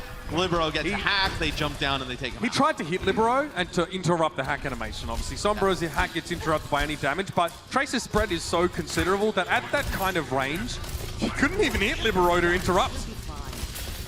Now Roar can't exactly stand on the point. What about now? 76 on the high ground. To the high ground with the nano boost, and immediately Hotfire is there to defend his teammates. Manu trying to loop away there from Raw, but Stratus caught him at the other end. Corey stunned up. Oh, he needs the Mega, he got it. He was actually being healed by Aim God. You saw the darts come through the doorway, and the Justice are on the same page now, and it shows. And you don't know how that fight would have went if Aim God doesn't hit a big biotic grenade, connects with Mono, denies him some healing in there. He was being chased by the tanks, so most likely, 10% to a primal rage with Winston's Tesla cannon that hits multiple targets once is nothing in terms of time. So probably wouldn't have been able to get a primal rage there. Extended EMP, tac visor could have been much different there. Yeah. Big biotic grenade from Oh, I love this flank. Oh, Aim God, no protection for him. Nene drops in with a tactical visor, and he'll be looking for a little bit more now. Ark is not going to get away, and quick as you like, the NYXL strike hard. 3 kills from a flank. Nice burst of aggression from an otherwise more defensive lineup and roster. It's very interesting that you see more Soldier 76 this weekend than I think anyone would have expected. I think a lot of people were talking like, oh, maybe we see Hanzo in play, right? Hanzo, good damage, right? Very consistent damage. But really, it's just you don't have to put any resources into 76, and the extra mobility is massive. EMP from Stratus there, he wanted to go first. He got 3, but again, he did not connect with Jonak. This is fundamental stuff that we saw from a triple DPS meta when Sombra featured heavily. You need to get Zenyatta with that ultimate. And God down, Hopper just Hail Marys a bomb in there, and without Yana, the Justice have to rely on the healing from Ark's rally. That isn't going to last them long enough. It's not going to cover enough of the fight. Mano goes in, he was low on health.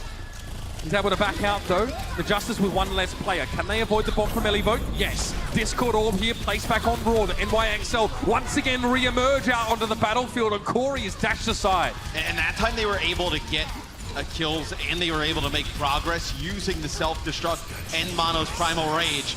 This will be a tac visor here. They're just trying to push up, maybe get anything with it, as maybe get players off spawn. This will be a nano boost in response on the Roar as you're trying to take this fight back for the Justice. Great discipline from Nene though, Matt. He did not push past the corner even though he had tactical visor on. He knew that could have cost him. The Justice tried to punish that burst of aggression from New York, but NYXL didn't give them enough And opening. it's an odd trade, but you'll trade if you're New York. Tac visor for nano every boost. time. Aim God's gonna go over to Zen now. Look what Raw did with the nano boost in that first fight, Matt, plus Aim God's biotic grenade.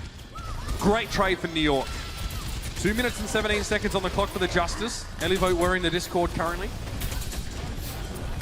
Straight on into the hoop and haunch, and he is gonna force back the somber presence of Libero, who's close to an EMP himself. He and Strata staying neck and neck in that count. Raw. Nice timing there from Elivote to keep him alive. He gets healed up rather quick. Biotic grenade gives you that source of burst healing, but now Aim God's on the Zenyatta. That's the EMP. Is there follow-up? Nene has a high ground position, and yep, no shielding available for Washington. They had to run away again. So we have some kills here, though, going on for the Justice. As Animo has been pushed pretty far in. Dangerous. That good defense matrix there from Hotba, though, just keeping him alive even a little bit longer. Yeah, the fact that it took Corey to come through there is going to make a difference. Hotba, great awareness of his Brigitte, who, in fairness, it looked like Animo overextended slightly inside the pub there. Took a face full of damage he didn't otherwise expect, and Corey's still pushing. Mono jumps in, perfect bubble, keeps Hotba alive as he's got a self-destruct. Little tactical timeout here. It's very tactical. We actually had much worse ones. There was a team jumping down from the Icon Bolt building, and then we paused. So yeah, let's see. It looks like an issue, somebody on New York back there. So just kind of checking to see what's going on. Looks like all the way at the end, it looks like it's an issue with Nene. So we'll find out what's going on with that. Get it checked out. But looked like New York was actually going to make a last-ditch effort to try and hold there before point B. Yeah, Justice were just outside of that checkpoint. Let's talk a little bit about the scrap that we've seen so far, Matt. There's been a lot of the focus on the bricks here. We saw that Animo had to be, got out of jail there by Hotbar. How do the Justice look now coming through this second stage? It's scrappy fighting. Yeah, I mean, they've looked better in the second stage of the map. I think for me, one of the big differences that we see on defense is the 76 play of Nene. With so much high ground and just area to move around, like being able to utilize like the sprint and just change location all the time makes it very difficult, right? Because now you're not only locating like where is the enemy Sombra, you're also trying to track down where is the enemy 76. Is he playing, up on the high ground to the left? Is he all the way in the back corner? Is he with the tanks on the low ground? And then when I dive him, does he just rotate all the way out? Does that leave my back line, open for Sombra to make a play? Where I think 76, like you can just pop out from so many different angles. You can get so fast, like especially on King's Row, from like a flank back to the cart, especially when you get closer. Let's have a look at the point here. One of those pieces from Nene here. The Soldier 76 on King's Row is just something we don't really see very often. It seems like it's a more defensive inclination. I mean, I see he gets the high ground, but you don't always have high ground on this map. Let's see, this is that aggressive push that you don't always expect from a team like New York. No, the Justice actually pushed about halfway through the choke here, and you drop down, you use the visor, and then also the choke is just a great setup for EMP, right? The EMP connects with 3 players here. You're able to get a fight win rather convincingly, quickly, and also at that choke where you want to get fight wins. There's always the assumption as well that it will be an individual often pushing the cart through that choke while your front line is trying to engage. It's often Zenyatta because he can hang around. He sticks a Harmony Orb at his tanks and says, good luck, mate. And in that situation, they're playing Ana, right? Ana is not going to be up with the rest of the team, and Brigitte back on the cart. It's going to be the Ana who can heal from range on the cart, so you drop down, you get that pick off at Aim God pretty quick. Now, of course, see Nene here, just trying to resolve a couple issues. We're going to take a very short break, very short. We're going to have a recap of how the games went down last week. Just a reminder. Finally, Overwatch has come home to Houston. Give it up for your Houston Outlaws! Sato! Carnage in the tunnel! Ping is just absolutely destroying. Says, I'm not losing right now. We're not getting stopped here. We're gonna retire your jersey and solidify you as a family member of this organization forever. And it feels like the walls are closing in all around. And they glide forward into victory.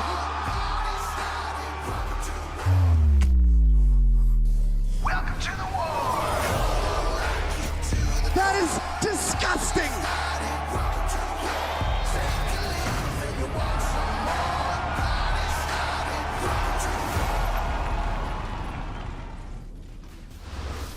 That's it. There was all action in Houston last weekend. This weekend has been it's been a delight. We had some pretty scrappy games yesterday and an unexpected result to kick us off today. We already had a map 5. This one here has all the hallmarks of a game that can go the distance. I think a lot of people with hero pools, obviously it's such a drastic change. We didn't really know what to expect, right? Coming into it, especially after we saw the heroes that were drawn, it's like, it's kind of jarring, like, oh what? We're gonna lose Reinhardt, McCree, Widowmaker, Moira, like for a whole weekend. But I think it's really spawned a lot of good creativity, a lot of fun. We've seen teams adapt. We've seen players be able to go back to heroes and bring them back, which we haven't seen them play in a very long time. So I think overall, this first weekend, it's been a big positive. It's forced creativity and adaptation. You really don't have any choice if you're so many of these teams. You have to come up with something, and we have seen different takes. That I guess the fruits of the labor of multiple different coaching staffs. So we will be getting back in a game here shortly as the pause will end.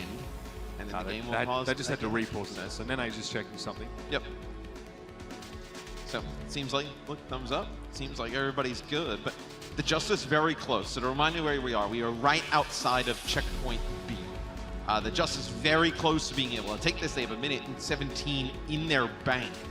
New York, Mono just came in, dropped a bubble to keep Hotba alive. So when we open this up, you're going to see both tanks from New York get right back onto the cart. Fight is on. Raw gets hit with a Discord, and Stratus wants to shut this defense down before it can start with a big EMP, but then must be follow-up from Washington. Oh no! They lose Aim God. That's not a great start. New York might have a chance now just to really set their feet in this fight. Mano's looking for the backline. He's forcing the translocator, but he's chasing Stratus everywhere. No opportunity to use that EMP. Stratus now has to hold on to it. Goes for a manual hack, and Washington have to reset. 45 seconds on the clock. Yeah, Aim God was the closest support for the Justice to the payload at that time. So if you're wondering why Arc didn't pop that rally sooner, he was still coming back off the respawn. So 36 seconds left. You have an EMP, and you have Transcendence. You're still in a really good spot to win this fight if you're Washington. Not sure if Stratus knows where Libero is or not, but both Sombras are in relatively similar positions. Nene gets the Orb of Harmony. Gonna be Tiny going, but he gets hit with a hack there. Nene cannot blink right now.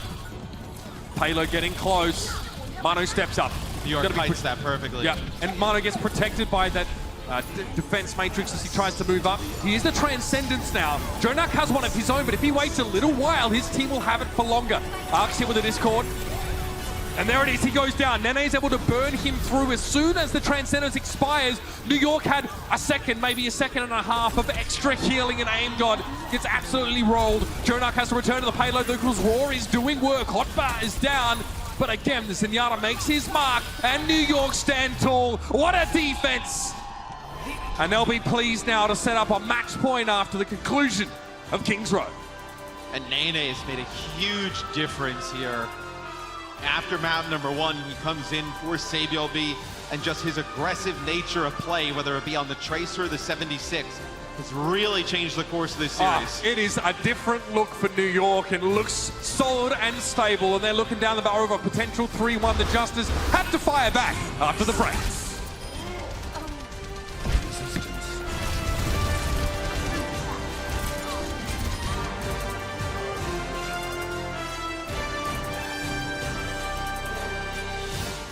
The Overwatch League is brought to you by T-Mobile. Rank up with America's first and only nationwide 5G network.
Washington Justice, they are looking to exit this homestand with an unbesmirched record, but they have to go up against New York on day 2, and they have been put to the test these last couple of maps. Yeah, it's really been since the addition of the Nene into the lineup for New York that they've really taken control of this series. A lot like the Justice, they lose the first map yesterday, and then they barrel back and they win 3 straight against Boston.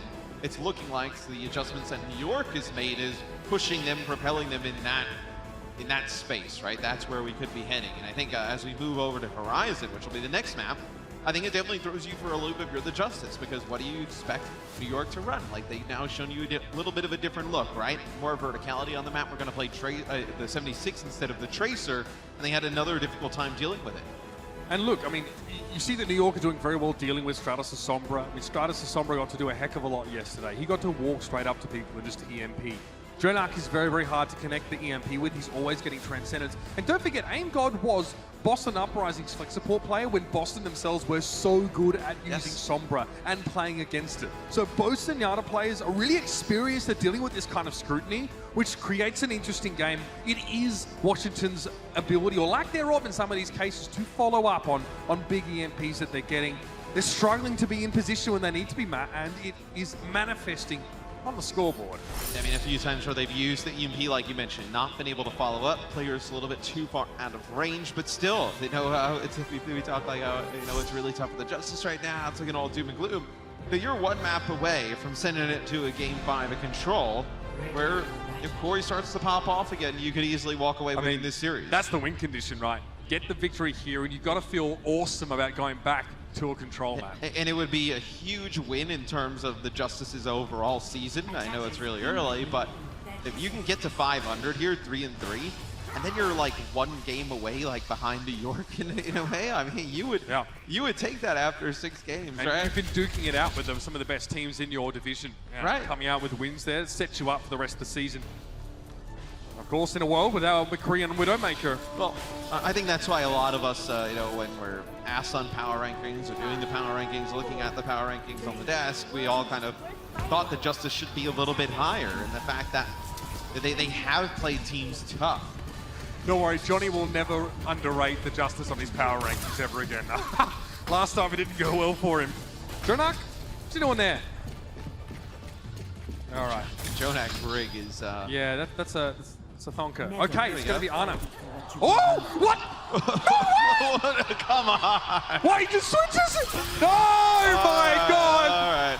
All right, cut away from this. Let's see a replay of that. I mean, they're gonna move up here. That is a crazy sleep. He made it look like that was why he switched. Oh, that is filthy stuff. Well, the Justice will at least, oh my God. They will have Stratus rejoin them here, but NYXL get to move through a lot of this no man's land without getting harassed. Aim God down now as well. The Justice mental is absolutely boomed right now. They need to recover. Well, that's the thing, right? Stratus is back, but it's just a little bit of a warning shot. It's a big wake-up call as Roar up on the high ground. He's asleep as well. You may get this point for New York for absolutely nothing. Corey, how is he alive though? He's sitting in the back line. He gets halted down to the low ground and he's able to get back to the healing of the rest of his team. Libero though, the May on point. Elevo gets frozen, then slept, then desuited, then RKO'd back to spawn. Jonak in the corner though, it's not safe for him. He was hoping to get himself a nano boost before he dropped, but that did not work out. It don't matter though, the front line is standing here for the NYXL and just the Stratus touches point. He wasn't visible, so he can't contest it. I mean, even if he does contest it, nothing good is going to happen. So it'll be Washington having to try and defend this for 5 minutes.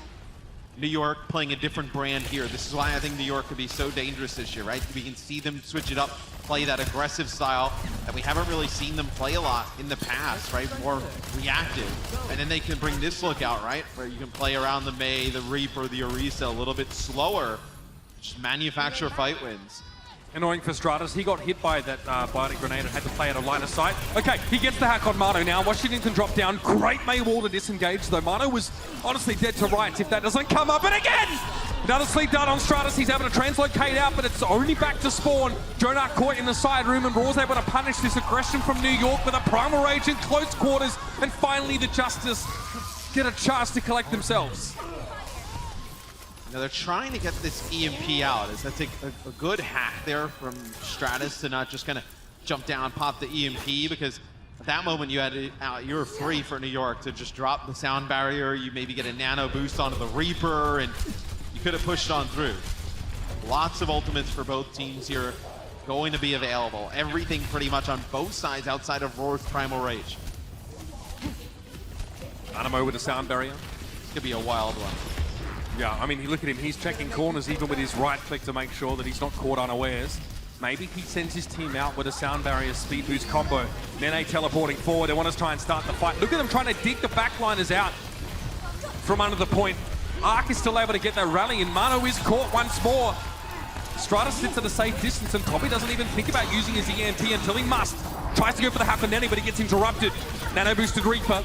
Was able to create space, but wasn't able to find kills. With Jonak down, AimGod finds the kill. Libero next.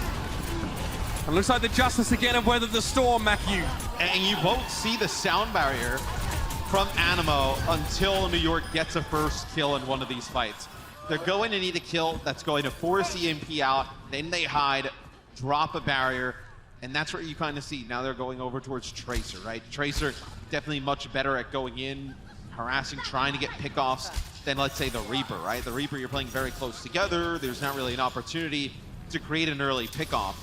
Now that you have Tracer in play, definitely a better chance. Halt was thrown out there by Mane, but that was cancelled out by Elevote's defense matrix. Jonak wants the high ground. He'd love to sit up here if he can. Self-destruct, forces ice block in. Elevote gets Mano and the supercharger. Again, the wind out of sails for New York. They're going to back up. Another fight with no sound barrier, another fight with no EMP. Is this a commitment? Without their main tank? Mano hasn't returned to the team yet. He's just trying to get some charge. They know they can't dive him because Hoppa's right behind him with the defense matrix. So I guess to stand there for free. Yeah, it would have been a big bait if they would have fell for that. How about this one though? Stratus, oh, we can't get a hack. He gets revealed, and you had to wake up early if you're going to get the better of the NYXL backline. But you lose Mono again as New York, they're desperate to try and get either pressure to force out the Transcendence or an early pick to get the EMP out. You cannot sound barrier without the EMP gone. It's been great that Stratus has been able to hold on to it, right? But it's also great positioning from the rest of the Justice that nobody's gotten picked off to start a spiral in New York's favor. Jonak spending a lot of time not scoping in. It's faster. Obviously, to just try and no-scope a lot of that healing. Although it doesn't activate hit scan. When he does it, Libero's down again. The Justice, they're finding early picks in all of these fights. This one looks like it'll be able to carry them through. Even though Mano gets the nano boost, he can't stick to a target. And that's 2 down for New York. They're going to have to leave once more, and they are running out of time. They took point A so darn quick, but they've got 1 minute and 20 seconds left. Well, they're trying to force the Justice to panic and use the Transcendence, use an EMP. Because, I mean, we've seen this throughout all of Overwatch since Sombra's been released, where if you have the EMP, they have to hold on to sound barrier, and you have not been able to manufacture a pick off for NYXL. Now you switch over to a Sombra of your own, so now you're trying to get a hack, a pick, then the EMP, and then drop your sound barrier. But look, it's been great play by the Justice, where they burned about 4 minutes off the clock. New York can't really punish Raw without a Discord orb in so many of these cases, right? They're using Jonak on Ana here to try and get some sleeps, and hasn't been enough. Jonak hacked, able to get away, used Biting Grenade before the hack came through, and Raw now as well, unable to jump, but he can still play around in this room. Libero gets removed, and ooh dear. Raw needs to be a little bit careful. Animo's able to trade out, so New York is still in an advanced position, and they have a 5v5. Nanabu's on towards Mano now. Mano gets booped midair. Nice control by Arc there, sends the whip shot, sends Mano off course, straight into the micro rockets of Elevote. This is such great Sombra play here from Stratus. The beat gets dropped, they backed up New York because they wanted the EMP to come out, and he doesn't use it. Now you have it for the end. Finally, it held so long, but it's time to go. AimGod propels his team forward with the power of that Transcendence, and Hoppa has no mech to work with. No chance really for NYXL to touch. It is overtime, and Manu will have to drop eventually. He's here on the point. Notice that Libero's on the high ground trying to fight Stratus on the 1v1, and he's losing. Stratus wants to push him down, but Corey is lost. Primal Rage for Manu, but he doesn't really have an easy target to pick up. He's probably looking for AimGod right now and has no idea where the Zenyatta is. There we go, he's found him. Will he be able to get rid of him, though? AimGod is not to be trifled with, and Discord Orb makes it hard. Mano is down, the Justice is up, and they managed to hold point B. Nobody from New York able to hold there, and To be honest, that one is, look, it's a point A take for New York. That map is all Justice. I mean, they played that great in terms of Stratus holding on to the EMP, nobody dropping early, nobody falling for the bait of New York. Really strong play from the Washington Justice there. Just getting early picks in all these fights, good composure, making it extremely hard for Mono to access their backline. And who knows, if they don't land a sleep dart on the Stratus at the start and things fall apart, with the way they put together that point B defense, who knows what could have happened on point A. So New York pretty fortunate. They get that sleep dart at the beginning from Jonak, and it just spirals everything in their favor. New York also got a lot of mileage out of that attacking May pick on point A. Elevo tried to challenge and just got frozen instantly. This time the Justice have the opportunity to be the ones to set the pace.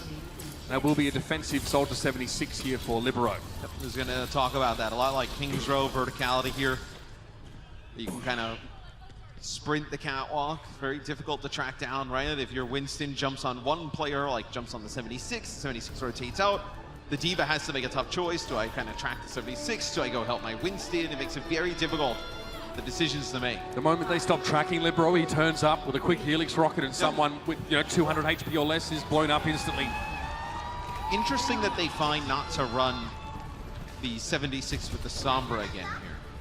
So I think that could have been a pretty strong combination. They opt to go with the Tracer. So you have Nene played the 76 in the previous map. Libero played the Sombra. This time you're going to run a Tracer combination with the 76. This is an Ana switch for AimGod, I'd say. Yeah. Never. Why does he not want to play the Zen here? It's just really easy for him to get picked off and left alone. Ana very better just personally surviving than Zenyatta. So when your tanks and whatnot go to the high ground and you want to provide healing, it's obviously more healing, but it's better for yourself, right? The sleep dart, the biotic grenade, a lot of tools to be able to keep yourself alive. Nano boost to make it easier for your main tank to get into formation. All right, Elevo, nice use the defense matrix, gets most of his team up the stairs, but takes a faceful as soon as he peeks. Again, Zenyatta really making life a little bit hard. Nice by Elevo there, just to boop Mano out of the way. He was hoping to land and get that jump pack damage onto most of the Justice. New York tries to jump down and contest. They get Roar and Elevo weak, so you'll have to have the Justice hang out here a bit, but that's going to allow AimGod to farm up a nano boost here. Let's see how they decide to use it. Nene with a pulse bomb. The Justice are playing in close quarters. It is dangerous for them here. He's looking for a support. Doesn't stick the bomb though. And now the Justice go. Roar's going to get nano boosted. The Discord orb is still going to make him less durable, but that damage reduction from Ana, that goes a long way. Still, Roar's not overcommitting though. He's being very careful. The Justice really value just being on the point and getting tick progress than they are about getting kills, but now they have to double down and fight. Transcendence, Libero comes in with a tactical visor, and AimGod goes by the wayside. With Arc down, there's just no healing left to speak of, and Corey and Stratus have to work around the fringes of this fight.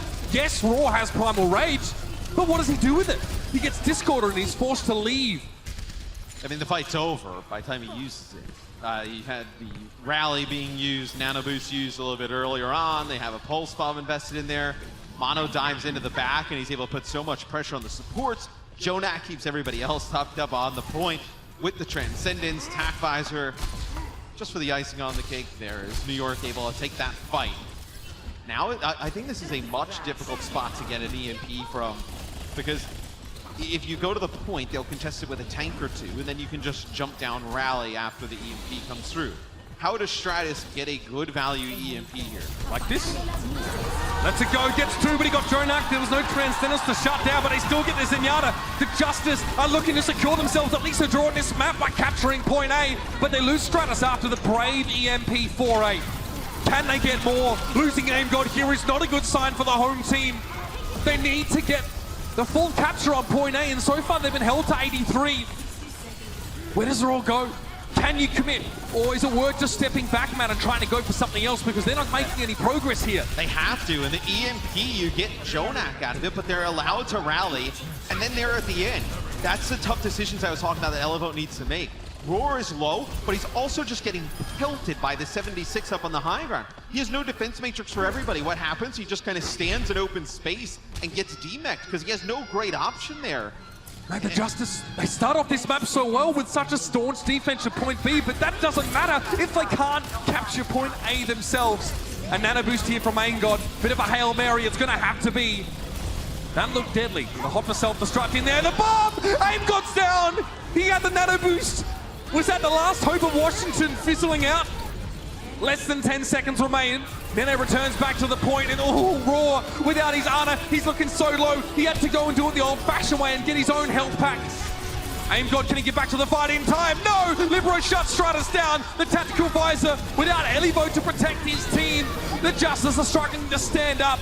Raw is taken down, and with the last seconds of overtime tick away, that will be it. NYXL, their 5th win of the season. The Justice looked so good in the first half of that map, but if you can't follow up your defense with a lethal attack, you are not going to challenge a team like New York. And it's just a little play from Nene there, which is just so big-brained. He sees Roar. Roar's weak. Roar's waiting for the health pack. What does Nene do? He double blinks in.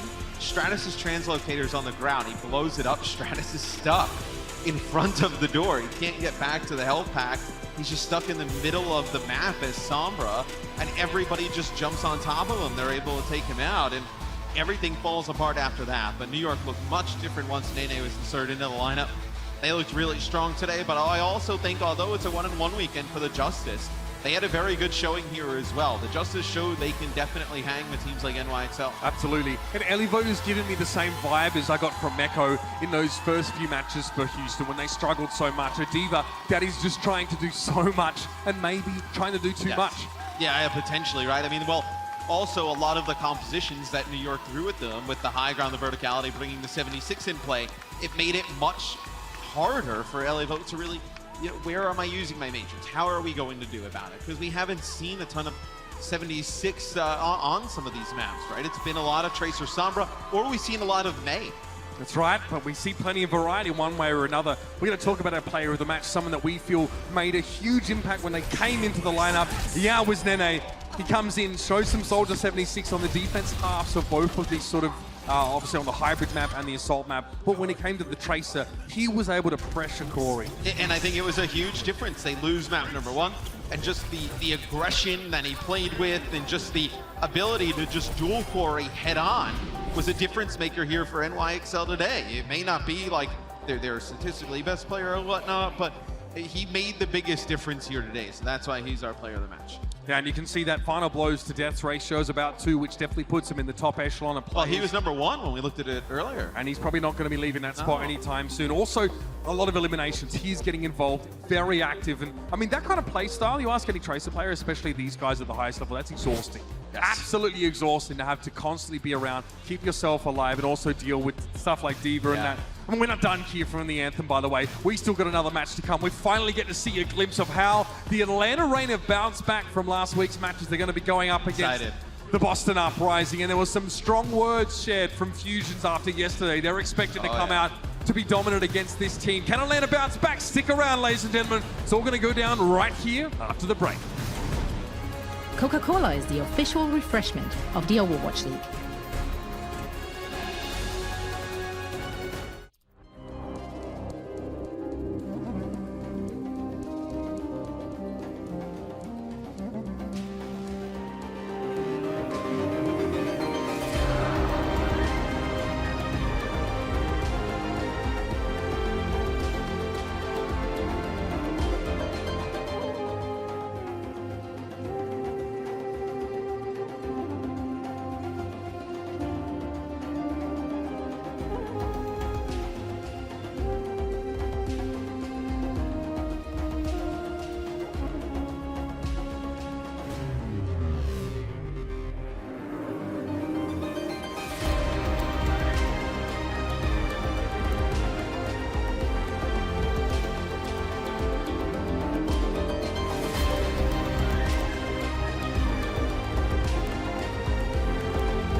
This is it, the official Overwatch League apparel.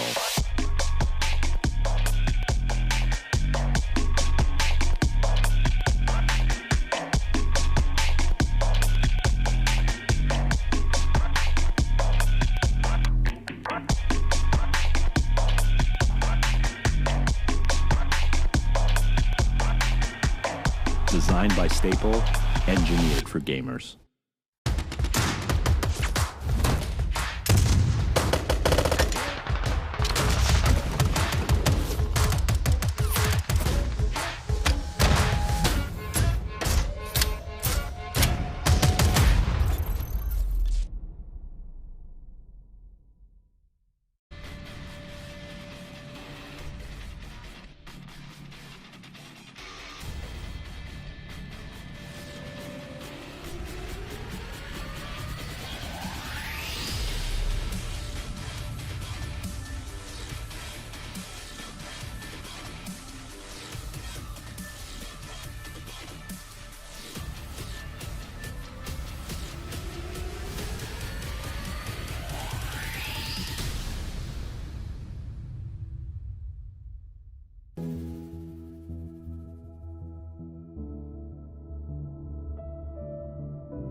Welcome into the Overwatch League studios here in Los Angeles. This is the Watchpoint Reset. I am Zoe Schwind, and joining me on the desk once again are Sideshow and also Hex. Guys, we were a little bit worried after the first half. Justice did have a really strong start, but then New York brought it back and cleaned it up in a very convincing fashion. Now, if we had to point fingers, who really stood out? Yes, let's point fingers. Let's not give praise. Let's point fingers. No, I wanted to point fingers on like who really stepped it up from New York to turn it around. Nice. I swear that's exactly where I wanted to go. And then you said you wanted to point fingers. Do you agree with the casters that Nene was the big... I think Nene, obviously, his style was really cool. Matt pointed out the big brain play at the end of getting the translocator that we saw, too. We're like, oh, is he going to duel this Winston in there when there's any help? He's like, oh, that's what he did. Stratus dies immediately after. Who do I want to blame for that kind of assault being a weird and boring match? Kind of Stratus, just holding on to EMP the whole time. Forces Animo to hold on to Sound Barrier the whole time, and nothing happens for about 5 minutes. But I thought Nene's Tracer was exceptional. The 76. I love this flank. I don't think this is a flank that you run if you have Sabiobi in. Like, Nene, I feel like, is making calls of, like, being a little more the aggro version of the NYXL. Yeah, and I like that, because previously when we've seen Sabiobi out of the NYXL lineup, they've looked a little lost. They've looked sometimes like they don't really have vision. Well, that wasn't the case in the second half of this match. They almost looked like they had more vision. That sleep dart, though, is ridiculous. Jonak just showing what he's capable of, even though it's 2 years after his debut.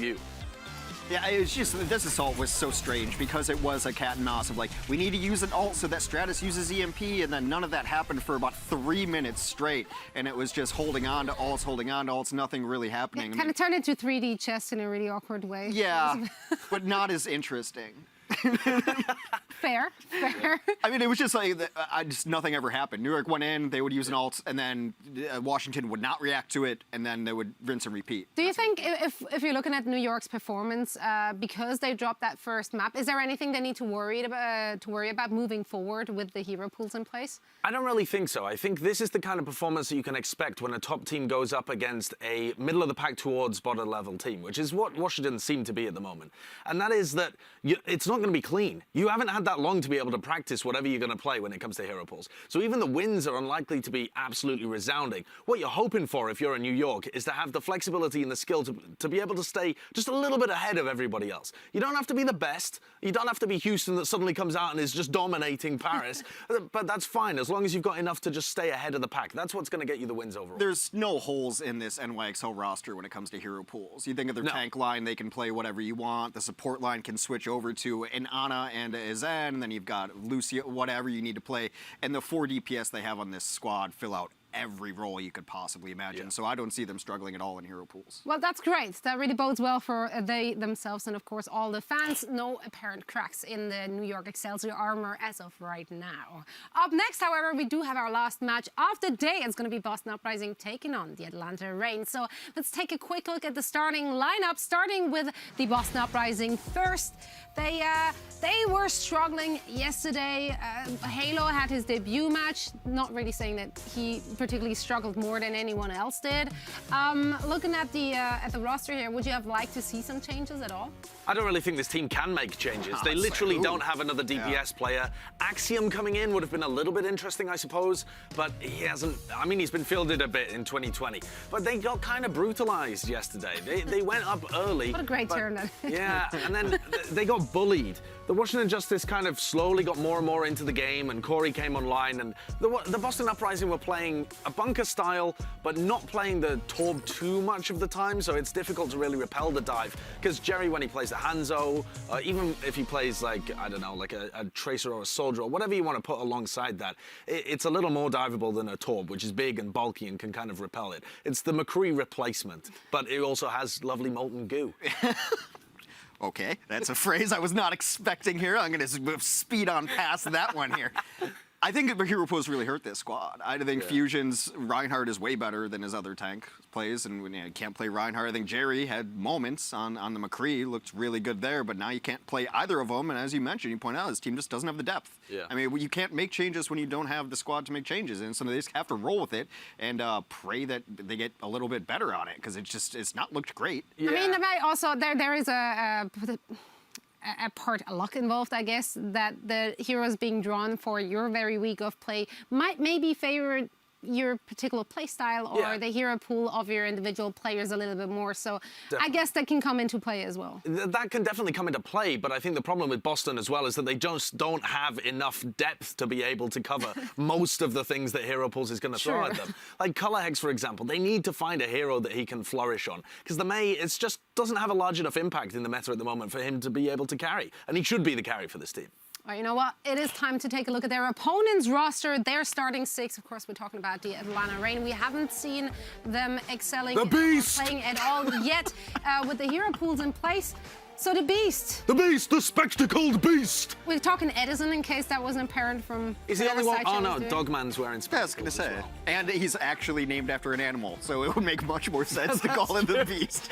You're misleading the people here, Joshua. Well, Dogman has already been released. You know, he's been off the chain for a while. But Edison is so hype. I am looking forward to this lineup so much, and I had high hopes for Atlanta. You know, they ended up performing very well in one of their matches, and then flopping in the next when they went toe-to-toe with Paris in the previous meta.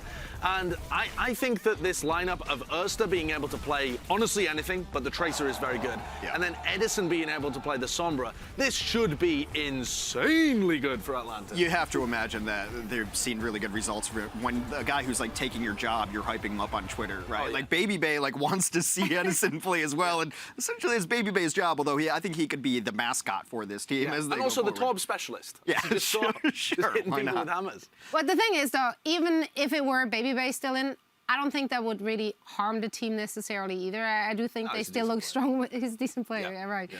That's it.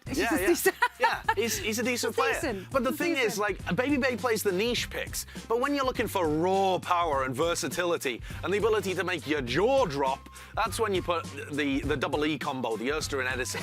This is just footage from him when he was playing in Korean Contenders, because... Well, we still have to see him in action in the Overwatch League. Yes, exactly. Like, that is still a very different kind of scenario. We did have a lot of players who popped off in Contenders or wherever, and then coming into the Overwatch League, very different kind of scenario. So let's hope for the best for Edison, I guess. Yeah, I'm really looking forward to him. Yeah, I mean, I always want to see, you haven't done anything until you do it now, in my opinion. You're going to have all the hype and all the run-up to you. You get drafted high, you get be a free agent, but we've seen some guys kind of flop, but then we've seen guys like XE and other rookies come in too. So, you know, flip a coin, really. Is it going to be a boom or a bust? The Overwatch League is brought to you by ZipChair Gaming, the official chair supplier of the Overwatch League, and by TeamSpeak, the official voice supplier of the Overwatch League.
A lot of culture here in DC, and the night still with a few surprises. It might be winding down, but we still have one more great match to go. I'm ZP here with Jake, and heading up next, it's the Uprising taking on the Reign.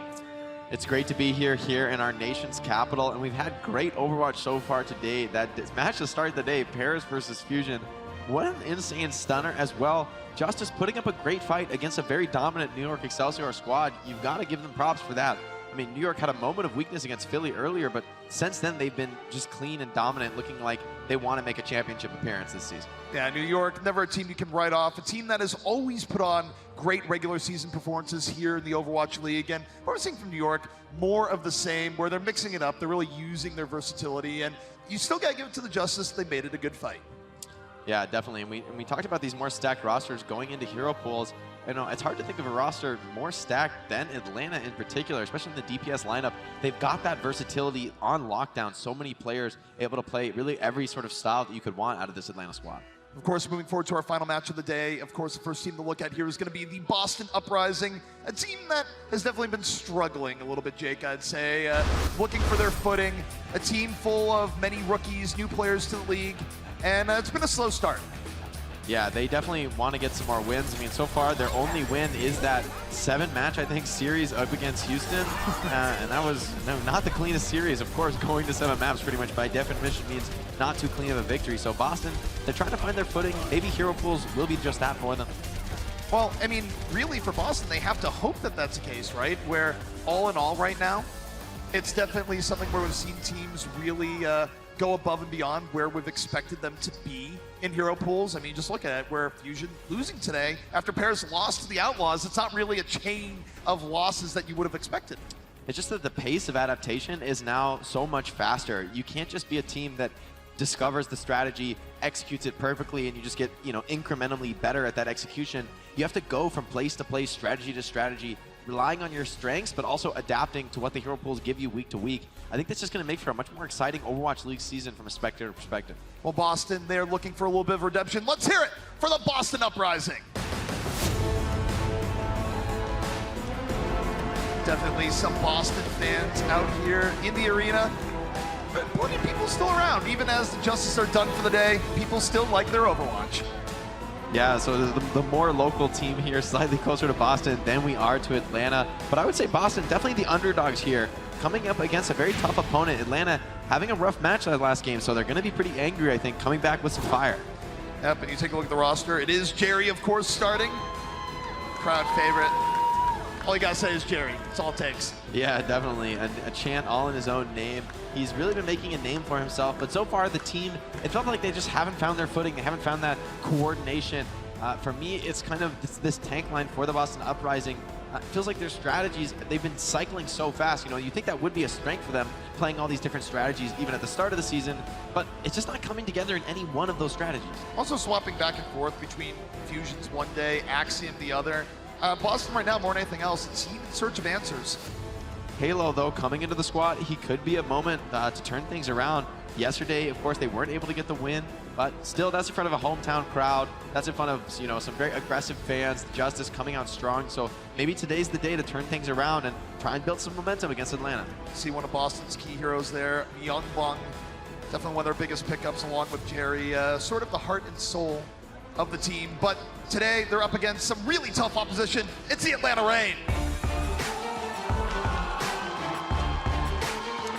The Atlanta Reign looking so strong so far this season. Maybe a momentary hiccup in their last match, but you know, I want to talk about this tank duo in particular. For me, Gator and Hawk are showing that how important it is to be versatile on these roles. You know, to have the DPS lineup, you want your specialists, you bring them in for what they're good for. You bring in Edison for his particular speciality. You bring in Baby Bay for what, you know, his best heroes as well. But Gator and Hawk are players you don't have to sub in and out. They can play the whole roster. They can cycle to whatever strategy you need them to play, and they look so coordinated together. Seeing how they play with Edison today, though, is definitely going to be the highlight. Edison, one of the most hyped up players coming into the season. I know there's many people on the edge of their seat, but perhaps the biggest person on the edge of their seat is Wolf. He's got to love this game. Yeah, Wolf super excited, very big on Edison, a major buyer of his stonks. Erster as well by his side, so this is a high potential DPS duo, and I can't help but agree in this coaching decision for the team. You know, think about what the meta's been. It's been Somber Tracer, it's been Somber Soldier, Tracer Soldier. These are exactly the heroes that you want Edison and Erster on. It's going to be interesting for sure. And just to kind of expand on Gator and Hawk as we're looking at them here, we're talking about a tank duo that has so much playtime together. A rarity, really, as you go up to the Overwatch League. Usually you get split from your partner, but no, those two, a lot of synergy pre-existing even before their first Overwatch League game. And so far, it's proving a wise decision by Atlanta to pick up both these players together. They've looked so coordinated, executing together, as well as when Poco comes in, both of them able to adapt to that. So Atlanta, still a team with a lot of hype behind them.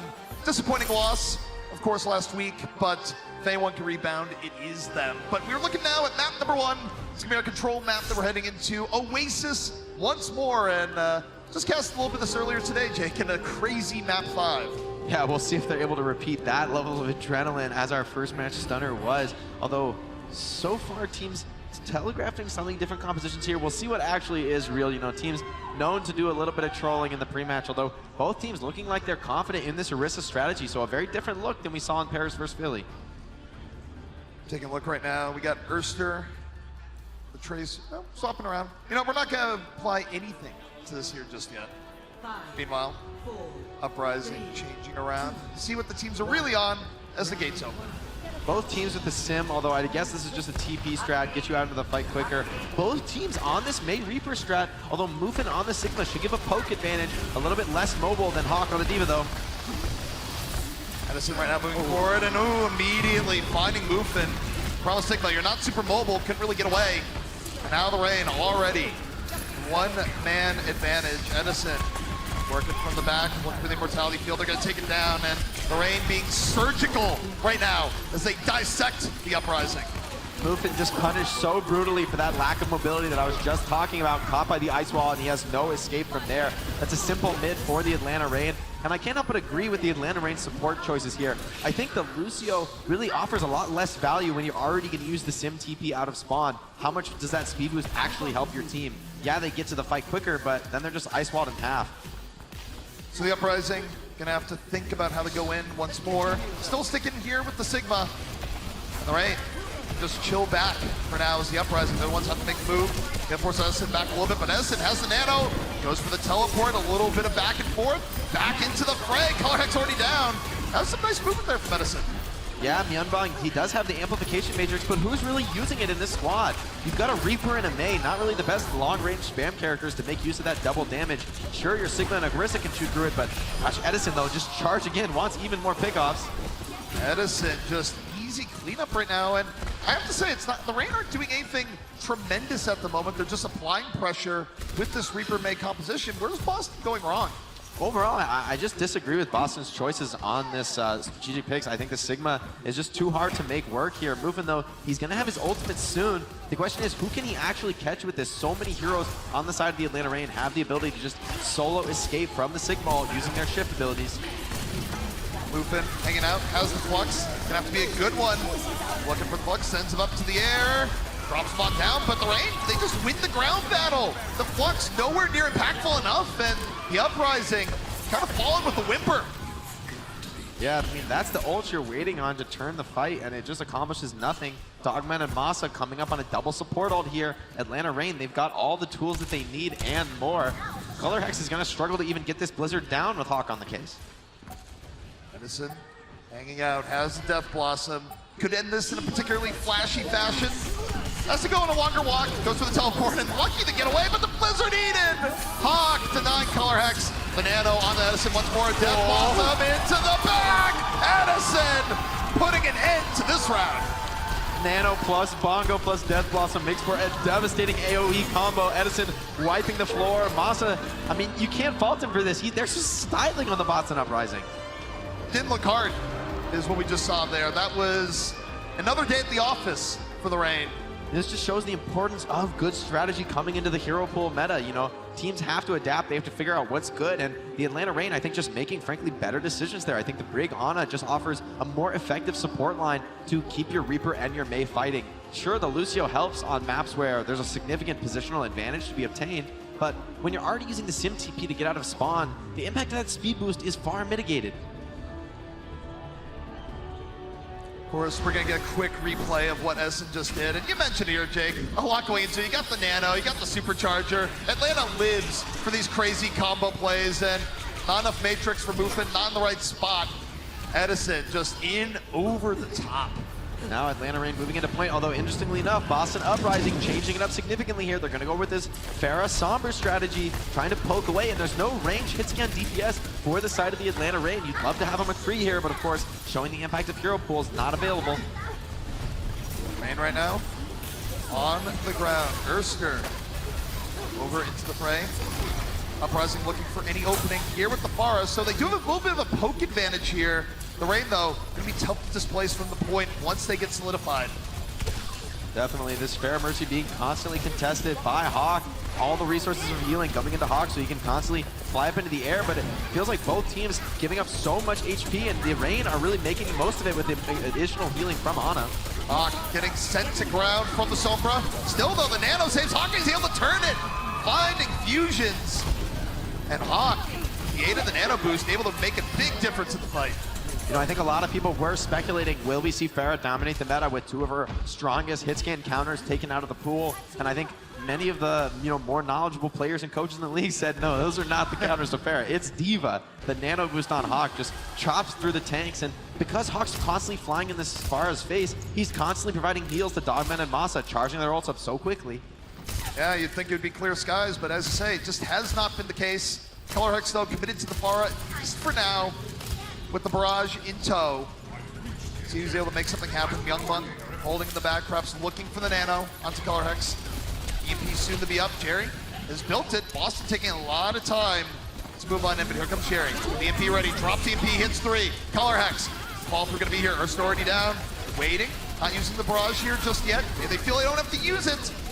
Erster and Hawk, though, essentially out of the fight, and Color Hex just looking for targets, drops the barrage. Sometimes you gotta get rid of Dogman. No, I totally agree with that barrage decision there. It was not a one fight for sure for Boston. This gets them the clean flip. Fusions as well committing Primal. That might be a little bit more significant, as generally speaking, the only time you're going to cast Barrage in this sort of composition is when your Sombra casts EMP. Usually there's just no other window where it's safe to do so. So for Color Hex, I don't disagree with the Barrage at all. Now Boston, though, they have less tools to work with, though the self-destruct could be devastating. Atlanta Reign with a lot less mobility to work with. The Reign, though, they do have 4 ults ready to go. Boofin, the key part here. The Reign, not wasting a lot of time, already dropping the Supercharger, moving back onto the point. Trying to emphasize heavy poke damage. Boofin, the bomb, up, over. Does not get anyone on Atlanta. Meanwhile, Edison was able to get to the back. The Death Blossom, get on the Myungbong. And the Reign, again, starting to pick Boston apart. Edison, right place, right time. Love it from Edison. Just commit the solo Death Blossom, get rid of that Ana. The Mercy has to stay with the Pharah constantly due to the pressure that Hawk and Dogman are able to put on together. So without the Ana, the tanks from Boston Uprising just immediately crumble. Boston, it just feels like, Jake, they've had a real tough time hanging on to any form of control. Diva just staying off the ground entirely here. Hawk flexing his muscles, really staying in that Pharah's face, not giving her any space. You gotta think Hawk's gonna give out an anti-air bomb here. Difficult to pull off, but oh so good.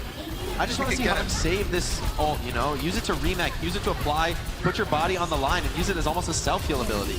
Well, he's putting a lot of pressure on the Farm Mercy right now. Force up the Nano. Color Hex goes for the Nano, drops the Barrage, takes out Hawk, but ends up falling at the same time. It's a pretty good trade for the Reign, I'd say, and Edison making it a lot better on the ground.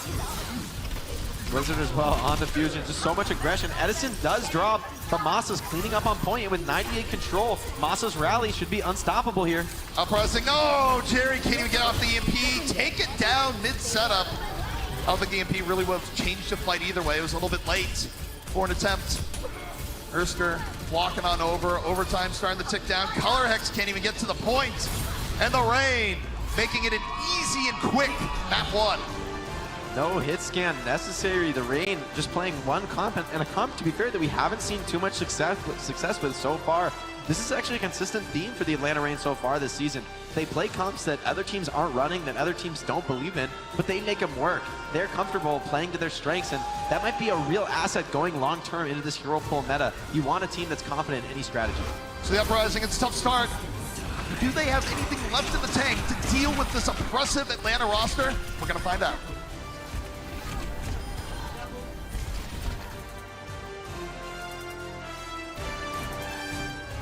Coca-Cola is the official refreshment of the Overwatch League.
Boston, of course, has some of the very best sports fans in the entire world. As you know it, my family's all from Boston. See the Boston Uprising inaugural home match weekend live, April 25th to 26th. Visit uprising.overwatchleague.com to get your tickets.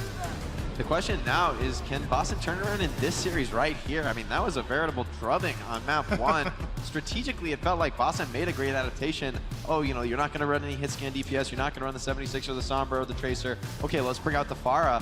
But it's just Hawk and Dogman working together to completely stifle that. And if it only takes an Ana and a D.Va to shut down your Pharah play, then is it even justifiable in the first place? It was just so tough. I mean, in general, the Boston Uprising, they just got outplayed, Jake, in every facet of the game. They were getting outpoked. They were having worse ultimate usage. I mean, pick a facet of Overwatch where you want to put a stat to it. I guarantee you that Boston was behind. Strategically, it seems like Atlanta's coming out on top, although as we go into our next map, our escort map type on Havana, should be a very different map here. You know, a huge change of pace. Both teams gonna have to adapt. This is not that close range, tight corridors map. I don't want to see the Reapers come out. I want to see those ranged damage dealers, or perhaps a dive comp, or both at the same time. That's what you need to survive on Havana. You know, one name we didn't say a whole lot in the last map was Jerry. Jerry was on the Sombra, Jake, but there wasn't really much of an impact. You know, I think it's just against the Orisa and the Ana and the Brig, these heroes are so great at shutting down Sombra. The risk of a stun and a pickoff can really just scare you off so many hack plays. Of course, the reason why Jerry perhaps was on different heroes is that with the hero pool, you can't play signature heroes this week, so it's up to Jerry to adapt. Once again, Movement electing to pick the Sigma over the D.Va. This is what I would call a very off-meta choice. A lot less mobility to chase down frags, but a lot of poke damage coming out from Boston Uprising. We'll see if they're able to make it work without the defense matrix. Got the Hanzo battle between Edison and Jerry. Jerry right now freelancing with Muffin. Muffin, one of the few players really to run the Sigma right now in the Overwatch League. Not the most popular hero. Frankly, I can't agree with this choice. It's just too hard to get those halt combos when Hawk is so good at eating the halt. You're not really getting the first step, and nice halt combo does come in, but it's onto the Mace. She just shuts it off easily. The Uprising are getting pummeled in the poke game right now. The Immortality Field keeping them alive, but you look at the health bars, it doesn't tell a pretty tale right now for the Uprising. Infusions ends up getting picked off. Jerry, a little bit of a counterattack, but I think too much damage has been done. Yeah, Jerry does strike back, but now it's Hawk with the mobility, turning it around, picking him off. This might be a moment here for the Boston Uprising to get a bit of an advantage close to their own spawn here. That was a really nice outplay by Muffin. Erster just thought that Muffin was going to be an easy takedown, and was not the case at all. Sigma's still a hero you should respect, even if he's not as strong as some of the other options. Gator in danger. Gator getting poked real low, just barely able to get away. It's going to be tough. Atlanta Reign, they're going to have to find their way back in, maybe behind Hawk's defense matrix. Jerry with this Dragon Strike wants to shut it down before it begins.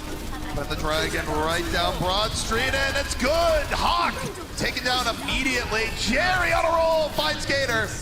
And Jerry right now with the Hanzo, making some room here for the Uprising, and Jerry can't be stopped! Another 2 for Jerry, make it 3! The inverse caster curse coming here from Jerry. We said we weren't saying his name too much last map. Well, that's changing in a hurry. Jerry, great work on the Hanzo. It's Jerry's world, we're just living in it. What I'm finding out right now. This high ground position is so crucial on second point. The Hanzo that controls this position is going to have free reign to plant those Sonics, hunt the heads of the opposing team, so expect to see a heavy battle coming in for this high ground position. Although I would think Atlanta Reign might have the edge with Hawk on the Diva, able to fly up and knock Jerry back. At some point, they just have to isolate the threat. And the threat is Jerry, given the last round. I think you're completely right. Oh, again! Finds Erster! You gotta respect this man. Atlanta playing so scared in the corner, it's gonna cost their tanks their lives. Hawk as well, stunned, D-Mag finish off. Jerry returns to his roost here on the high ground. Atlanta, that wasn't much of a contest at all, and now coming in for the final fight on second point. Muffin's making this Sigma work, and he still has his ultimate to work with. Could be trying to close out the point with a potential pickup. Atlanta just casually walks on and goes, we'd like to look at point B. And Jerry just looks at them and says, nah, actually not happening. Jerry as well with a Dragon Strike can be very hard to deal with when you have to come through these chokes. That's a nice Maywall from Color Hex, slowing down the advance from Atlanta. The wall is up, Atlanta looking for a way in. Jerry, the Dragon Strike, locked and loaded in the back, under pressure from Hawk. Hawk's trying to deal with the threat. That's what they should be doing, but Jerry finds another sight line. Uprising able to heal up fusions. Here comes the Dragon Strike. Right direct line to payload. They're already down Young Bung, so it's gonna be a tough ask. Atlanta still in good health. Dogman though down. Rain rotating around, looking for the rock, does not hit. Edison now room to work with. We got some Hanzo action on the other side. It takes a Sigma ult to bring down Dogman, but Masa dodges it, stays alive, and this map is so good at being a solo main support. If your other support falls, there's no other hero I think you'd rather have than a Batiste. Masa definitely making the difference there after the early pickoff onto Dogman. And we're gonna get a little bit of a replay of what just happened there, where Edison going to work. Someone had to stop Jerry, someone had to start picking off. Oh, that's a great opening on the Color Hex, so sharp on a movement. Hanzo looking to be a bigger and bigger impact here on this day in Washington, D.C. Edison to the back, Dragon Strike ready. Immortality Field, perhaps gonna save Hawk. Hawk was getting real low, now getting healed up. Nice stuff by Masa. The Uprising approach once more. Both teams valuing this flank. It looks like Boston's gonna have control of the high ground for now, but they're coming out into such tremendous poke from the side of the Atlanta Reign. Well, speaking of poke damage, they got the supercharger down, Uprising using that. The Reign respecting it, holding back. They dropped the Dragon though. Answered by the amplification matrix on the other side. Edison couldn't get anything going, but Hawk, the bomb to the back. Both teams starting to trade Color Hex. Gonna make things frosty, the Blizzard in the middle, but Hawk has done so much damage to the back line. I don't know if the Blizzard's gonna be enough. Hawk on one side, moving on the other. The Reign still hanging on. Hawk trying to fight his way somehow back into this, does get desuited, but still fighting. His May is also in the fray with him. Oh, Hawk on the edge of life, gonna get to this pack. If he can resuit, that should mean Atlanta makes the hold. What a fantastic sequence by Hawk there. Just one elimination after the other. Nothing too crazy. Got into the back line. Not a threat that Boston really should have ignored. That's exactly what you need to do on D.Va. Be just as much of a threat as you possibly can, but don't overextend, don't lose your life. You want to get D-mech'd, but then still survive. That's an ideal situation, although Hawk not in his mech just yet, and Edison forced to switch to the Tracer. This should mean a major poke advantage for the side of the Boston Uprising, but the Atlanta Reign will have the opportunity to pick off backliners. Also could be distracting to the Uprising. Edison might be in on the flank already, just being a nuisance in the back, something that has to be checked. Meanwhile, front line of the Reign still very, very strong. Fusion's very, very low. Barely able to get out of the line of fire. Dogman those down. Edison though finds him out in bung. Dragon strike in from Jerry. Trying to make a little bit of room, but it's Hawk again. Getting in on the key eliminations. And the front line for the Reign is looking so solid. Both Zens traded, but that ends up favoring the Atlanta Reign. Running this D.Va, they want to trade players down, make the fight scrappier, more chaotic. The Sigma Orisa team, they need to keep everyone alive, maximize their shield trading ability. When they start losing players, everything falls apart. Last opportunity coming up for the Uprising. They have been completely gummed up here on point B. The Reign, aided by Hawk, just holding them back. Now here comes movement. The Flux ready. Big reason to play like Edison though to the back. Goes for the pulse bomb, does not get the elimination. Mortality field keeping it alive, but Hawk, guess what? He's not done. Heals the fusions, drops the self-destruct. 2 already down. Jerry will not be the hero this time. And the Raid making it look easy. Boston can't stay on the point.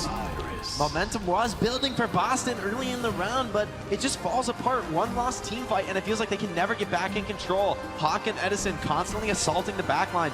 Even though, in that instance, they're not able to get the pickoffs, they force that immortality field to keep their Zen alive to the pulse bomb. They force everyone's attention, all the damage dealers. They're all looking at a Tracer and a D.Va, and that's exactly where the Tracer and the D.Va want to find themselves.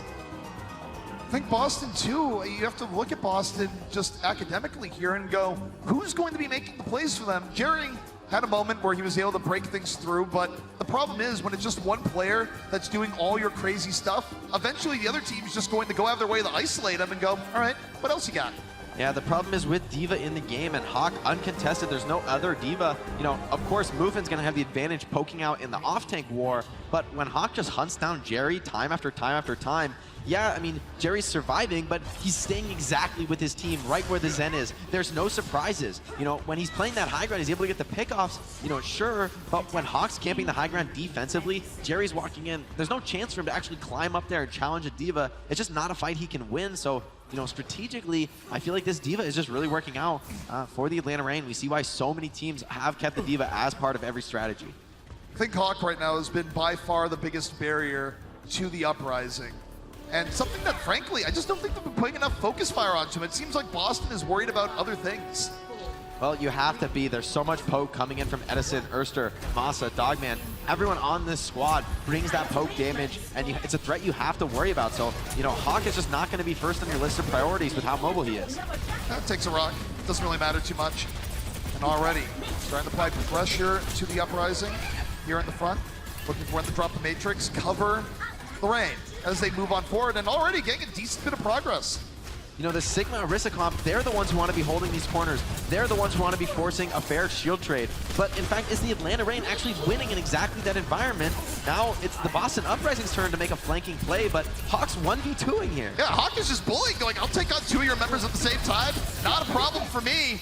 Now, drawing the ire of the Uprising, but while they're looking at Hawk, the payload continues to move forward and just continues to dive in and be a pest. Hawk does get stunned, but the heals come out. This is getting Dogman a very fast charge on the Amplification Matrix. Jerry isolated, cut down. Jerry just walks by Hawk and pays the price, completely swooped on. And Edison in on the side. The Uprising are just struggling to get anything done. Boston Uprising, I mean, this is the impact of hero pools. They both make an adjustment, but they seem way overconfident in this Sigma pick. I don't think it's working out for them at all. If you're going to play the Sigma, you need to be winning these shield trades, winning in the static engagement. But in fact, you're just forced into a constant retreat. D.Va's just a stronger hero right now. I think there has to be a point where, regardless of what you've practiced for some of these teams, you made a guess on what the meta was going to be, Boston. I think you're wrong. Time to swap. Yeah, it can be hard to make that decision, especially with all the pressure Atlanta Reign is keeping on you. Boston, and they do have a couple ults here. It's time to maybe win this fight right now. They have the chance to stabilize, but they're not going to get another one. Oh, Edison takes a rock, but the support is there. Still in a fine spot. Dragons on both ends. Erster gets a little bit low, taken down by Fusions. The Uprising desperately struggling to get a foothold here because, Jake, they've held point B for 4.5 minutes and Colorhex falls. Oh, that pickoff couldn't be more impactful than May. That means there's no more threats on Hawk. They need to Sigma ult him, get him out of the suit, but he's got the self-destruct. He's just going to come right back in the suit. Both teams going back and forth. Jerry and Edison making things happen. This would be a good time for Jerry to go wild, but does not. Edison shuts him down in over the top. And the Rain, they're less than a fight away here from ending the map. These halts from Gator are just filthy. There's no Diva to stop him. Muffin and Jerry sitting on the high ground dealing the damage, but it's Gator who pulls them down to his level, and that's when the Atlanta Rain strike, swarming all around them. Boston, they're not going to have any time for great positioning here. They have to go to Muffin for a little bit of delay and hope, pray that Colorhex gets a good Blizzard. Urster uses Blizzard on the high ground, doesn't really get too much from the start of it. Now Colorhex, his turn to bring the cold onto the point. But it won't be enough. Moss on the Transcendence, keeping Dismount Atlanta alive. Not enough to save Versker, but Edison still certainly in there. The rest of Atlanta looking good. The Uprising just getting poked, prodded, taken on down. And the Rain just about here for what is a very, very swift Havana. Composition making all the difference there. Hawk essentially uncontested, flying around the map, showing just how dangerous he can be if you don't have another Diva to counter him. Hawk, just a continual presence, but Jake, I think you said it best. So many players on this Rain team are a threat, and the Uprising are finding themselves outclassed. Will they be able to take some time and just get together, revive themselves, and go for the first sweep? Let's find out.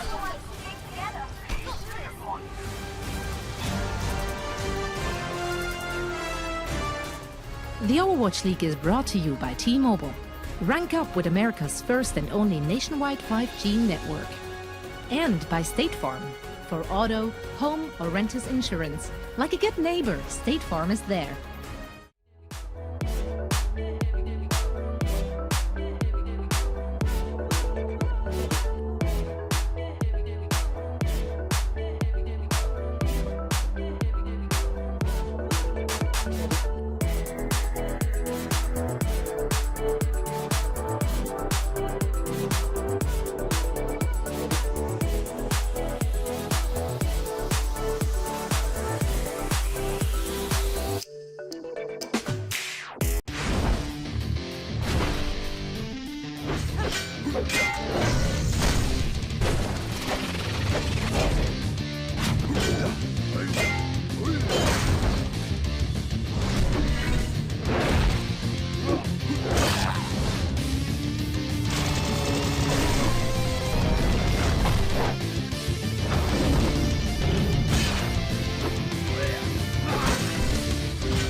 Well, the Uprising will not be rising up the standings if the Atlanta Rain keep on rolling. Thanks for the chuckle, Costa. I really appreciate it. This is our game break presented by Pringles Wavy. My name is Zoe and I'm joined by Sideshow and Costa, who has as bad a humor as I do. I appreciate that. Yeah, no, I'm always here to help you out and laugh at the terrible puns they make you say. So. Thank you. Yeah, that one was actually not. You got to giggle, though. Personally. You got to giggle at a Boston game. I got to giggle. You know, because otherwise, what else do you have? Jerry? Yeah, Jerry. Actually, you do still have Jerry. We do still have Jerry, and that will always be a positive thing to talk about. But yeah, let's take a look at this first two maps, or these first two maps rather. It was rather dominant from the Atlanta Reign. Edison had a phenomenal first showing here on stage. Pretty much what you guys expected. It is what everyone hoped for. And interestingly enough, we didn't really see any attempts on dive coming out from Atlanta Reign. Yeah, that surprised me, actually. I mean, maybe it shouldn't have, because Atlanta, even when they were playing in that first match where they played against Toronto, liked this style where they're playing the May Torbjorn or the May Reaper and playing something quite bunkery, which is a little strange, honestly, when you have Urstra and Edison, but Edison was still able to have such a huge impact on the Reaper. And I think they're showing that it really works, especially with that May Reaper, and they're just sort of playing very bunkery. Once they get position on the map, they just seem to never lose control of it, and you saw that on the first map with the control. I would actually like to see them play the dive, because when we did see them play the little bits of it last weekend, we weren't... Kind of sucked. I was going to be nicer, but yeah, it kind of sucked. So I would actually really like to see them play the Tracer Sombra with Edison and Ursa. I don't think we'll see it against Boston. They seem to be just rolling. Why not? Play with your food a little bit. No, I actually think they're trolling. In that, in the second map, Massar played the Baptiste and Dogman was playing the Zen. And then on offense, they just switched. Yeah. So we had Massar on the Zen, and then we had Dogman on the Baptiste. I don't know if they're just trolling. The Atlanta Reign coaches have been preaching flexibility for a while, right? And it's, you know, it's the era of hero pools. You've got to be able to switch. So Massa's got to be able to play Zen as well, all right? Custer, stop giving them flack for this. You don't switch the same characters between the same two players. But this map was just almost even more dominant. We didn't really see much resistance other than Jerry on the Hanzo on the first point. He had some good moments. Yeah, but honestly, I've just been super impressed with Edison this entire series. We've been preaching for him. He played Tracer, he played Reaper, he played Hanzo. His Hanzo, I don't know how they always hit headshots on Hanzo. When I do it and I shoot in their general direction, I miss every time. Yeah. You're real good at catching them, right? I catch arrows like nothing, but when they shoot it, it just hits them every time. I think. I don't know. The opposing team is always having the better Hanzos. It's crazy. Very much related to that. It's weird. Guys, it is time for Crunch Time, presented by Pringles Wavy. And there's something specific we want to talk about a little bit. Specifically, moving on that Sigma and Hawk, just, you know, kind of taking advantage of that. Yeah, I was really harsh on Hawk last week because he didn't really play a very good game on the Diva, but he's been really good in this match so far. But we also have Mufin on the Sigma, and this is something they've gone to here and there that I just don't agree with. I haven't really been impressed. I think Sigma is just a worse off-tank pretty much across the board, doesn't have mobility, the double shield doesn't really gain any effectiveness. So I'd really like to question why Boston is going towards this Sigma when you have a Diva that's just significantly better. It is really weird, actually, because it's not just Boston. If it was just Boston, you'd be able to say, all right, maybe that's something that Muffin's more comfortable with, whatever. But Muffin. Muffin, that's his name. Muffin. All right. Okay. Did I say Muffin as well? I don't know. It's adorable, really, isn't it? It's like a little muffin man. Yeah, and he is a cute little player as well. Gets all excited at the end of matches. Hello, we're over here now. But I think... Right camera switch. Yeah, I think the Sigma is something that has been pervasive throughout a bunch of different teams. Yeah. And it's making me question what I know about Overwatch. It doesn't seem to make sense. Has anyone been successful, though? I don't think I've seen a single team play Sigma and be successful. We saw... someone tried to play it, I can't remember the teams, and then they just got countered by Farah. I think it was against Washington Justice. Stratus just goes Farah and you just lose. Yeah. Diva has so much more control and just everything better. I can't understand why you would play it. It must have been working in scrims, though, for some teams for it to actually get playtime on the stage. It's not like Sigma's just awful, right? He is a good character and he can get value, but I think it's just a lot harder to get that value. Yeah, definitely. Yeah, it's unfortunate, but if it is, as you said initially, Sideshow, it might be a bit of a comfort pick for them, then, you know, it's worth a try if that is the only thing you have left in your repertoire, then might as well at least lose some comfort picks. Yeah, they've got to make some kind of adaptations here, some changes. And I think that the way that they're approaching it is somewhat reasonable. See if you can beat them in the bunker v bunker, because Boston hasn't showcased any kind of dive. I just want to see Atlanta Reign play dive coming up. Yeah, honestly, just give me the Ursa Edison dive. Just to flex on your opponents. Give me something so that I know even you're if good. it still sucks, you can give Boston a map, then you go back to the bunker. Just sort of help us out a little bit. I really recommend to not do any of what you just said because, you know, map wins are important also, dear Costa. So you don't really just want to toss them and fine. Being responsible. Sorry. Sorry, someone had to. We're heading on to Eichenwalde next. What do you expect to come out from Boston? Can they make a change? Any surprises they can throw at them? Maybe have color hex on that Pharah when they're attacked, putting on some pressure? Yeah, I think that might be the key because the Pharah strategically does make sense if your opponent's playing May Reaper. And that is a direction that they can go to. Now, it didn't really work on Havana. They didn't get that much done. But Havana, you can only really run it on point A, and they did manage to capture point A. Eichenwalde, you can run it on point A and on point B, so maybe they can get a little bit more going there. Get 2 points. Yeah, 2 points. Nice.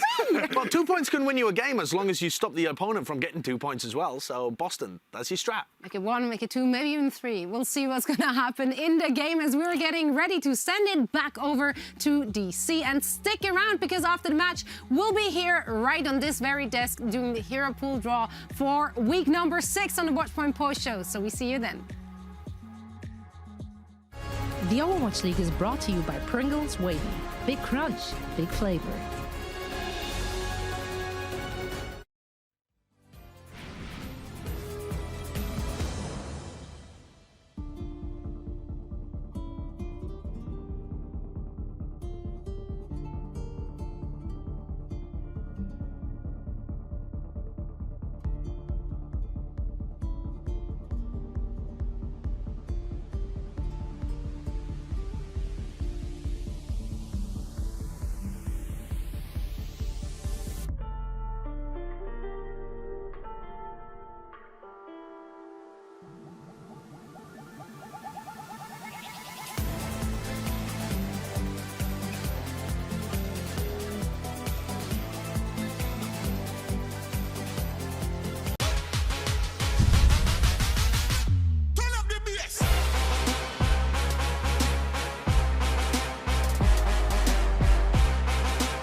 We are back after the half and what has been a very decisive match here so far where the Uprising really struggling to get anything going right now up against the Atlanta Reign, who are looking every bit to be the competitor we thought they would be.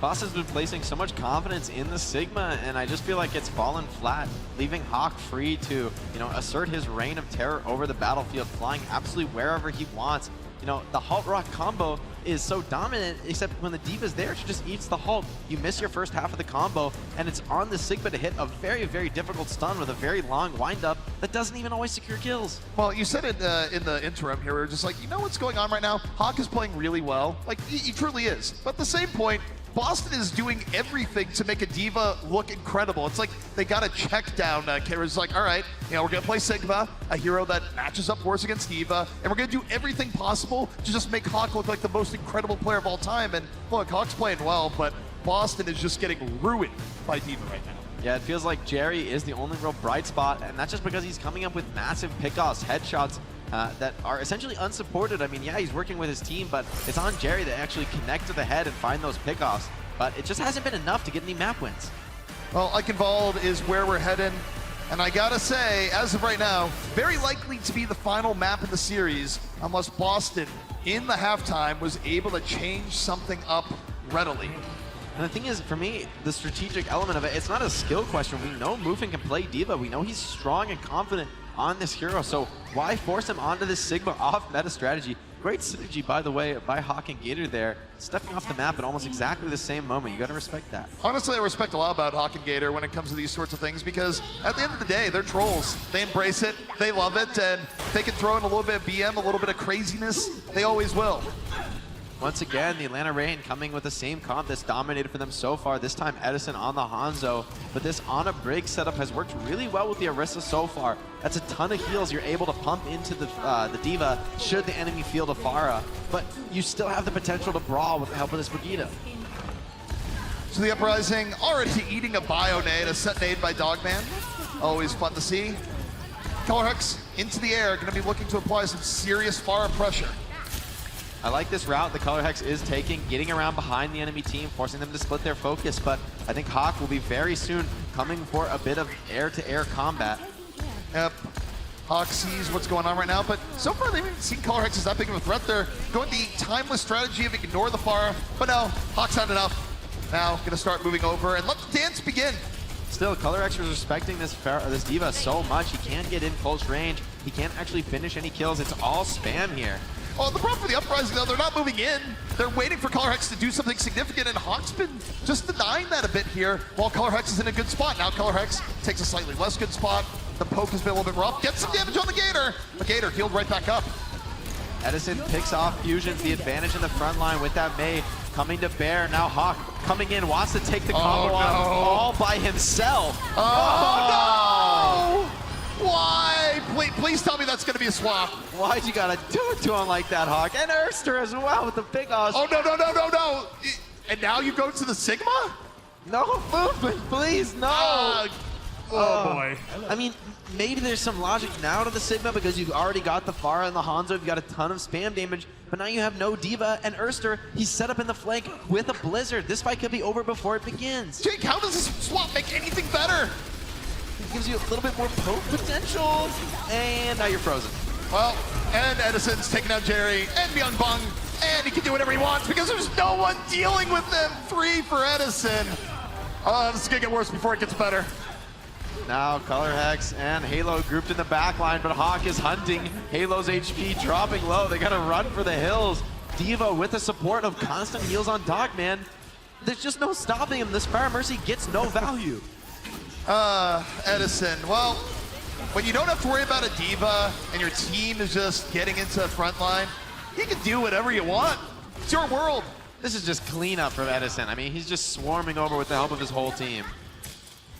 So the Uprising down to a minute 37 of what has been a tortured attack here thus far. The Reyna gets popped, they're gonna drop the Nano, the Hawk again, and no. We just saw this movie. This time, slightly different ending. It's Nano v Nano, so Hawk not quite getting the free ride, and Hawk gonna get D-back, has to drop himself, but no, Color Hex can't get away. Edison was waiting. Hawk, though, does get back into the mech, and Color Hex is up. Freedom for Color Hex. Jerry's taking down Hawk before he can get back in the suit. That's such a crucial pickoff. Just as you said, now Color Hex with the barrage wants to open this up, wants to find some crucial kills. Rain charging forward, but they get completely stymied. And he has a window here. He slept, but I'll just let him save his barrage. It actually works out for the Uprising. I do like the idea of the Nano for Nano. Yeah, it works out there for Boston, but you know, to be honest, I think if Hawk had survived his remake there, that fight could have been very, very different. So Boston, they can't be feeling too confident just yet, although uncontested Sigma ult from Mufin should give them a good fight win here, but now Edison on the Tracer, gonna split up Halo's attention on the Mercy. Does he heal his Ana supporting the backline, or does he stay on Color Hex? It's a much bigger focus on the ground war coming out here for the Reign, and they just go to Hawk. It's like, Hawk, we trust you to take some 1-on-2s. We'll give you a little bit of support. Hawk versus the Pharah Mercy, and then the rest of the Reign versus the Uprising. That's what we're watching. Here comes Barrage up to the back, takes down Edison immediately. A nice angle for Color Hex, but it's only one. Yeah, you barrage, but you kill a Tracer. I mean, this is the fastest respawn in the game. He's going to be right back in. Freeze comes in, picks up Mufin and Jerry. So Erster putting in work on the May, maybe hunting for even more here. Well, Color Hex is swapped. The era of Pharah is over. And Uprising looking for a different look with about 2 minutes and 24 seconds left on the clock. Not a second too soon for me. I feel like the Pharah really just didn't get much for Boston Uprising. Now with the break, they should have a little bit of potential to brawl, but Masa has a major rally advantage. When that ult comes online, I expect to see them rushing in. Jerry right now is getting a little bit quiet, drops Dragon, looking for it, just eats Masa right up. Decent opening for the Uprising. Edison though, returning the fire. Heavy pressure with the Nano, survives the Brigitte. Working around, Tracer beat Tracer now, Color Hex. The tougher spot, Burns rewind. Edison is down to 4 HP, barely healed in time. Nano's traded, but it's Atlanta Reign still holding strong on card, still challenging, not giving up position just yet. So the clock ticks down, even though Boston Uprising, they should be closing out this fight. Masa's going to commit the rally. Nice opening from Jerry, but the Pulse Pump Medicine, not quite enough to finish off Fusions. Able to fortify that one away. Now Edison throwing a little bit back, but hey, Supercharger up for Atlanta. They're going to try and maintain the ground, and Edison going in on the flank again. Heavy pressure onto the Ana. 5v6 for the Atlanta Reign. They are committing, but not working out so far. Still, the clock is running down throughout this whole engagement. Yeah, I mean, that's the one upside here for Atlanta. Even if they lose this fight, they kept it going for such a long time that the Uprising are down to their final minute. And as well, the last surviving members of the Reign, they're able to get out of this fight, not paying with their lives, not getting staggered. So they're going to have a very comfortable contest on the bridge. No forward ground, able to be held by the Boston Uprising. The Reign ready to head back out. Erster ready to lower the temperature a little bit once they do. The Uprising for now, focusing on the payload and just Halo off over there.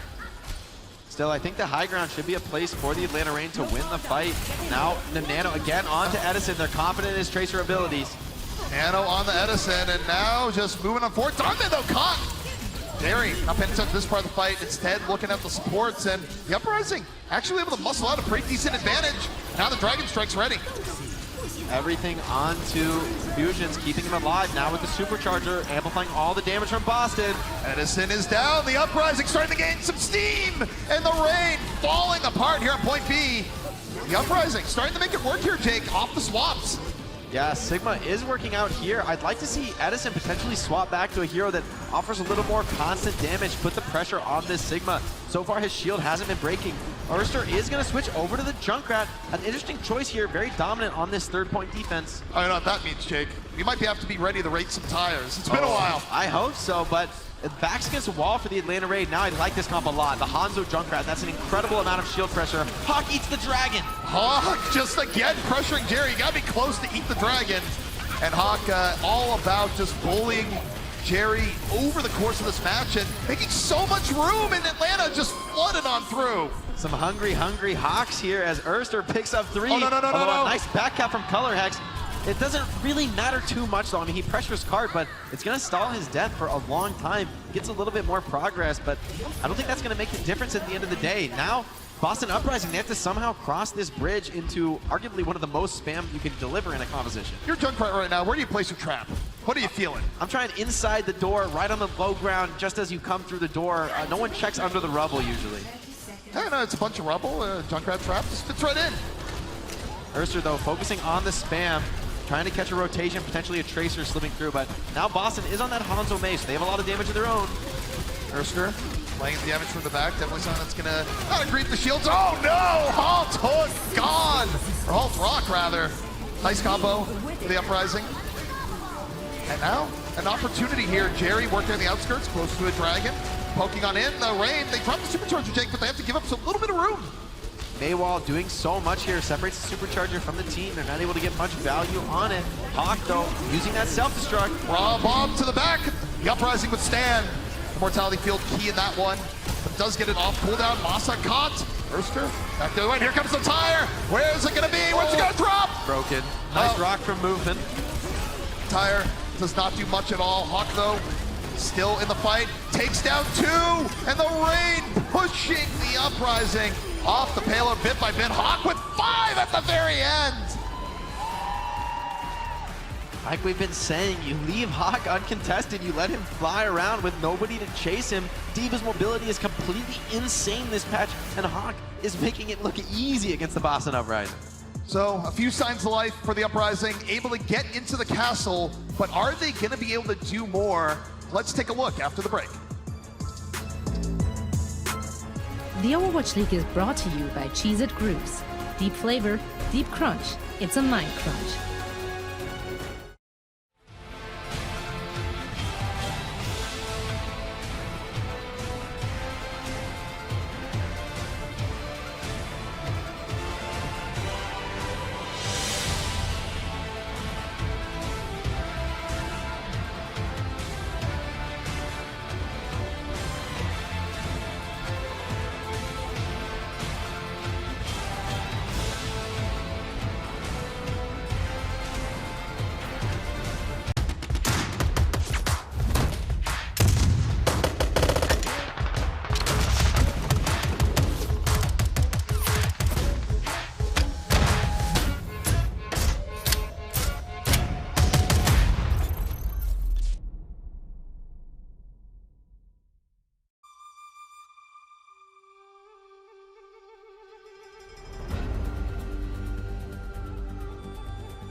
I gotta say, Paul and the Atlanta Reign, they know how to put on a show. I know I am very much looking forward to their homestand later on in the year. Great city, great fans. March 21st and 22nd. Visit AtlantaReign.com to get your tickets, and not one item one miss. And the performance so far in this match, just unquestionable. Gator and Hawk on this tank line. For me, that's the brightest spot. I expected Edison and Erster to be stealing the spotlight, and certainly they're playing well. They're doing what they need to be doing, but it's Gator and especially Hawk as well, shutting down all of these weird strategies from the Boston Uprising. They're trying to make the Sigma work, trying to make the Pharah work, but it's Hawk always in their face, always shutting them down. I mean, Hawk right now is just such a solid player that he's saying to the entire Uprising, no, you can't run these compositions. I am good enough to just shut it down. And for the Uprising, it wasn't until some swaps later on that brought things a little bit closer to normalcy that they finally got a degree of success. The Uprising, they have been a team that's known to fearlessly play compositions that no other team will touch. You know, that can be a strength, it can also be a weakness. Well, don't forget, right after this match, which could be after this map, the Watchpoint post show begins. And that's where we'll get to see what the hero pool will be for week 6. Last week, a lot of drama, of course, in the picks. It was an exciting setup. People thought they would get banned or get taken out of the pool. Wasn't quite the case. And now, who knows what's going to be this week? I mean, I think if anything, this week proves that there's no such thing as a bad rotation. It's just exciting to see more of the heroes that Overwatch has to offer actually getting playtime. So we're back in it. It's going to be the Reign here on the attack, and they don't have very far to go here, Jake. Just a little bit in the point C. Yeah, it's still very doable to make a hold here for Boston Uprising. Edison, odd decision in my opinion to go to the Reaper, signaling an aggressive rush here for the Atlanta Reign. Hawk's gonna have his work cut out for him. He's gonna have to suppress Color Hex for a very long time. Right now, the Reign looking to enable the Sombra. Dogman, though, down immediately. I think took a little bit of Sigma poke there, maybe a rock. And it's definitely gonna delay the Reign a bit here. Not their ideal opening. I'm a bit confused, honestly, by why Edison's choosing the Reaper here. He's got no Lucio on his team. It's going to be a bit of a struggle for him to actually find the backline, although he is in the flank now. It looks like Muffin knows exactly where he is, going hunting. If Edison gets poked out now, that's a major delay for Atlanta Reign. Edison not looking particularly healthy, trying to get over and away, and does get to some healing. Now he's good to go once more. And actually, that distraction does get Atlanta Reign very close to the point through the choke for free. Nano on the Hawk, and oh boy, selling the Far Mercy did not like the last time around. Already almost selling the Mercy, so close to finishing it off. And Hawk's not done yet, and it's Erster able to get the finish at the end. Oh, look at the Matrix from below. Really nice stuff. Yeah, people saying McCree's the counter to Pharah. Well, say hello to Hawk on the off tank, absolutely dominating movement. Needs to find something, but Hawk once again in the back line. Takes out the auto, takes out the Sigma. This guy can't be stopped. Hawk is unstoppable, and a lot of it is the Uprising's fault. What is their plan here? Pharah, just ignore the Diva. We're just gonna let the Diva chase you the entire time. No, like, please. Put some focus onto this Diva because Hawk is destroying you. What can Halo possibly do in that situation? There's a Nano Diva flying in. I mean, Halo did a great job juking away, staying out of LOS, but you're running away from a Nano Diva with a 3-second booster and a Sombra who sees you through the walls. I mean, there's just no escaping that. It's brutal, is what we're seeing right now, and I don't think it gets any better. The MP charged up for Erster. Erster looks to work his way around.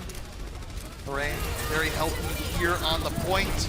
And just raw damage on the Fusion. Where's the support for Fusion? He was left alone. He drops down. I mean, somebody's got to come contest Cart. Mufin commits the Gravitic Flux there, but just gets a D-suit, and Hawk, freely protected by his team, is going to have an easy time spamming and getting that suit back. It's been tough. The Uprising are out of sorts right now. Early pickoffs abound. Hawk doing whatever he wants, and just been tough. And this time now, sure, Fusions, you've got that damage amplifying bongo, but Erster with the EMP could just turn it off, make it irrelevant. Erster waiting, EMP, and does turn it off. Goes on over, heavy pressure in from Erster. The Uprising forced back, all super low, and Edison is gonna finish off Fusions there. Oh no, no, no, no, the sleep into the finish. Even Dogman getting in on the action. This has been brutal. Everyone from the Atlanta Reign contributing here. Now Fusion's desperation pick onto the Winston, trying to touch Cart, but he's got no ultimate at all. Hawk hunting down the Ana. Hawk, he just got in the backline. He's a DPS. Yeah, Hawk is just doing whatever he wants right now. Part of that has been suppressing Jerry. Part of that is just taking down the entire team. Nano onto Tracer. Jerry trying to bring it back. Hawk, though, drops the bomb. And look at Dogman dueling in the back. Nearly takes down Color Hex, but buys enough time for the Reign to easily break into the castle gate. Edison not finding the stick here. Erster onto the Junkrat, looking to close it out. I actually quite like this, given where the box of victory it is. Junkrat might struggle at the very end of point C, but in this close corridor around the corner, he's actually quite powerful, just outputting the damage. Boston switching back to the shield tanks, but I think they're gonna suffer against this Junkrat. Supercharger down for the Reign. Erster onto the Junkrat, closed in area. A lot of areas for the explosions to move on into, and Erster in over the top. Nearly got that one. And the pressure overwhelming. Fusion's already down, and the Reign just doing whatever they want to do. They take down the Uprising. They complete the sweep, 3-0. This was just wrong. This felt horrible to watch. It was unholy. Hawk is just running through this team. Edison, Erster, picking whatever heroes they want to play, making it look easy. Backline constantly staying alive. I just can't say enough good things about the Atlanta Reign. Out-strategized, out-executed, everything going in their favor. There was nothing that went wrong for the Reign in the series. They did whatever they wanted to do. They ran a composition that was immensely effective. Hawk, just the shining example of what a Diva player should be if you're ever put into the situation. Raw suppression at all times. And also, you know, a little cherry on top for me personally. Get to see the J Silly come right out. Love to see that Junkrat gameplay, especially Icon on third. One of the classic points, most dominant geometry for Junkrat. And Erster making it look easy. Yeah, I mean, I think what's clear here is that hero pools helped some teams. It did not help the Uprising, and the Uprising, they got to do some soul searching for how to adapt because, you know, rather than pulling a Houston Outlaws and getting a lot better, the Uprising just looked lost both days. Yeah, we talked about them trying to regain their momentum, but it feels like this week gave them exactly the opposite, put them further away from the wins they were seeking. Yeah, and I mean, look, it's going to be a challenge for some teams to put things together. The teams that have depth, the teams that have a really good coaching roster, this is where they can excel. And for Boston, I think it's clear that it didn't really work out this week. Yeah, I think this Sigma pick is just a bit ill-advised. I mean, Mufin's playing well on the hero, but he's just not getting anything done, not even close to compared with what Hawk's doing, dancing around the map, putting pressure wherever it's needed. Well, of course, we got Mitch with an old favorite, Dogman. This interview could be spicy. Thank you very much, ladies and gentlemen. I'm here with Dogman. He's lighter than he looks, so I'll give you the big tip. Hey, you guys had a great game there. You bring Edison in. You kind of teased it. How are you feeling about how he's sort of melded into the team so far? I mean, pretty good. Like, for the most part, Baby fits really well on our roster. Dre is insane. All of our DPS are so good. Mitch, I feel like your legs are giving on. No, I can squat you for days, bro. Don't worry about it. All right, yeah, but Eddie's amazing. He's a really great player. All of our DPS are so, like, just amazing. Hey, you guys, a bit of a struggle against Paris. People were probably not expecting you to drop that game. What happened last week? You don't want to dwell on it, but tell us what sort of went on with you guys. I think a mix of things. Paris is really good. They had a good week against us, and, I mean, there's really no excuses. We just needed to get better. And I think we're still getting better. Obviously, it's against Boston.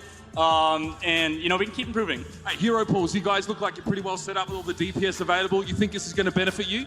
Yeah, I think Hero Pools benefit us, Mitch. Thank you very much, Dogman. Thanks for your time. Back to you guys over the caster desk. Well, that is definitely a Coca-Cola victory moment if I saw one, but you know, I've never had an interview leave me with more questions than answers that I just got from that. That was something. Love the spice from Dogman. That's definitely something I've never seen before, no doubt about that. But what a series from the Atlanta Raid. I mean, we talked about the Boston maybe not running the best strategies all the time, but you know, it's not every team that can capitalize on that. Some teams, they might be lost playing against a strategy they haven't seen. They might slip up. But the Atlanta Raid looked like they just put the pressure on harder. Well, the one person that put on the pressure, of course, it's our player of the match. It could be none other than Hawk. He was everywhere. He was suppressing Jerry. He was ruining the Far Mercy. What more do you want from your Diva player?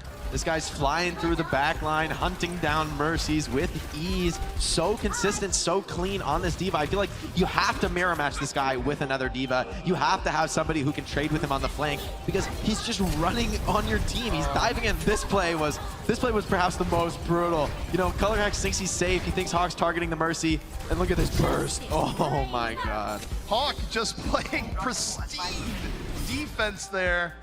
Oh man, so many things went wrong for Boston, but so many things at the same time going right for Hawk. Look at that ratio for Hawk. The eliminations to versus Des per 10. This guy's a monster, a freak of nature performance alongside his buddy Gator, both at tank line.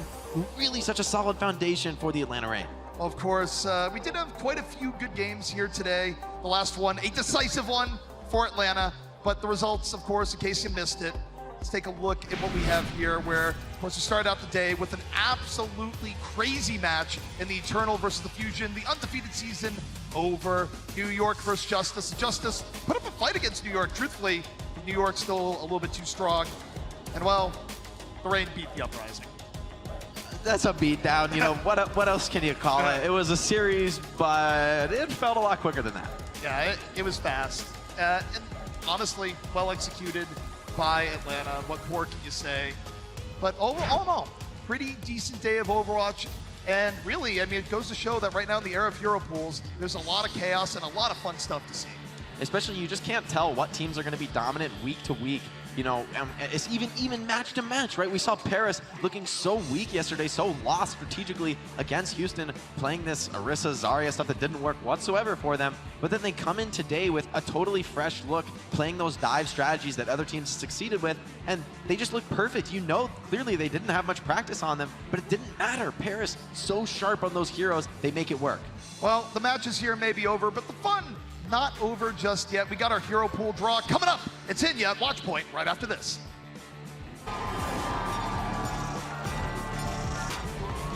Excited for the roster of this team.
The Overwatch League is brought to you by T-Mobile.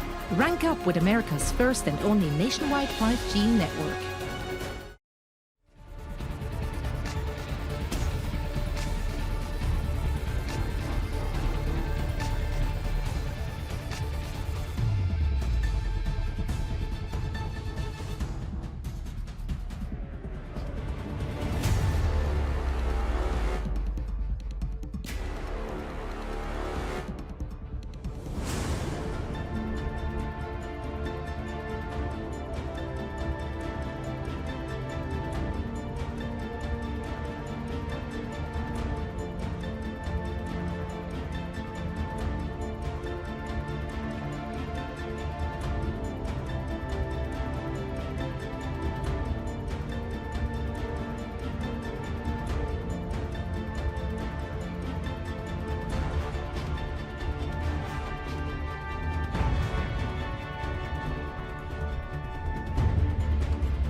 The sun is setting in Washington, D.C., but we're keeping things lit here in Los Angeles. We got recaps, we got emote control, and we got the second ever Hero Pool draft coming alive to you from this very desk. My name is Zoe, this is the Watchpoint, we're over there, this is the Watchpoint post show, and I am joined by Sideshow Costa as well as Hex.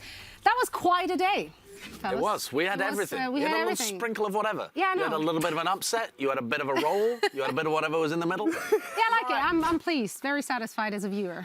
I thought it was going to go 9-0. So there were some surprising upsets. We had, Paris just taking it to Philly, which was exciting, and then, Boston, whatever that was. So let's start at the end. Yeah, let's actually start right there. Let's start at the end and take a look at the last match. We saw Boston facing off against the Atlanta Reign, and Atlanta Reign came out rolling and continued to do so as one does. It is not a phenomenal performance. I already said that during the halftime, but I want to just, mention it again.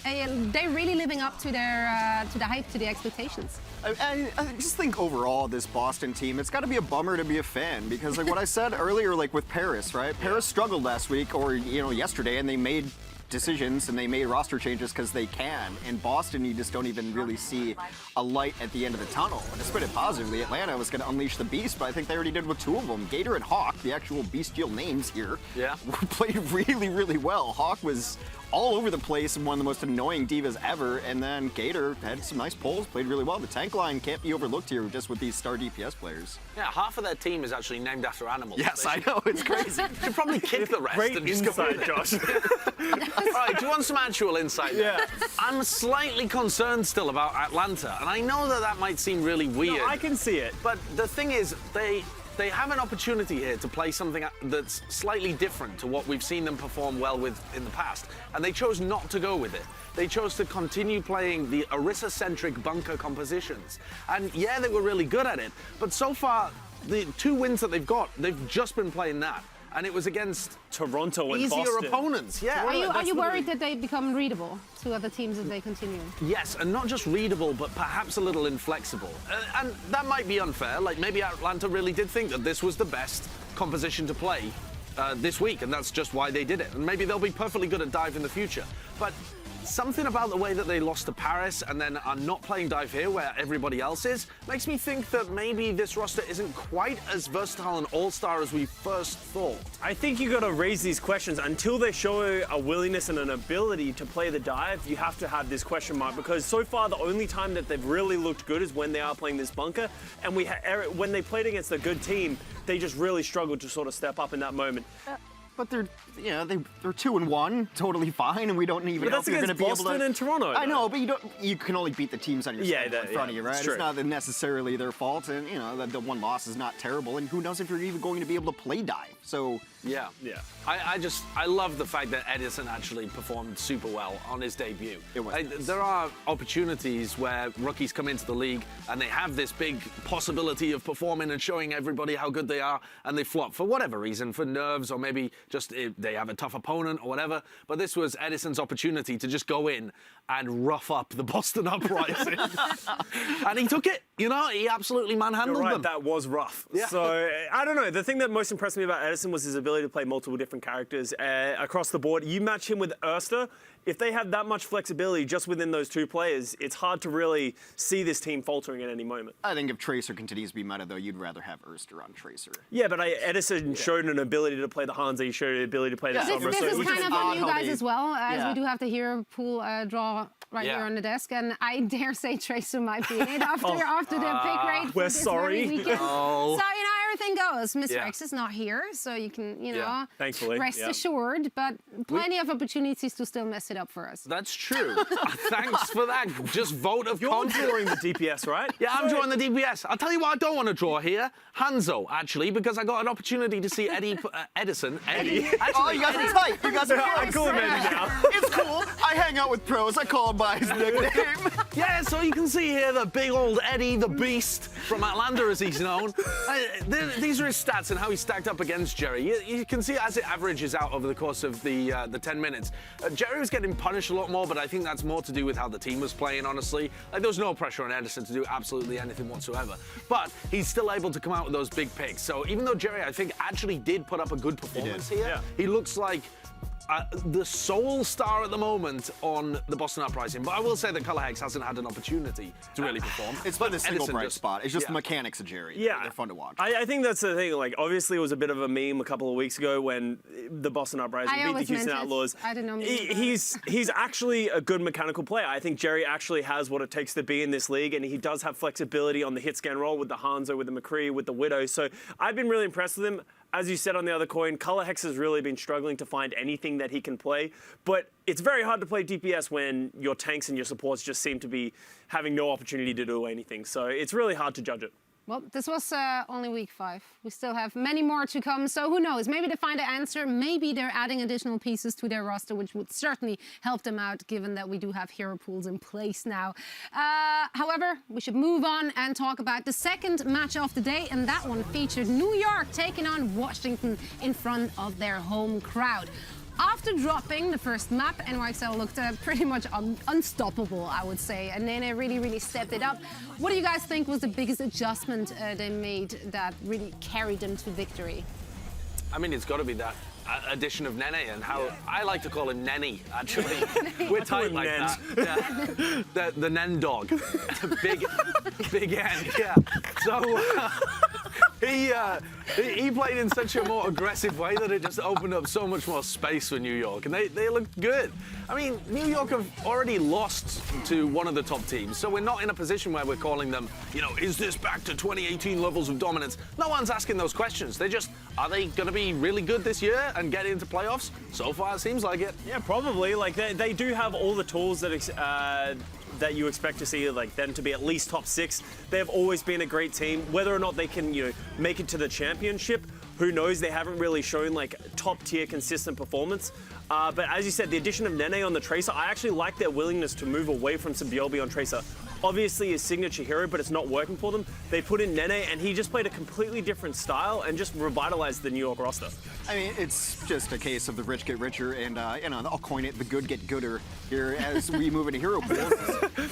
As long as you have good coaching and a deep bench, especially a deep DPS bench, you're going to be fine in almost nearly every meta. I'm not saying they're going to be the best team, but I doubt we'll ever see New York in the bottom half of the league. I do love how cautious everyone on this desk is. You know, here 1 and 2 of the Overwatch League, we were very quick to praise a team as the best ever. New York's already won. players. Why is everyone else playing? Yeah, exactly. And now everyone is just like, this is definitely maybe a very good team. Well, we still haven't seen like half the teams in the league. It's very difficult. We're getting through the games that we can here, but it's hard to really judge until these teams start playing each other. And even then, it's hard to see which team shows up. But exactly. Now, speaking of showing up, who did so for the Washington Justice? I mean, they did take the control map. They did have some brighter spots, I would say. Anyone standing out, good or bad? I would say AimGod. I think AimGod really impressed me. I think Zen is probably his signature character. That's his name. Jeffy. Jeffy. Yeah, okay. AimGod / Jeffy had a really good game. I think he played super aggressive and he took it to Jonak. I was really impressed with his ability. Obviously, he used to be on the Boston Uprising, never really had an amazing showing because, you know, Boston Uprising struggled last year. But I think he looked really comfortable in this, and his style was being complemented by the rest of the Washington Justice team. Okay, nothing to add. He's just there. No, I said that AimGod was going to have a chance to carry this team, and he had moments where he's very mechanically good, and it can't just be the Corey and Stratus show for this squad. I mean, you have to be a complete team, and I think that starts with getting your support line up to snuff. Yeah. I love that this is what we're seeing, though. I don't really like the scenarios where all the eggs are in that one DPS basket. It's very important to see everyone else has to step it up as well, and I think the best teams we have right now are doing just that. They are actually dominant on every single position they have. Now, our first match of the day was an absolute thriller. Crack. Yeah, that was a cracker. That was a banger of a match, and I don't even know where to start and where to finish. This was so much closer than anyone could have anticipated, and I love the quick turnaround we saw from Paris Eternal. They really struggled yesterday, and today they look like a completely new team. Yeah, I mean, I want to talk about the new addition to Paris, XZI, or as I call him, Exy. But he's really phenomenal, and I think the addition to bring him in and to just scrap your plans of playing with Nico, scrap your plans of playing Sombra Tracer, and to go for much more of the Soldier on Exy, the Hanzo, that provided them the power to be able to take it to the Philadelphia Fusion. And I think you got to also put some weight into the Paris Eternal for. They came out of the gates very strong in the first 2 maps. We were like, Philadelphia are boomed. It's going to be really hard for them to get back into it. At halftime, Philadelphia come in and play a completely different style of gameplay, very aggressive, really taken to Paris, and it sort of flipped a little bit. Paris sort of looked a little lost. You saw them go full hold on Blizzard World here.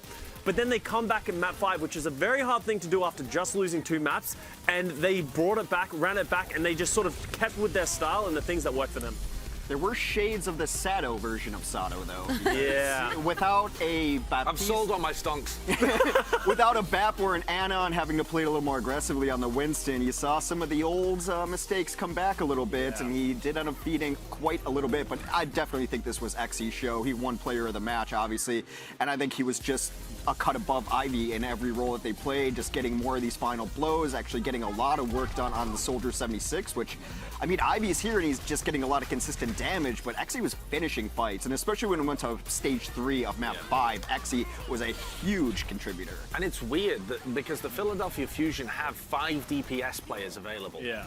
And 4 if you talk about proper DPS players and not streamers. Oh, and come on. Even then. How dare you? even then, they've had to field Ivy, who's normally a projectile DPS, in the kind of hit scan role. Because Hisu is unavailable, as you correctly told me earlier on in the pre-show. Yeah, I nailed it. Yeah, so Ivy just wasn't really able to play at the same level as Exy. He's supposed to be a projectile player. He just wasn't getting the work done on that. But would you pin their loss on an individual performance such as that, or was it more like the lack of aggression or decisiveness? Because they played a composition which has to be aggressive, but they never really went as aggressive as they should have with what they were playing. I would definitely say that they needed to be much more aggressive in the first half. I think they fixed their aggression problems in the second half, but then they're kind of playing a bit of an even game when it comes to control. And on control, I think Ivy's positioning was just a little too all over the place. He wasn't really in a position to be able to do damage, but when he went too far forwards, he ended up getting picked first in a bunch of team fights. So in that kind of scenario, when you're on even footing with another team, you need everyone firing on full cylinders, and Exy just pulled it out of the bag a little bit further.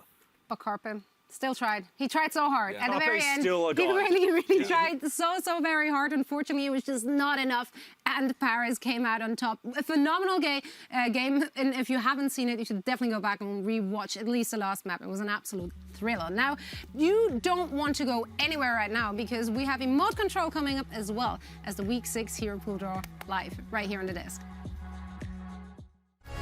The Overwatch League is brought to you by T-Mobile. Rank up with America's first and only nationwide 5G network.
We had an action-packed weekend in Washington, D.C. Here are some of our favorite moments from week number 5. It's time for Emote Control, presented by State Farm. Paris versus Philly was one of the most exciting matches in the 2020 season so far, and it went down to the wire. So guys, what emotes were sparked upon watching this last map, this thriller of a last map? Oh yeah, me and Josh have got the right idea. This just reminds me of every bit of Stratus's energy, him just screaming in the last 20 seconds.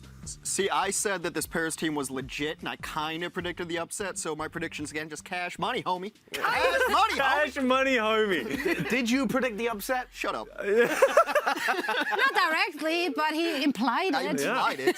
There was an implication. There was an implication, and that's all that matters. Ah, the implication. Why do you have Potato Josh? I just really love it. It's the only thing, and he's here, and it's a potato, and it's Josh's It's not supposed to be a potato. Absolutely. That's the man's actual face. It's 100% a potato. Now, all the pros have their pre-game ritual. Here is Uprising's move, and getting a little shut-eye. I'm not sure. Oh. I mean, is that a meditation kind of thing? Yeah. Just the calm before the storm? Or did he just know what's about to come? I like that. I like it. Yeah, it's I can't make up peaceful my mind. meditation, but it's also just chilling out. It's like Custer here. He's completely vacant. Nothing going on up there. What do you mean? That's a at your five-hand face. moment. I'm an officer of the law. Me and Johnny are teaming up once again. Muffin, we're gonna need you to stay awake at all times on the stage because it really helps your gameplay. Ah, maybe that was why he was playing Sigma. This is me looking rueful and jealous because I got like 3 hours of sleep last night, and that looked really, fair. really relaxing. Now, we know why Washington support calls himself Aim God. His Zen head clicks on Ninja's Tracer today are a work of art. Pretty much channeling his inner Jonak there. It was nasty. That's what you want to see if you have a Tracer in a match and you're playing Zen. Yeah. Can't believe he did that. Excuse me, you're not allowed to do that. You're not allowed to do that. Sir? No, yeah, that's just too much. You can't be like getting the better end of Jonak and doing that against the NYXL. It's not allowed. You're getting shut down. But he didn't, though. That was the whole issue. No, but that's why Josh is here to shut him down. Oh, okay. Good job, Josh. This is my face if I ban Zen. I love Zen, and I don't want to have to make this face like Matt did when he made a terrible mistake. Yeah, his name's Aim God, or as Josh calls him, Amy God. Yeah. Also true. Yeah. I just call him Amy. Got it. Well, right, moving on from Amy over to the Outlaws. I'm not going to go there. But yeah, this is their post-game celebration, question mark. At least Teamwork they're makes the attacking dream and was work more right there. coordinated. They're really, look at that. He led them to victory. I've got the emote duo going on. The caster duo of just, what am I witnessing? What's going on? I mean, I just hear it like, I'm just not sure about that one, my guy. You excited about it? I still don't know what the I Josh got a stands Josh for. Potato Face. That was the worst fist bump I've ever seen. So It's called Josh Potato Face. It's really not that hard. You guys try it. Impromptu fist bump. Go. Oh. See? See? Come on, guys. What are we doing? Meanwhile, I should have gone for the high five. Oh, no. Got her. Wrap it up. Got her. I want to go. This is it. I can't work like that. That's been this week's Remote Control, presented by State Farm. And now, it is the moment you've all been waiting for. The Hero Pool draw for week number 6 is coming up right next.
Previously on Watchpoint.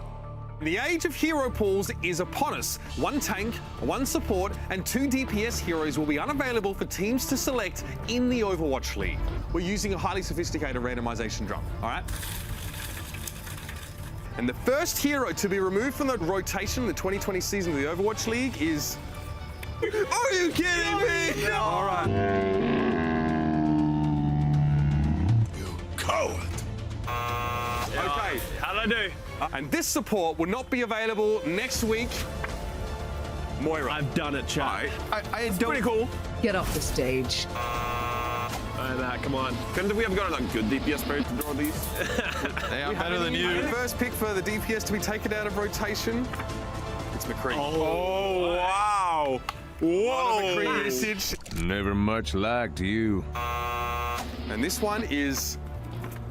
We don't make draw. Let them eat cake. You didn't get May. You had one job.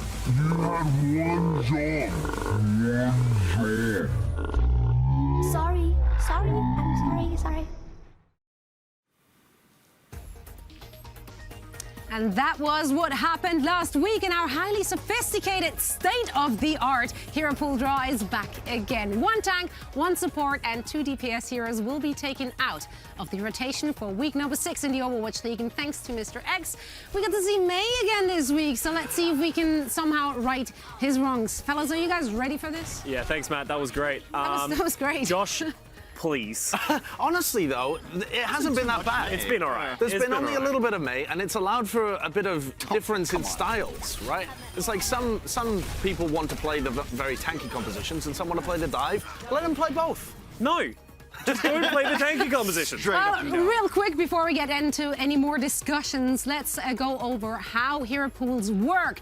The teams playing next week will only be allowed to use heroes from the available hero pool, and the heroes that are being played at a rate of 10% or more from the past 2 weekends are eligible to be rotated out of this pool. So no hero will be unavailable 2 weeks in a row, which means that the Reinhardt, McCree, Widowmaker, and Warrior we've now been missing, they're all back into the mix for week number 6. And due to popular demand, we here at the Watchpoint desk will once again determine which of those heroes are taken out of the rotation. And my friends here will each take turns and make blindfolded picks from this lottery drum. Let's go, team. We got this. Do we? You say that now. Do we though? These are the heroes eligible to be removed based on their usage from the past 2 That means weeks. Boston can pick Sigma next week. That's true. Well, including this weekend, by the way, so we're taking those stats into account as well. Again, any hero with over 10% selection rate is eligible and will be entered into this lottery draw right here. All right, take a good look, because this is what we might not be seeing. Soldier, if the logs gets taken out, that's just mean at that point, right? He hasn't been played for 2 years, and now he instantly gets pulled away. Such is life, Costa. He needs a week to ice up his knees. I actually thought that that there would be more heroes in the rotation, but there's still only 4, so it's still a 50% chance. That's good. Yeah. But that doesn't mean anything. It doesn't mean it's going to happen. But as you can see, it's still the same process as last week, but without Mr. X here to really mess it up and ruin the meta for everyone. So we have 8 slips per eligible heroes that will be entered into this very drum. And I'll give it a spin, and then my wonderful fellow desk members, analysts, will take turns in picking whilst being blindfolded. So it's actually fairly simple, right? We're going to start it off with our tanks. So I'm going to quickly get those into the drum. I'm showing you a few so you know what's in there. Here we have all the diva cards right there. Do we want to see diva gold? More divas, plenty of divas. I'm not really sure. The whole diva stack, so we're gonna toss. I think diva being gone definitely there. opens things up. Yeah. At least Boston would play Sigma and it would I was about to say that Sigma is gonna go real strong. A ton of Pharah, but with McCree and Widow back, it could be interesting. Yeah, it could be. Or Orissas. Yeah, you could just have everybody go back to playing Reinhardt Orisa, though. Which is what a lot of people did at the beginning. I take it back, not diva. It's hard to tell. Last but not least, we got Winston. That would be the worst case scenario. Winston Overwatch. Winston worst case scenario. People are enjoying watching some Winston play right now. Yeah, everyone loves a little bit of Winston, so... All right, let's go. All right. I believe in you, Hex. Last time I put on a blindfold, I woke up with only 1 kidney left. I can't guarantee that.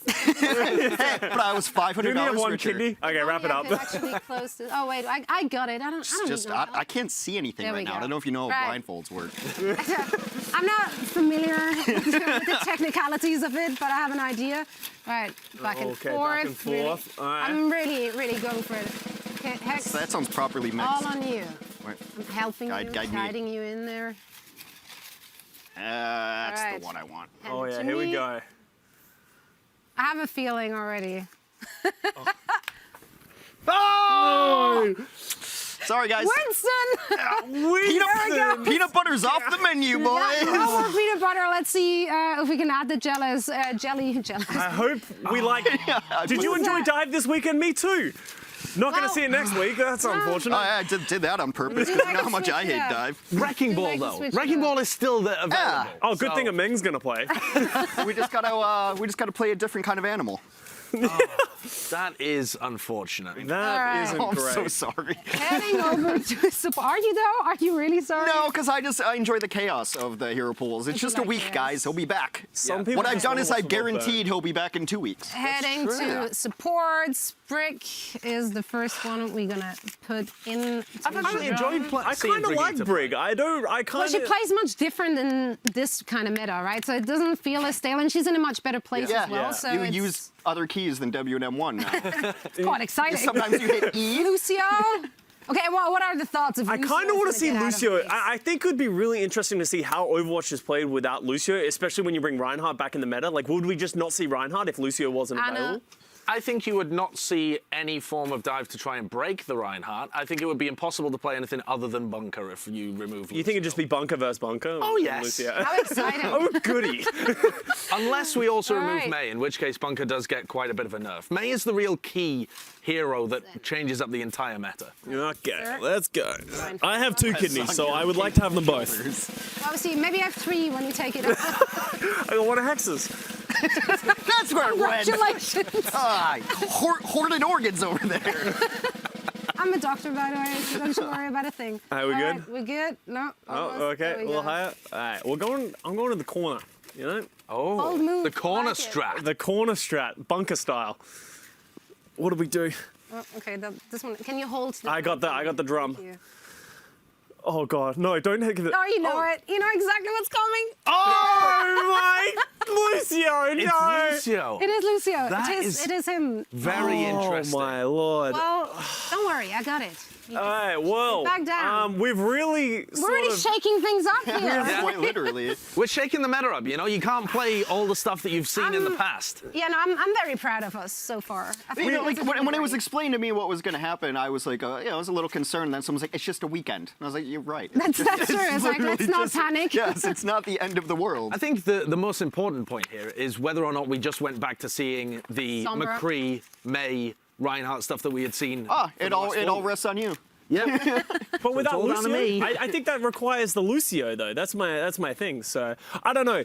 It seems like everything we talk about ends up coming out. So May, lots of May. I think May would be interesting if May was made. How about instead of May, I pick Tracer? Yo, you are That- picking 2. You are Tracer picking 76. 2, That's so- bold. I like that. That's interesting. But please no. Again, we're taking 2 DPS out of the rotation. This one will be our lovely soldier. So you have 2 chances of not completely messing it up. Really get that drum a whipping. Yeah. Just give it a nice big. If I roll, can close it, I guess. it's really complicated, guys. You wouldn't understand. You look way too ready for this. Yeah, I'm incredibly ready. Not ready yet. That strike came out of nowhere. I have forgot that you're actually not seeing it. It was probably a little terrifying. You deserved it. Anyway, okay. First pick. Are we giving it another roll before we letting him? Oh, I guess I need to. I thought you meant drum roll. Like, yeah. I mean, sure. Okay, I've got Okay. a good feeling about Come this on, one. Josh. You feel good about Okay, this. wait. Yeah, please let it be something. Oh no. off the my legs. yeah. Okay, normal leg. Ah, that's just mean. Soldier. I don't know. I like. He just came back. Hold on again. He'll be Well, you back had a in good one. week after Literally. that, I guess. Okay. Yeah, Legs don't worry are about nice. All right. Don't worry about it. Yeah, it's fine. This Okay. is the one. 1 in This 3. is the one. And if you draw soldier again, we redraw as well. So. Yo, please don't do Steve, that. can we actually get a drum roll? Double ban it. Oh, here we go. Thank you, Steve. All right. Whenever you're ready. Oops. Okay. Oh, this is the one. This is. That's the one. I hope Is we it just the get one? soldiers the rest of the night. Oh, actually, yeah, it's another soldier. Oh, watch out! Don't let it. We need to do All that. right, we drew soldier, so we're gonna Another draw again. soldier? There's another Yeah. soldier. I'm gonna get all of the soldiers Why out do of you here. hate the legs so much, Josh? Just No let him- one's picking soldier Let on him my run. You really messed it up. We had a drum roll and everything. Yeah. Didn't Okay, we but go? this time. There we go. This time, you feel good about this one? All right. Yep. How many soldiers Did I are pick in up it? 2? I think I picked Theoretically, this could This could take some time. Okay. I think that's only 1, right? Yeah. Don't giggle like that. Oh, another soldier. Josh, come on. We're on a 3 time soldiers in limit. a row. What are the odds? I was all excited. I was like, oh, I'll get home at a reasonable we're time. actually not on a timer. Oh, God, I got that. Okay, how many soldiers did you put in there? 8. Fun fact is there So there's 5 left. There's a whole battalion. Here we go. That's another one. Another soldier. No, it's not. It is her, Sombra. Oh, All right. Sombra. That kind of mixes things up. No, I think we're going back. We're going back to a week ago. Okay, so Reaper, based on the heroes we now just drew, what are you guys expecting composition-wise? If you had to take an educated guess, which you are actually paid for, where are we feeling about it? We have a 5th person on the desk. I think I'll be able to tell you exactly what's being played. Go ahead. Oh yeah, please here we do. go. Reinhardt Diva. Yeah. May McCree. Yeah. And then Anna Brigg, I think is going to be the default composition because there hasn't been a balance change.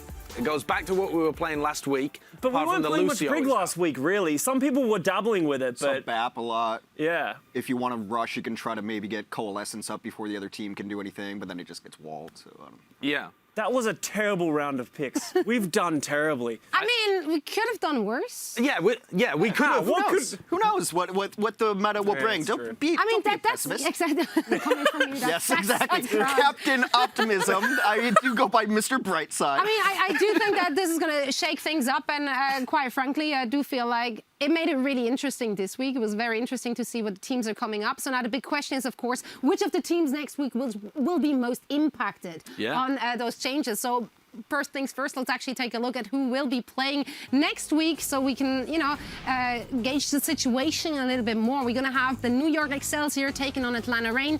Any of those two teams might be struggling here, you think? Atlanta's played a lot of bunker, as we were talking about before, so I think they're probably going to be fine. They're playing more towards their comfort. NYXL, I don't know.